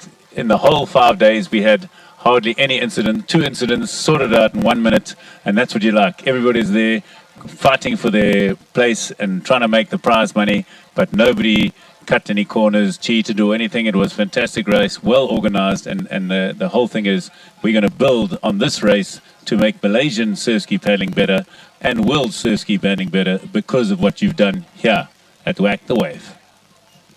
So for next year, I think people were asking, just like this year, we got slightly more than 30, I got 54 passports holder under the international category from the international surf ski and the university category.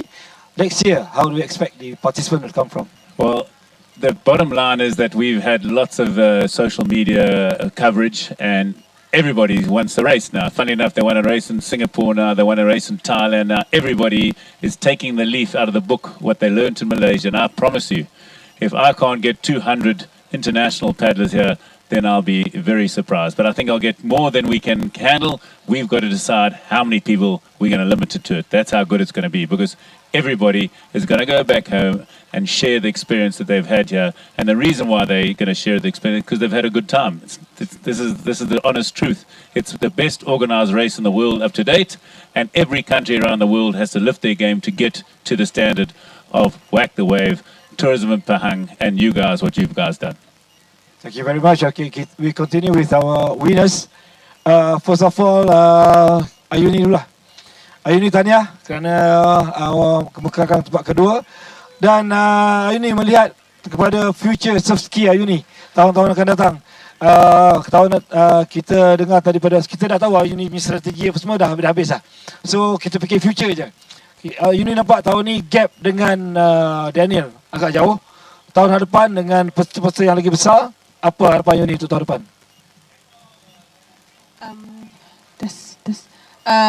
InsyaAllah tahun depan akan cuba lebih baik lah. Mungkin akan biasakan dengan kayak cara apa naik, kan diorang naik lompat kan, kita naik macam tegak-tegak kan. So mungkin kita biasakan dan kena ada preparation yang panjang lah. Kita ada setahun Ayuni untuk acara tahun depan. Jadi kita berharap Ayuni akan terus berlatih dengan begitu gigih lah untuk perlombaan akan datang. Okay, Daniel, 5 days, 5 stages overall, whatever we have here, you take it. Alright. So next year, right? Will you come back? Absolutely. It's not even a question. Look, 5 days, 5 stages. It was really intense. Even if the distance wasn't too close, I still raced my heart out there. And the thing with racing is that you learn things about yourself. You learn how to improve and you learn how to get better. And I definitely felt the strongest on the last day. So 5 days in Malaysia, what was it like for your experience in competing in this event? Yeah, obviously first time in Malaysia, and I've had a blast. Like Oscar said, this event is amazing. It's definitely one of the best international races that I have ever raced at in terms of organisation. And you guys have done an absolute fantastic job, and I really look forward to being back next year. One thing actually that I want to touch on, what we call is the gear ferries. So that means when we finish our race, I didn't even touch the surf ski, and it was on the truck ready to go to the next racing location. And for us as athletes, that's one of the best things that can be. Those skis are heavy. They are heavy and absolutely fantastic, and well done to you guys. Okay, so we come to the men's champion. Oscar, can you ask him? I'll have to ask David, you've been racing for many years. How does this rate on the scale of 1 to 10 and the best races in the world that you've been to? Yeah, thank you, Oscar. I've been racing for many years. In fact, about 22 years internationally racing open ocean surf skis. And I've been to quite a few inaugural events as well, and have taken a few inaugural titles and seen many events run in many countries around the world. And this event has left the other events in its dust in terms of the logistics around what they've done here. From, just from the live TV, big screens everywhere, the way that they've just put up a whole festival for the people in every place. It's been fantastic to see. It's also been very lovely to see the support that the race has got from the local people in every place, and people coming to watch and support and be there. It's lovely and it's festive, and it just creates such a lovely atmosphere. So I can really tell these guys, well done. You have definitely set the benchmark high. Yeah, and what does it feel like winning an inaugural event in Malaysia that you never thought? What did you expect before you came, and what's your take from it? So the concept of the event, a 5-day stage race in a place, really is appealing because you're going to different beaches every day, and you drive and you get to see the countryside. You get to really get a sort of a taste of the culture, of the people, of what it looks like. So that was for me a standout, and that is one of the things that attracted me to the event in the first place. Was, gee whiz, 5 days in Malaysia, and the guys were going to pay for the hotel. So that kind of sealed the deal right there. never been to Malaysia before, and I've just found the people so friendly. I've got to tell you that Malaysia is definitely a very, very friendly country, and I've really enjoyed being here. Then in terms of inaugural races, yeah, it's always good to get your name on the trophy first, because the competition always gets tougher afterwards. So at least it's there now. And tell me, how do you like paddling in standard boats for everyone? What is that concept for you? How did you like that? So the standard boats, using standard boats for the whole field, it's definitely a first for me in terms of surf ski racing. The plastic boats were, they're heavy boats, so it does take a lot more work to use them compared to a composite boat. So I found it a bit tougher, but the thing is that everyone's in the same boat, so you know that everyone's literally in the same boat, and that is not literally, that's not figuratively, literally and figuratively in the same boat. And I think that what counts in the favor of having a standard boat is that it's easy to arrange the boats for people, and that's always been the challenge of events around the world, is how do we get the craft or the skis to the races, to the events, because many of these places, we want to do these events, you want to grow the sport, and it's so difficult to get craft there, and that's what holds the sport back, is because people can't get access to the right craft. With this event has not only set the bar for international surf ski race, it's also managed to get, how many boats? 100 boats? 100 boats into this region, literally like that, and that is no mean feat, I'll tell you. So I'm very excited to see what those boats are going to do. Those boats need to work now, they need to do their job and get more people on the water here in Malaysia. Good one, thanks. And Danielle, how was it for you having a standard boat for once? Although you paddle spec skis, which are 18, they're like 4 kilograms lighter. Yeah, I obviously the first time paddling one of those skis before, and I'm the same as David. It makes sense to all paddle the same surf ski. Again, that was probably what attracted me to come to Malaysia in the end, was the easy access of the surf ski. So really fantastic that we're all on the same. And it makes the competition even.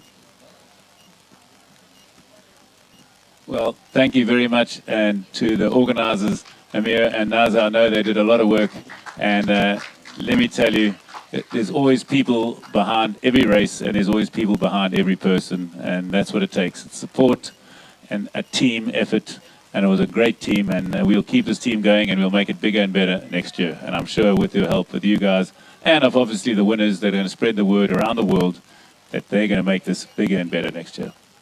Okay, thank you very much, guys.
Tak masuk.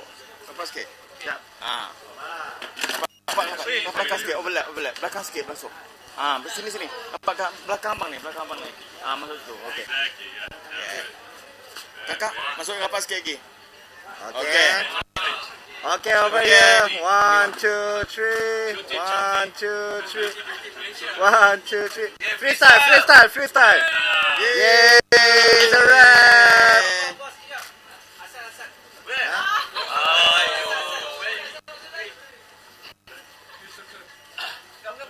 Depan sekali. Di sini depan. Di sini lah. Depan. Tepi. Nak ada meja bang. Ada meja. Tarik sikit lah. Betul. Tarik lah nak tarik. Saya meja.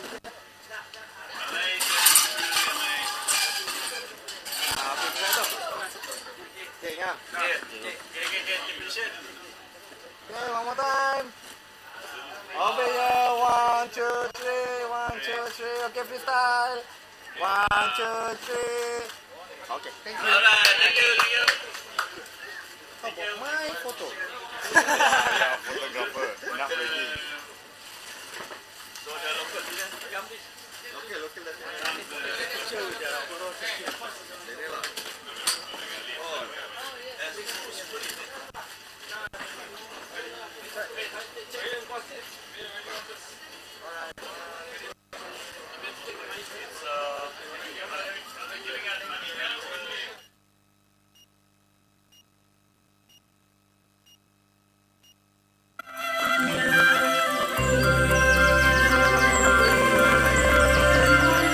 So here we are home, the very place where we belong.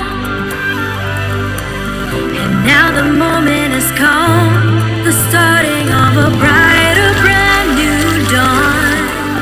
Rediscovering our land and the special places that we love. Take me back to your embrace.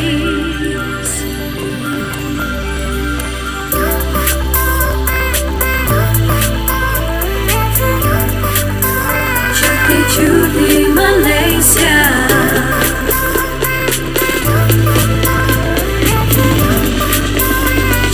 Cuti Malaysia.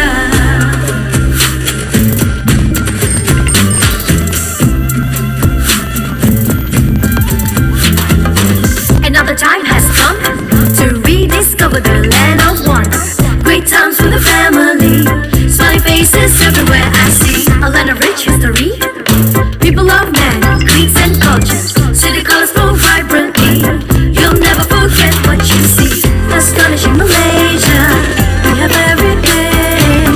Astonishing Malaysia, a place of your dreams. Let's go on a magical holiday,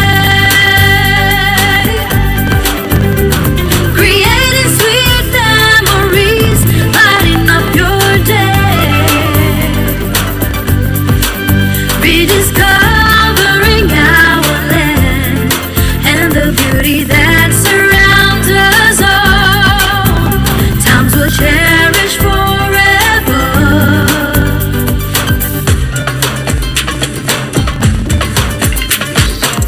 Come travel Malaysia from north to south, east to west, from the mountains to the beaches blue. Fall in love with everything you do. Astonishing Malaysia, we have everything. Astonishing Malaysia, a place of your dreams. Let's go on a magical holiday, creating sweet memories, lighting up your day. Rediscovering our land and the beauty that surrounds us all. Times we'll cherish forever.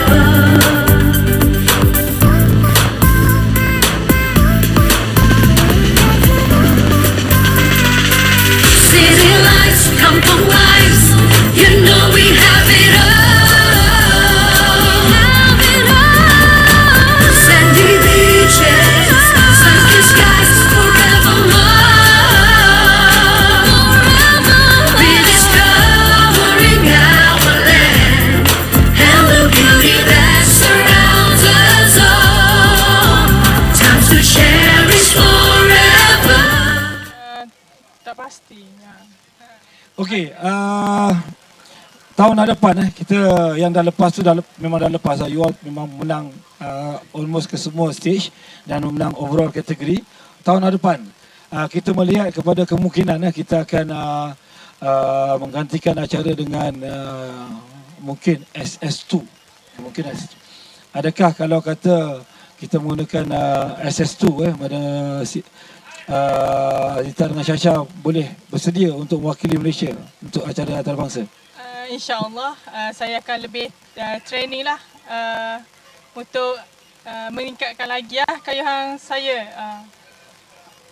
Sebab bila kategori antarabangsa tahun hadapan mungkin di kategori SS2, partner macam mana? Masih lagi kekal dengan partner yang sama ke? InsyaAllah kami akan kekalkan partner yang sama lah. Okey, preparation untuk tahun hadapan dengan Persatuan Kanu Negeri Terengganu betul. Dengan Terengganu apa perancangan yang mungkin telah dibuat untuk Pahang Ocean Paddle untuk ke semua acara-acara lain tahun hadapan di Terengganu? Ada tak dengar khabar untuk preparation Negeri Terengganu untuk kejohanan kita tahun hadapan?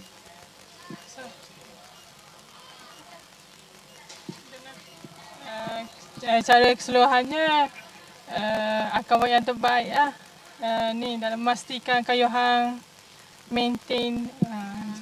Untuk tahun hadapan kemungkinan semua acara kami akan hantar lah untuk mewakili setiap kategori ni. Itu je. Okey, Asfar dengan Imam.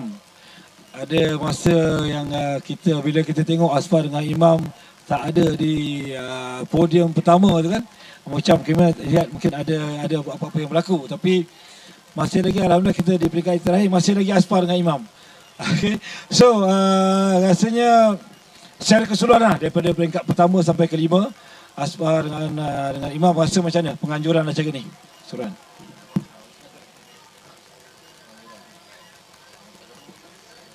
Okay, Assalamualaikum.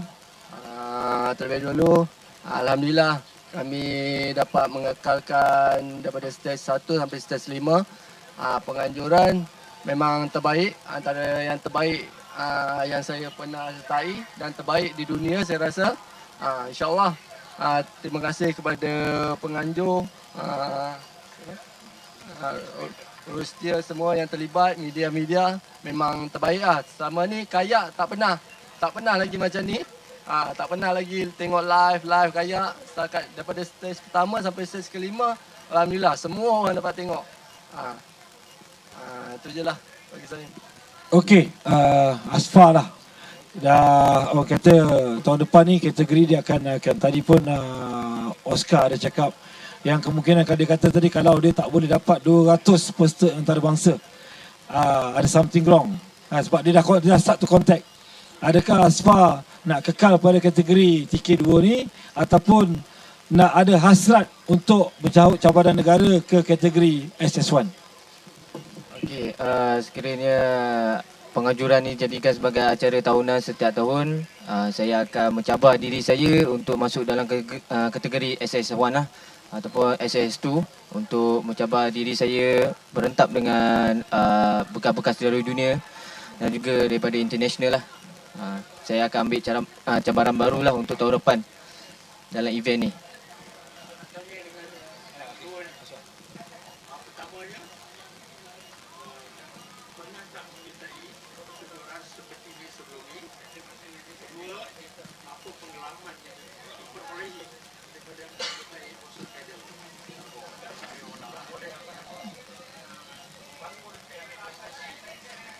Okay, Assalamualaikum. Terima kasih kepada Encik. Sebelum ni kami telah menyertai satu kejohanan seperti ini juga, tapi cuma satu hari saja, iaitu di Labuan Rock Island. Sejauh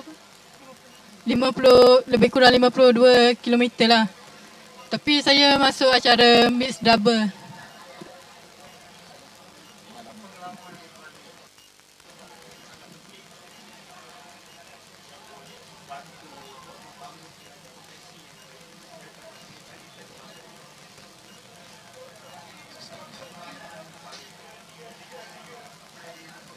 Pengalaman yang paling mencabarlah bagi saya adalah di laluan tadi.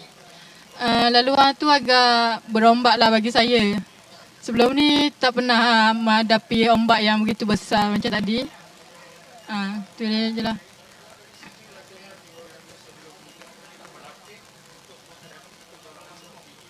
Oh, sebelum ni pernahlah masa sebelum ni saya pernah menyertai Labuan Roang Island tu.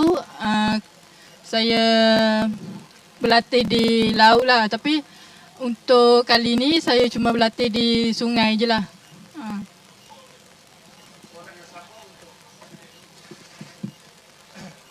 Sama-sama Okey, untuk kali ni saya pun berasa banggalah dengan kejohanan yang di Poppitch ni di Pahang ni.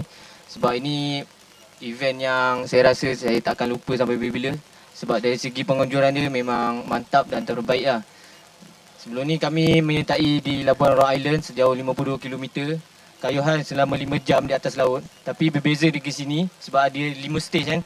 Kat situ dia mencabar kita punya ketahanan mental dan juga fizikal kita lah. Sejauh 5 stage ni lah.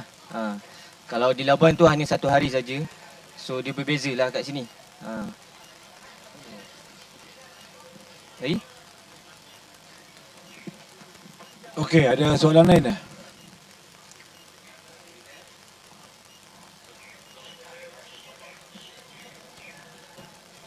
Ada?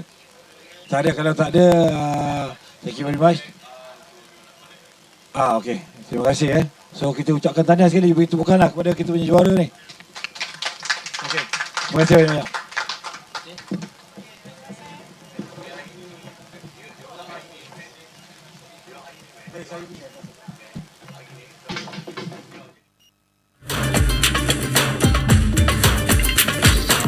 Come travel Malaysia from north to south, east to west, from the mountains to the beaches blue. Fall in love with everything you do. Astonishing Malaysia, we have everything. Astonishing Malaysia, a place of your dreams. Let's go on a magical holiday, creating sweet memories, lighting up your day, rediscovering our land and the beauty that surrounds us all. Sounds we'll cherish forever.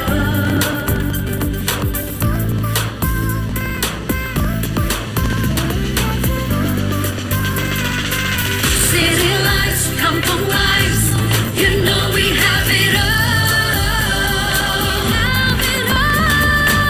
Sandy beaches, sun-kissed skies forevermore. Rediscovering our land and the beauty that surrounds us all. Time to cherish forever.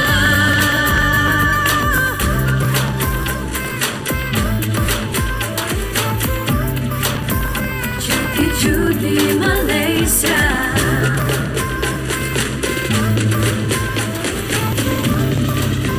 cuti-cuti Malaysia.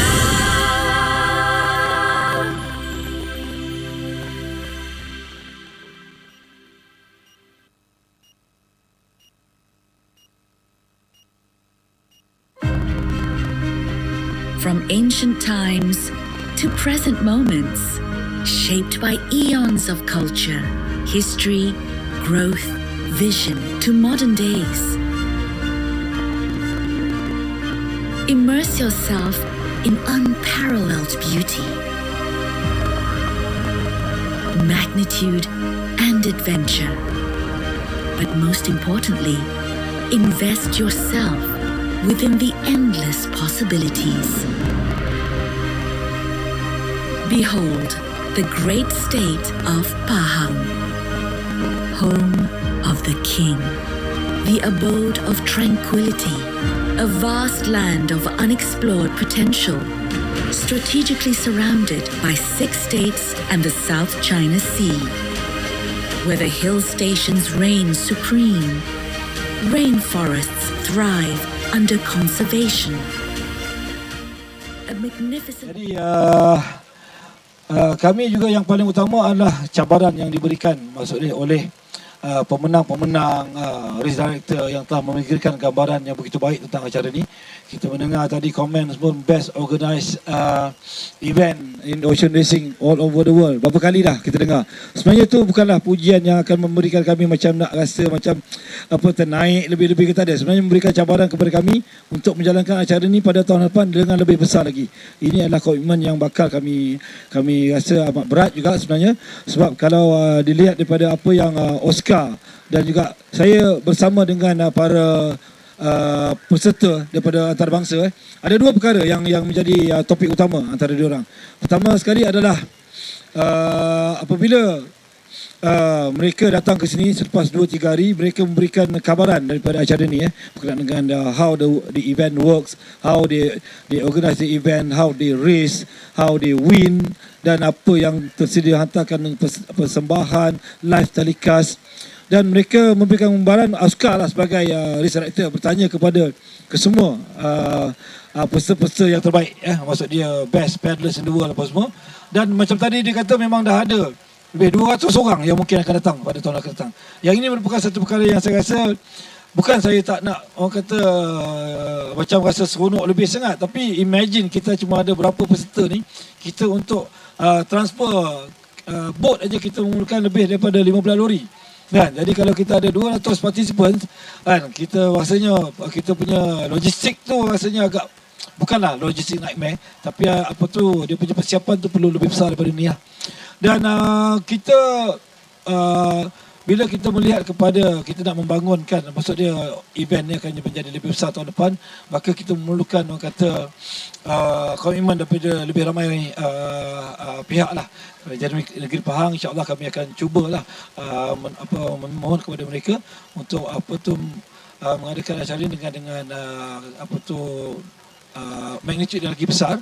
Dan kemudian mungkin sudah tiba masanya, mungkin tahun ini memang agak sukar untuk cari sponsor dan sebagainya, tapi dengan apa yang telah kita pamerkan, kita dah ada documentation, video, kita dah ada live telecast semua kan. Jadi ini semua akan bantu kita lah untuk tahun akan datang. Dan apa yang penting, kita akan prepare lah. Dan saya rasa Nazar mungkin nak tambah apa perlu?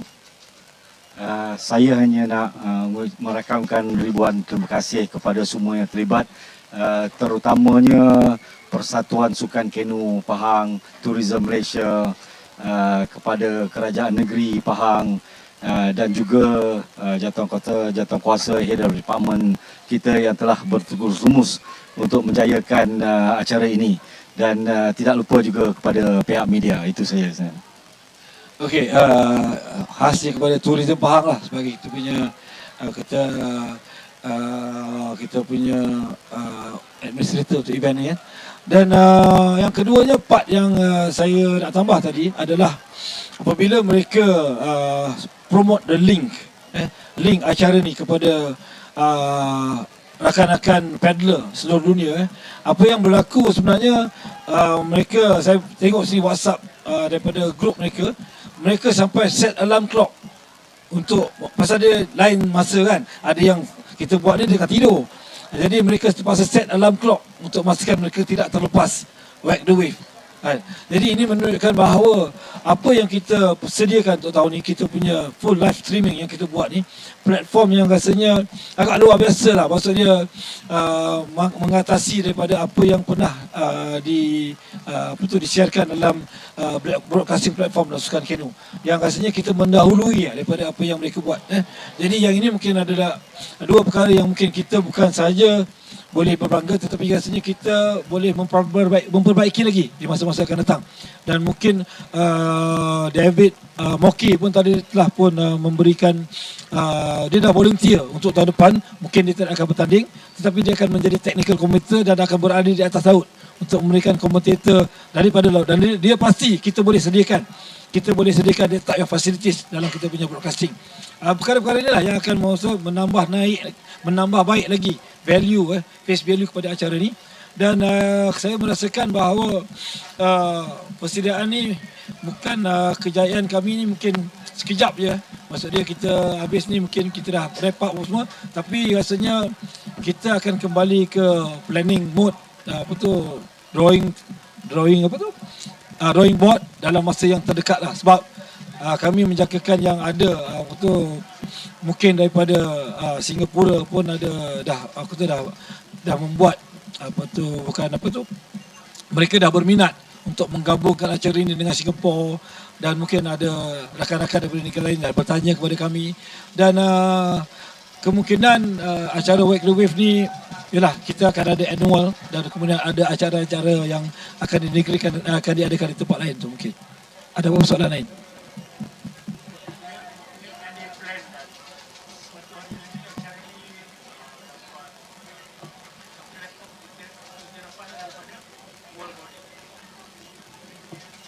Sebenarnya sepatutnya memang acara macam seperti ini memang ada pengiktirafan lah, dan kami daripada World Body cuma tinggal lagi kita perlu mohon kepada diorang kan. Yang pentingnya bagi any event, kalau macam kita buat lumba basikal, contohnya dulu saya buat lumba basikal, ultimate target adalah nak mengajukan World Championship.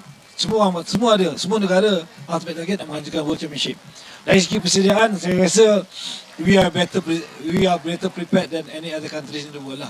Cuma tinggal lagi apa yang mungkin dipersembahkan oleh kita punya wakil lah, yang akan membuat laporan kepada mungkin international body itu. Kemungkinan kita mungkin tak sukar untuk kita mendapatkan penganjuran tersebut.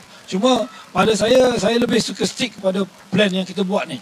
Kita buat satu konsep of event, lain daripada konsep World Championship, lain daripada lebih kepada sports tourism. Tak perlu event ranking dan sebagainya, tapi mungkin kita lebih kepada macam invitational punya race, cuma dia punya quality tu lebih besar. Kita maksud dia Pahang signature event. Dia akan jadi signature event. Kami mungkin sukarlah kami nak match dengan ranking dan sebagainya, tapi kalau jadi just sports tourism punya program yang menjanjikan this type of unique punya konsep. Dan yang pasti yang lebih besar adalah acara ni ada kelas dan juga keunikan tersendiri. Maybe bila orang nak tiru, then itu orang punya pasal lah. Tapi as a part, kita yang create konsep ni, dan kita kena berbangga dengan konsep ni, dan kita kena bangunkan konsep ni. Dan itu yang penting-penting. Dan yang pada saya yang terakhir lah, pada saya adalah dalam acara ni yang paling saya nampak adalah ada masa depan paddler-paddler kita lah. Maksud dia saya jumpa dengan ramai orang, saya jumpa tadi dengan Asfa, saya nampak mereka dah mula bercakap sebagai pemenang. Itu yang paling penting. Ramai atlet kita dah ada winner attitude. Maksud dia after this, bila rider ni, macam saya dah faham, rider ni bila kita bagi peluang bercakap, bila dia berani bercakap dan berani bercakap tentang the future, berani nak mencabar di kategori SS1, they already have that winner attitude. Bila ada winner attitude ni, mudah untuk kita bentuk pada masa akan datang. Dan bila saya nampak tadi macam Adib, Daing, ramai lah, dan peserta daripada universiti, semua universiti mungkin they plan for a real universiti punya kategori, mungkin kan. Jadi kesemua aspek-aspek ini saya rasa akan menjadi intipati penting lah dalam acara Pahang Ocean Paddle ni. Sebelum kita nak fikir untuk berpindah ke tempat lain atau tambahan dan lain, tapi Pahang Ocean Paddle should stay dan dengan konsep yang sama, dan saya rasa lebih kepada memperbaiki acara ni.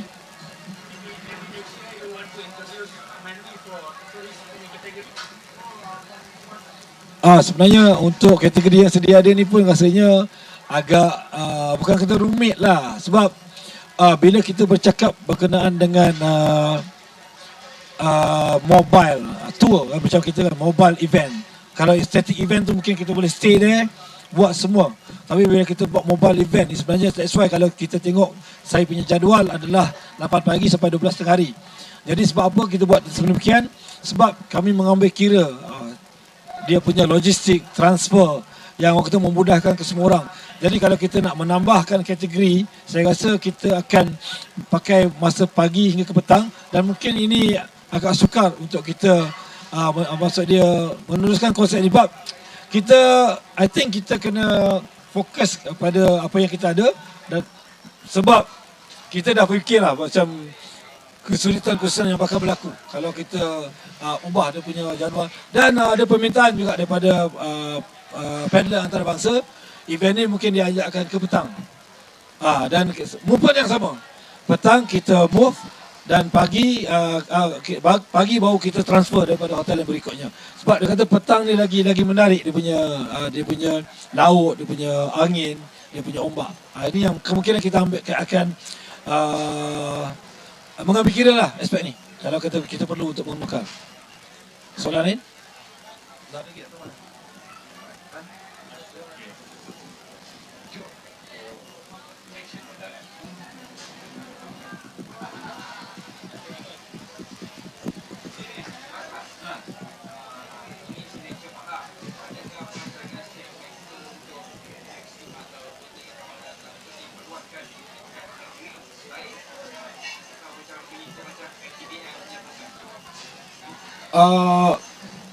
Dia first thing first kita buat ni, kita dah pattern Wag the Wave ni. Wag the Wave is a patented event. Bila kita pattern, dan that's why dalam international event ni dia punya, kenapa kita selalu saya dalam event antarabangsa saya fokus kepada event tagline yang kuat, stop the weather, wag the wave. Kita selalu memberikan tu dengan pelan jangka panjang dia. Pelan jangka panjang ni bila kita ada wag the wave ni, lepas tu maksud dia bila ada wag the wave ni kita dah bersedia untuk series lah. Wag the wave east, wag the wave west, wag the wave peninsula, mungkin wag the wave gabungan antara Singapura dengan Pahang, dan perkara-perkara ni kita dah plan lah. So that's why macam bila kita ada tagline yang kuat ni, kita akan memudahkan apa-apa gabungan pun. Sebab macam yang Oscar cakap tu, dia dah ada communication dengan pihak Singapura lah, mengatakan yang dia orang nak benda ni dalam konsep yang sama, tapi mungkin minggu yang pertama di Singapura 2 hari, pasal mereka hanya mampu 2 hari je, pasal pitch dia tak banyak, dan selebihnya kita mengekalkan dengan Wag the Wave di Pahang. Tapi dalam event macam event di sana fully organised by Singaporean, tapi dia menggunakan konsep Wag the Wave. Jadi mungkin kita ada rights ke macam mana kan, iaitu, dan kemungkinan kita punya tim sebahagian besar akan bertugas. Yang ni yang kita punya planning lah, dan kita akan sambung di Malaysia. Maksud dia di Pahang lah untuk sambung. Dan bagi acara ni mungkin dia boleh memberi ruang juga kepada negeri jiran lah, macam Terengganu di atas, Johor di bawah kan. Maksud dia ini saya rasa memudahkan lah. Maksud dia bila kita nak buat ni, dia mesti compact kan. Kalau nak buat satu event kena compact. Kalau kita nak tak compact tu, maksud dia sebulan 2 hari sebulan, kita susah nak kawal, susah nak organize. Macam ini compact 5 days ni saya rasa konsep yang tepat dan unik. Maksud dia bila kita buat pack 5 hari, kemungkinan kalau 1 tahun kita nak masuk ke Terengganu 1 hari, ataupun kita masuk Johor 1 hari. Yang the rest semuanya dekat KL, dekat Pahang. So this can be workable lah. So konsep yang workable, as long as dia, nama dia Pahang Ocean Paddle International tu tak terganggu, dan kita punya Wag the Wave punya tagline tu terus kekal kat situ. Lagi satu kena sediakan pasport lah. Dan sebenarnya tadi peserta-peserta Thailand sendiri pun memang mereka dah beria lah untuk mendapatkan macam can we do Wag the Wave in Thailand. Indonesia pun sama, tapi Indonesia mereka lebih kepada SUP, mereka ocean canoe dia kurang sikit. Tapi kesemuanya memang kalau dia nak organize, dia nak that concept of Wag the Wave. Ada apa soalan lain ke? Cukup terima kasih. Assalamualaikum.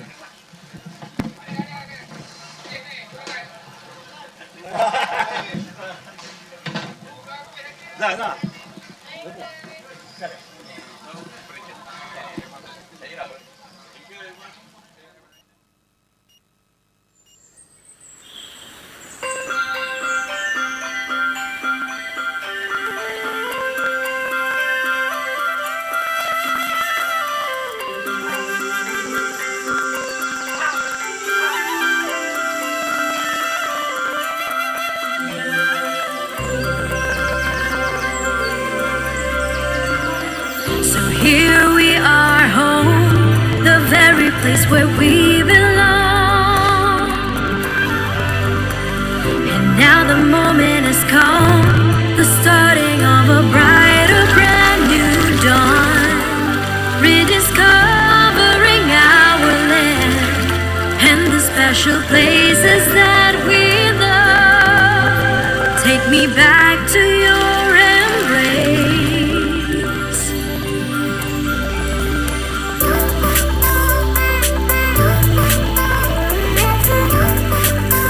Cuti cuti Malaysia.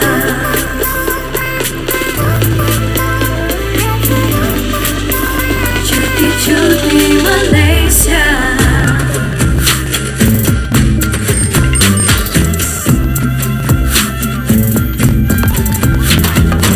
Another time has come to rediscover the land of wonder.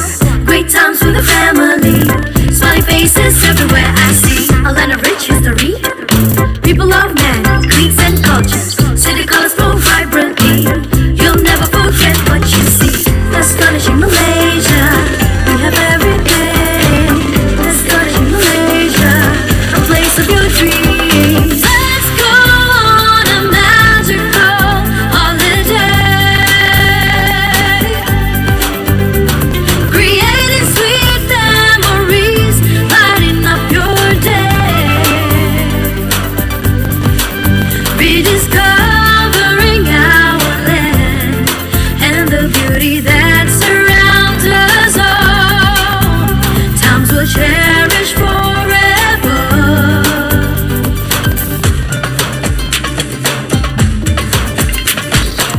Come travel Malaysia from north to south, east to west, from the mountains to the beaches blue.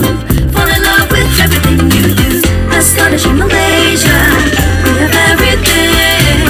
Astonishing Malaysia, a place of your dreams. Let's go on a magical holiday, creating sweet memories, lighting up your day, rediscovering our land and the beauty that surrounds us all. Times we'll cherish forever.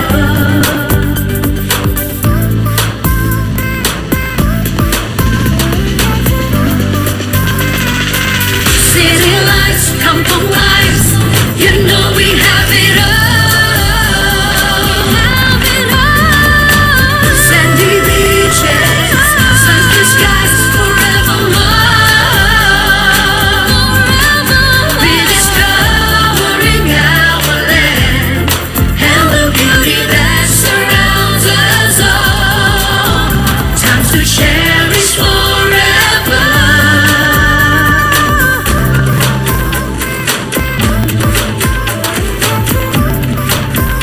Cuti cuti Malaysia.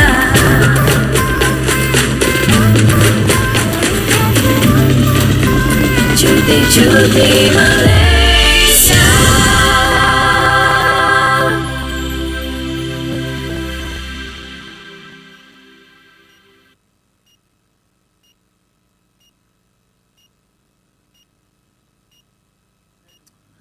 Hello there, ladies and gentlemen. Welcome to the Pahang International Ocean Paddle Challenge Malaysia 2022. So I believe you have already seen all the official results and so many things that happened today, especially in the press conference.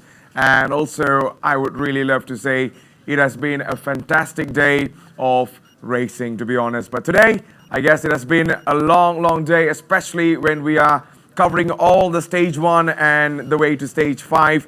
So stage 1 was spectacular, stage 5 was absolutely phenomenal, and lots of things were being shared, especially in the press conference, alongside with the VIPs and also the race directors for today.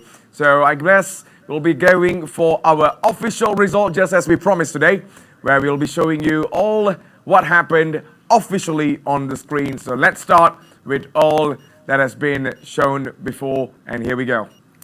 So in the meantime, I guess it's going to be a wonderful list that will be coming up for the women double intervarsity. So on P1, it's going to be Alia Nafisha alongside with Alia Tira, UTHM, and congratulations to them for having on the P1, where they clocked about 52 minutes 08.94. So on P2, it's going to be Ain Shuhada alongside with Amira Shafika. P3, it's going to be for Nur Natasha and also Yusrira Atira. So let's have a look on the man double intervarsity, where on the top three, it's going to be Muhammad Azman, Muhammad Hidzam from Uni SZA, and P2, it's going to fall for Lukman Razlan, and P3, it's going to be falling for Muhammad Hafizi, Muhammad Izzat from Uni SZA. So that's for the double intervarsity, and have a look on the next one that'll be coming up. And here we go for the women double national ocean race TK2 laser category on P1. It's going to go for Noor Azita, it's going to be Noor Azita alongside with Nusuaiba Shahida. And P2, it's going to be falling for Daing Noor Hanisha alongside with Daing Noor Shakina. And P3, it's going to be for Noor Diana Safia and also Sheeni from UTM. So that is for the women double category, especially on the ocean TK2 ones. And here we go for the TK2 laser man double national category. So on P1, it's going to be falling off for Imam Sudadi alongside with Ahmad Asfaruddin. And P2, it's going to be falling for Adwa Danish and also Mustaqim from Terengganu. P3, it's going to be falling for Rizwan and also Afri from DBKL. And that is for the doubles. And let's go and have a look for the next one, where this time we will be watching for the man national TK1 sprint master. So on P1, it's going to be for Daing Sulaiman, Daing Suhaimi from Terengganu, and P2 will be falling for Muhammad Adib Kamaruzaman from Pahang. P3 for Freddy Angang, especially from Team PDRM. So that is for the nationals men TK1. So we'll be going for the next one, and the next one is where we all been waiting for. So as usual, Miss Consistency is what I can call her. From the start of the stage 1 all the way to stage 5, she has been consistently being in P1, and that is Danielle McKenzie. The 28 years old New Zealand international has been phenomenal throughout the stages of all the races today. So congratulations to her for having in P1. P2, it's going to be for none other than our very own Aimi Ayuni Azwan from Malaysia. 18 years old only time will tell how great she can be, and hopefully we wish her all the best, and one day she's going to be on the P1, and that is the hope of the nation. So for P3, it's going to be falling off for Negri Irin from Thailand, and what a day it has been for Negri Irin, overbeating there many times when she was overtaking Julie Jenkinson, and somehow she had the touch of magic, and there you go, Negri Irin on P3. So now we're going to have a look on the Man Open International SS1 P1. As usual, it's going to be falling for David John Stein Mocky. And what a race he has been showing, especially when he was going all out from stage 1 all the way to stage 5, clocking about 1 hour, 42 minutes and 23 seconds. And this man was unstoppable from the stage 1. And P2 will be falling for Ken Jenkinson of New Zealand. And his clock will be hitting at 1 hour, 42 minutes, 41. And P3, last but not least, it's going to be for Mackenzie Hynett from Australia. And his clock was at 1 hour, 46 minutes, 23. So that is for the internationals. So it has been a long day. So let's have a look on what's coming up next. So I guess we'll be going for a highlight. And there you go. This is what we have been talking for, especially for the top 10. But then we're going to be showing off from the top 6 from here. So for the women double intervarsity, it's going to be P1, Alia Nafisha, as usual, alongside with Alia Tira. P2, Ain Shuhada, and also Amira Shafika. P3, it's going to be clocking on for No Natasha, Yusnira Tira as well. And for P4, it's going to be on for Noor Adi Fatun Najwa, and alongside with Nurul Inani. And P5, it's going to go for Noor Azrin and also Noor Sabrina. P6, it's going to be falling off for Noor Ijla Auni alongside with Siti Noraisha from UniKL. So the next line on the list where we have on the top 10. And there you go, on the man double intervarsity, it's going to be Muhammad Azman, Muhammad Izzam, Lukman alongside with Razlan, Muhammad Hafizi, and also Muhammad Izzad in P3 that we have already talked earlier on. So on P4, we'll be having Farhan and also Faiz from UTHM. P5, it is Solihin alongside with Haziq on UTHM as well. P6 will be falling for Muhammad Haziq and also Safwan from Uni SZA. P7 Adlan alongside with Zulhilmi from UTHM as well. And P8 will be falling for Muhammad Ashraf and also Andrew Lim from UMP. And P9 it will be falling for Zul Naim and also Ikram from UTHM.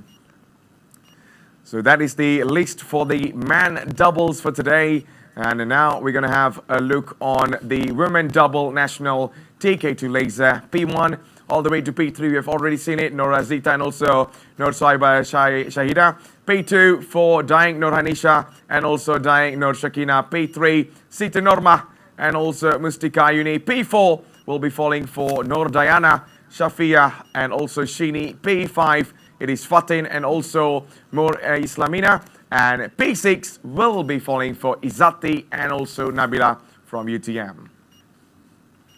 So that is for the women double nationals there. And here we go for the man double national TK2 laser. P1 for Imam Sujadi alongside with Ahmad Asfaruddin. P2 for Adwa Danish and also Mustaqim. P3 David Bong alongside with Adrian.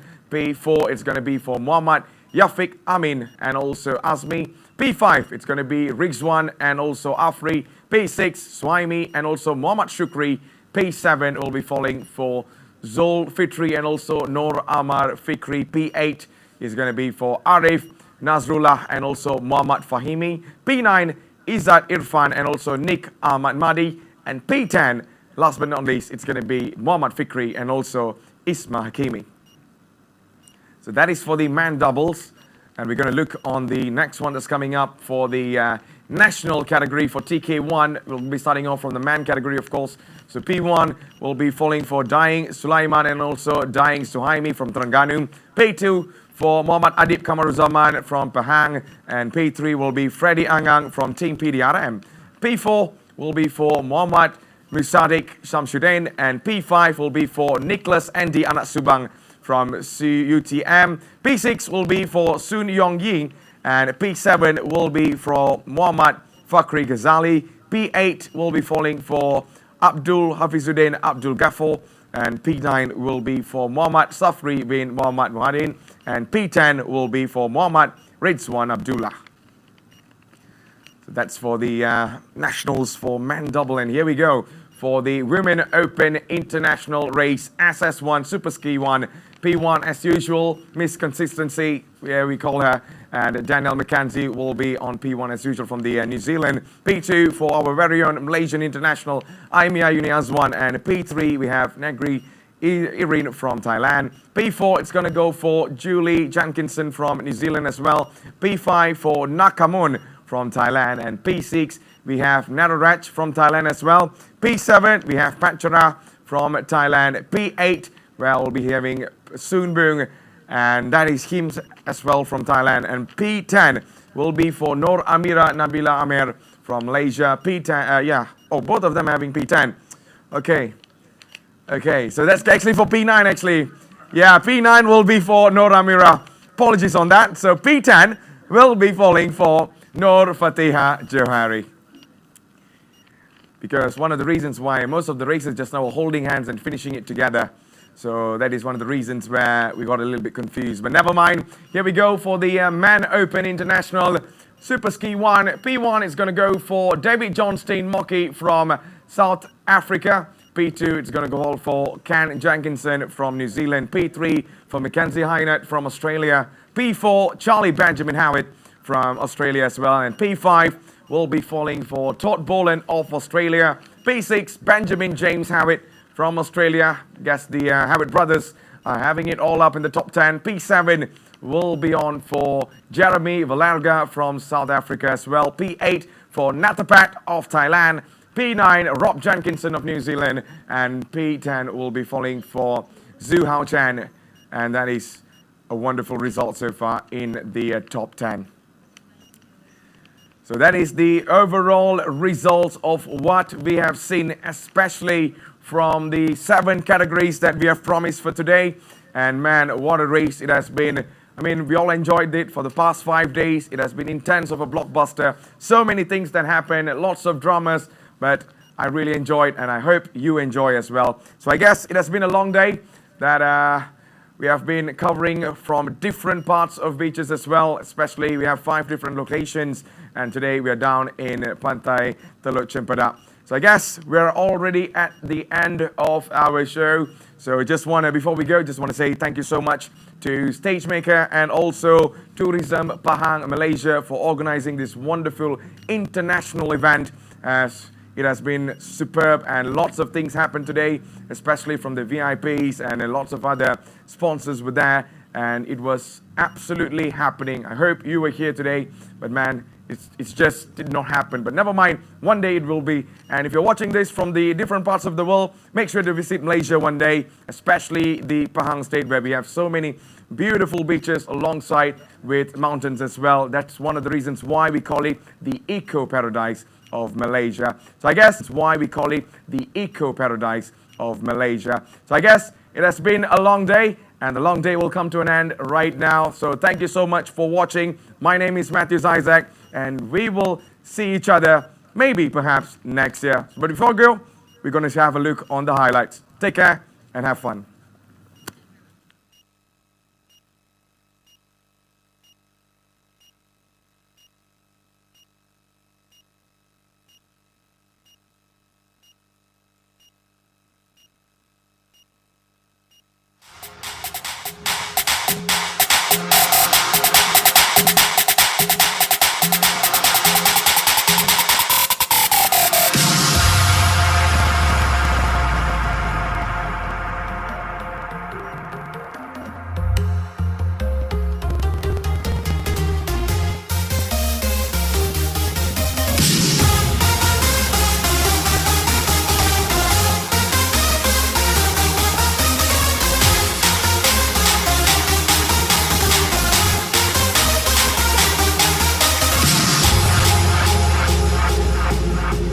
Now let's see what happens when we mix these two elements together.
very important. You'll know when it comes, with warning and without any warning. The atomic bomb.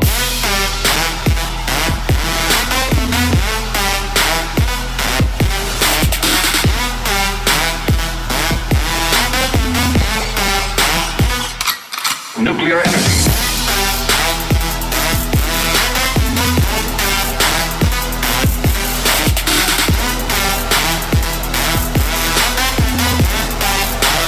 Duck and cover.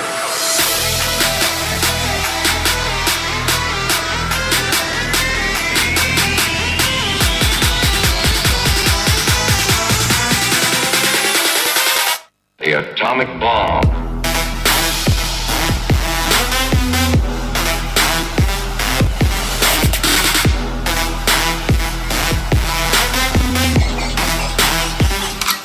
Nuclear energy.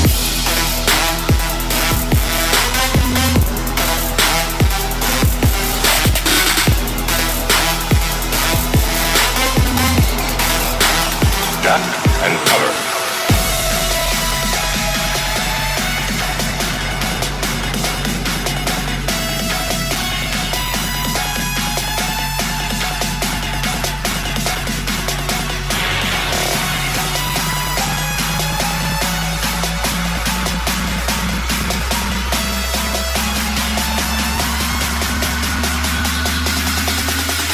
The invisible invaders.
struggling, no giving up, no giving in. We're match fit, we're here to win. For those who don't know, better filament, information.